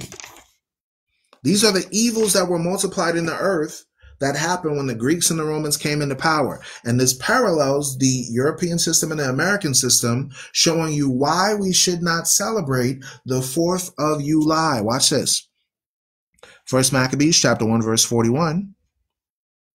And the merchants of the countries, hearing the fame of them, took silver and gold very much with servants, and came into the camp to buy the children of Israel for slaves. A power also of Syria and of the land of the Philistines joined themselves to them. So wait a minute. The Arabs, the Syrians, the Palestinians, the Greeks, the Romans, the Idumeans, the Edomites, they all work together. These merchants of the country are the merchants, mermaid, water maid, merchant, water vendor. They traveled over the Mediterranean selling our people as slaves. Black people take from Africa, bring them to Asia Minor, bring them to Greece, bring them to Italy, bring them to Spain. How do you think black people got there? Some of them were already living in Europe, but some of them were brought there as slaves. So when you read in the Bible, neither Jew nor Greek, neither bond nor free, who was in bondage? Hello. Who was forced to become Greek citizens? Hello. That's what that's talking about. Neither Jew nor Greek, neither bond nor free is talking about Israelites sold as slaves in Grecian, Roman, European, American culture. Not the literal Greeks, but the people taken into captivity as slaves. Hello. They read this in the Bible, meaning the Roman Catholic Church and the Protestants. They said, take that out. Reword it. Make it in a way where people don't understand that. But this is parallels to America. Parallels to them. Listen, did America not have merchants involved in trade? Yes, they did. It was a global trading system. It wasn't just America. You had Britain, Spain, Portugal, the Netherlands, Germany, China, Saudi Arabia. All of them were working together, targeting a specific group. This is how you became the lost tribes of the Israelites. This is how you became lost. This is the early process of how an Afro-Hebraic group in the Bible now are relegated to terms like African, Afro-Palestinian, Afro-Iraqi, Afro-Afghanistani, Afro-Grecian, Afro-Roman, Afro-American. Correct, Hellenization. How you became assimilated, integrated as to Afro-Americans, Afro-Hispanic, Afro-Peruvian, Afro-Canadian, Afro-Germanic, Afro-Hawaiian, Afro-Pacific Islander. Hello, I'm trying to help you see what happened to your ancestors. Very important information. You are not a color in a crayon box. You are not a geographical location. You are not a Nigerian. You are not a Puerto Rican. You are not an African American. You are not a Canadian. You're not even an American. Everyone had a forefather. Who is yours? Some people come from Jacob. Some people come from Esau. Some people come from Canaan. Some people come from Midian. Some people come from Ishmael. Some people come from Rome, from Greece. Everyone has a forefather. Some people come from Javan and Japhet. Some people come from the Medes. Some people come from the Persians. But why is it when it comes to melanated people, it doesn't matter, we're just going to call you people of color. Are you green? Are you pink? Are you purple? People of color. Are you a rainbow? What is that? Do you have an ancestor called people of color? Is there a forefather that I can call people of color? No, all this happened during this process. And the merchants of the country, hearing the fame of them, took silver and gold very much, and servants, and came into the camp to buy the children of Israel for slaves. Now, what else did they do? Let's jump down to verse 41. And laid open the book of the law, wherein the heathen had sought to paint the likeness of their images. Their images. Their images. Showing you. First, they started burning the Bibles, tearing up the Bibles. Then they started enslaving the people. Then when they realized that they could not control the people, they said, you know what? Let's take the Bible and let's make it Hellenized. Let's draw images of Jesus Christ as a European. Let's draw images of Moses as a European. Let's draw images of Mother Mary as a Roman deity. Let's open the Bible that belonged to Africa and let's make it about Rome. Let's make it about Greece. Let's make it about the Edomites. Let's make it about America. Make America great again.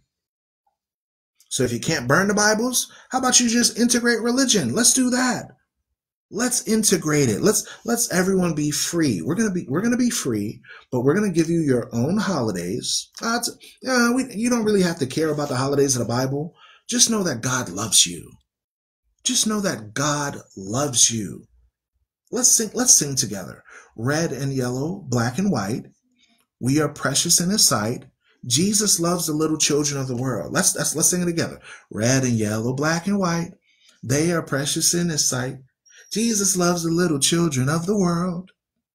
Oh, you never read the Bible, but let me give you a Bible verse to memorize. John 3:16, for God so loved the world that he gave his only begotten son, that whosoever believes in him shall not perish but have eternal life. You may not know what John 3:3 says. You may not know what John 3:14 says, but you're going to have a bumper sticker in your brain. John 3:16, God loves everyone. And you don't even know you've been brainwashed.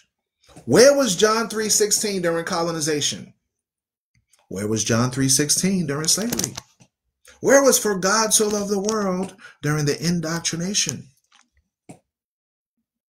Where was John 3:16 when they were burning Bibles? Watch this, watch this.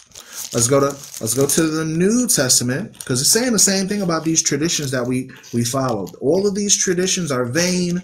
All of these traditions are a lie. Where was 4th of July? Where was the freedom during captivity? Let's go to Colossians chapter 2. Colossians chapter 2. We're going to read verse 8. It says, beware, lest any man spoil you through philosophy and vain deceit, after the tradition of men, after the tradition of rudiments of the world, and not after Christ. Let me read it again. Beware lest any man, what man came and spoiled you through philosophy? Did not philosophy come from the Greeks and the Romans? Yes, it did. And vain deceit. The word vain means worthless. Deceit means lies. What man came to destroy you with a philosophical, ideological, religious perspective that was built on vanity, worthless things, and lies, after the tradition of men, after the rudiments of the world, meaning the customs of the world, meaning the elements of the world, and not after Christ. Show me July 4th in the Bible. It's not there. Show me Independence Day in the Bible. It's not there. Show me Santa Claus and reindeer. It's not there. Show me Memorial Day. It's not there. Show me Father's Day. It's not there. Show me Mother's Day. It's not there. Show me LGBTQRS Day. It's not there. Show me Cat Day. It's not there. Show me Dog Day, Bird Day, President's Day. All these days you got to worship. Who are you worshiping? And Christ himself said not to follow the traditions of men. This is in the New Testament, y'all. You can't get no more New Testament than Colossians, because the Israelites were scattered into Colossus. We just read it in Maccabees. They were taken into Greece and Rome as slaves. Now Paul is waking them up to say, hey, don't let nobody deceive you with vain words, with philosophies and indoctrination of man. Follow what the Bible says. Don't follow the traditions of men. Follow the customs of the Bible. You have your own holidays. Your holy days are what? Passover, that's in the Bible. The Feast of Dedication, that's in the book of Maccabees. Purim, that's in the Bible. The Festival of First Fruits, the new moon, the Sabbath. God gives you days of rest. Guess what? We got literally 52 weeks in a year. Every Saturday, that's a day off from work. God said, in a 24-hour society, I'm going to give you Saturday to take a break from all the chaos. But we're so used to living a rat race. I got to get money. I got to work. I got to eat. That you don't even take a break That's why when you get these days like 4th of July, all of a sudden you're rejoicing. You're like, finally, I get some time to myself with my family. But guess what? God already gave you a break. God, you should celebrate every Saturday. You should rejoice every Sabbath. Watch this. Let's go to Matthew chapter 15. Matthew chapter 15, verse 3. What are we reading? The Bible. This is Jesus talking to the religious leaders of his days. The day of rest is not Sunday. There's no Bible verse that says that Sunday is the day of rest. Once again, you got that from the Romans who crucified Christ, unalive Christ, gave you a Roman religion, and told you Sunday was holy with no Bible verse. A lot of people just worship the devil and they just accept it. When you worship on Sunday, that's called Sol Invictus, the day of the sun. You look up the Church of Satan. They worship on Sunday too. Okay? Look it up. In the age of information, ignorance is a choice. Matthew chapter 15, verse 3. But he answered and said unto them, why do you also transgress the commandment of God by your tradition? By your no Bible verse says it's Saturday. Watch this. First book of the Bible, Genesis. Genesis chapter 2. I just read the Bible to prove Christians wrong. Christians are atheists. They don't believe the Bible. Genesis chapter 2, verse 2. On the seventh day, God ended his work which he had made, and he rested on the seventh day from all his work which he had made. And verse 3, and God blessed the seventh day and sanctified it. The seventh day is the Sabbath. So now let's count. Sunday, that's 1. Monday, that's 2.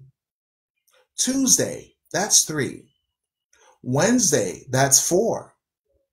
Thursday, that's 5. Friday, that's 6. Saturday is 7.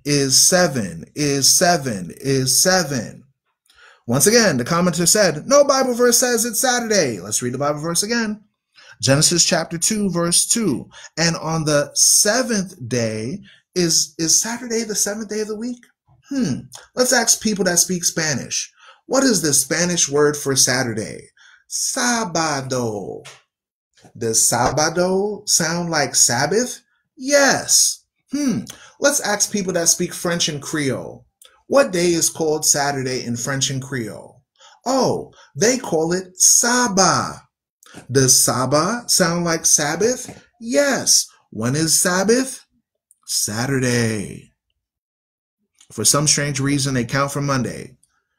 Nope, that's incorrect. That's the business week. You do business on Monday, but those 2 days are called weekend. Sunday is on the beginning of the week's end. Saturday is at the ending of the week's end. That's why those 2 days are called the weekend. First week, first day of the week, Sunday. That's the beginning of the week at the end of that primary first. Then Saturday or Sabbath or Sabado or Shabbat is the last day of the week. Weekend. Those 2 days are weekends. Saturday, then Sunday is the start of the new week. They even tell you Jesus resurrected on Sunday. Didn't they say that? They say the first day of the week, the Lord's day. Christians are atheists. No offense, but if the shoe fits, make sure you got your laces on tight. They don't believe the Bible. I guarantee you, the person that made the comment that said no Bible verse says it's Saturday, I guarantee you they'll tell you that they're a Christian. I guarantee you. With no Bible verse. Watch this, watch this. Exodus chapter 20, verse 8. They don't know the Bible. They just know religion. Exodus chapter 20, verse 8. It says, remember the Sabbath day to keep it holy. 6 days shalt thou labor and do all thy work. But the seventh day, not the first day, not the fifth day, not Sunday, not Thursday, not Friday, but the seventh day is the Sabbath. How can you get more clearer than that? The seventh day is. This is like saying, this person is great. The term is means it's definitive. It's definitive. It's not going to change. It is. That's why people always say it is what it is, meaning you can't change it. The Greco-Roman Catholic Church decided to pass a law to change it. Nobody stood against it. They created an inquisition where they were burning Bibles and burning people, and they said, you're a heretic, you're a Judaizer if you want to do what the Bible says. Guess what? This is written in stone. This is written in, it's on the 10 Commandments, engraved with the finger of God. So if God said it, why are we following man? You're following the traditions of men. Jesus warned you, beware lest any man spoil you through vain deceit, through philosophy. What do? They say, well, we keep the first day holy because the Holy Catholic Church gave us the first day of the week. We keep Sunday holy because the Catholic Church, our mother, told us to keep it holy. But nowhere in the Bible does it say Sunday, the first day of the week, is holy. Nowhere. Book, you notice what I did? I gave you book, chapter, and verse. Ask a Christian to give you a book, chapter, verse saying that Jesus is a European. They ain't got none. Ask them Santa Claus. Give me book, chapter, and verse of Santa Claus. They ain't got none. Ask them to give him book, chapter, and verse that Easter bunnies lay eggs. They ain't got none. They so entrenched with paganism that when you ask them simple questions, they get in their feelings. Don't tell me I'm wrong. My feelings. My religion is insulted because you're reading the Bible. That's how brainwashed people are, y'all.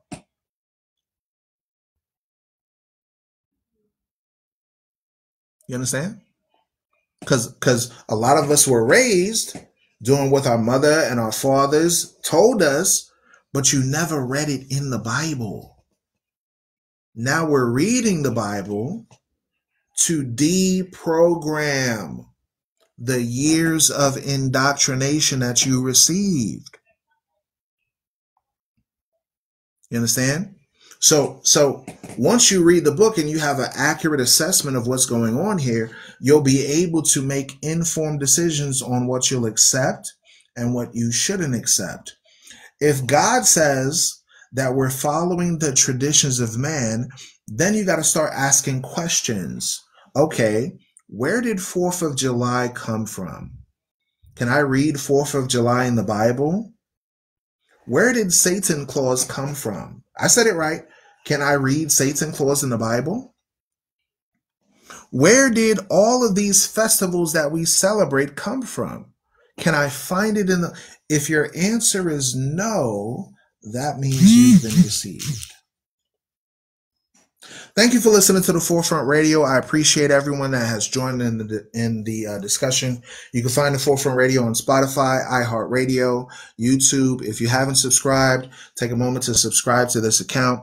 If you haven't followed, make sure you follow this account. We appreciate all those that have contributed to the live goal, as well as those that have contributed to our efforts to teach this good news. This is good news for a broken people. This is good news for a scattered people, scattered throughout all the four corners of the earth. Should we celebrate 4th of July after all this information that we've covered about the indoctrination of the Idumean Greeks, the indoctrination of Americans? Should we celebrate these things? The answer is no. Let's read one last scripture and we'll close out. Shalom to you all. We'll read Numbers. Thank you for the contribution to the live. We'll read Numbers chapter 6. We'll read Numbers chapter 6. Ask your relative. Tell them, hey, I'm not celebrating 4th of July today. I got no reason to celebrate it. I'll wait till Saturday, and then I'll celebrate on Saturday that God set me free from the sinful world. Numbers chapter 6, verse 22. And the Lord spake unto Moses, saying, speak unto Aaron and unto his sons, saying, on this wise you shall bless the children of Israel, saying unto them, the Lord bless thee and keep thee. The Lord make his face to shine upon thee, and be gracious unto thee. And the Lord lift up his countenance upon thee, and give thee peace. And they shall put my name upon the children of Israel, and I will bless them. I pray that this was a blessing for you all. Thank you for joining us on the Forefront Radio. With that, we say shalom.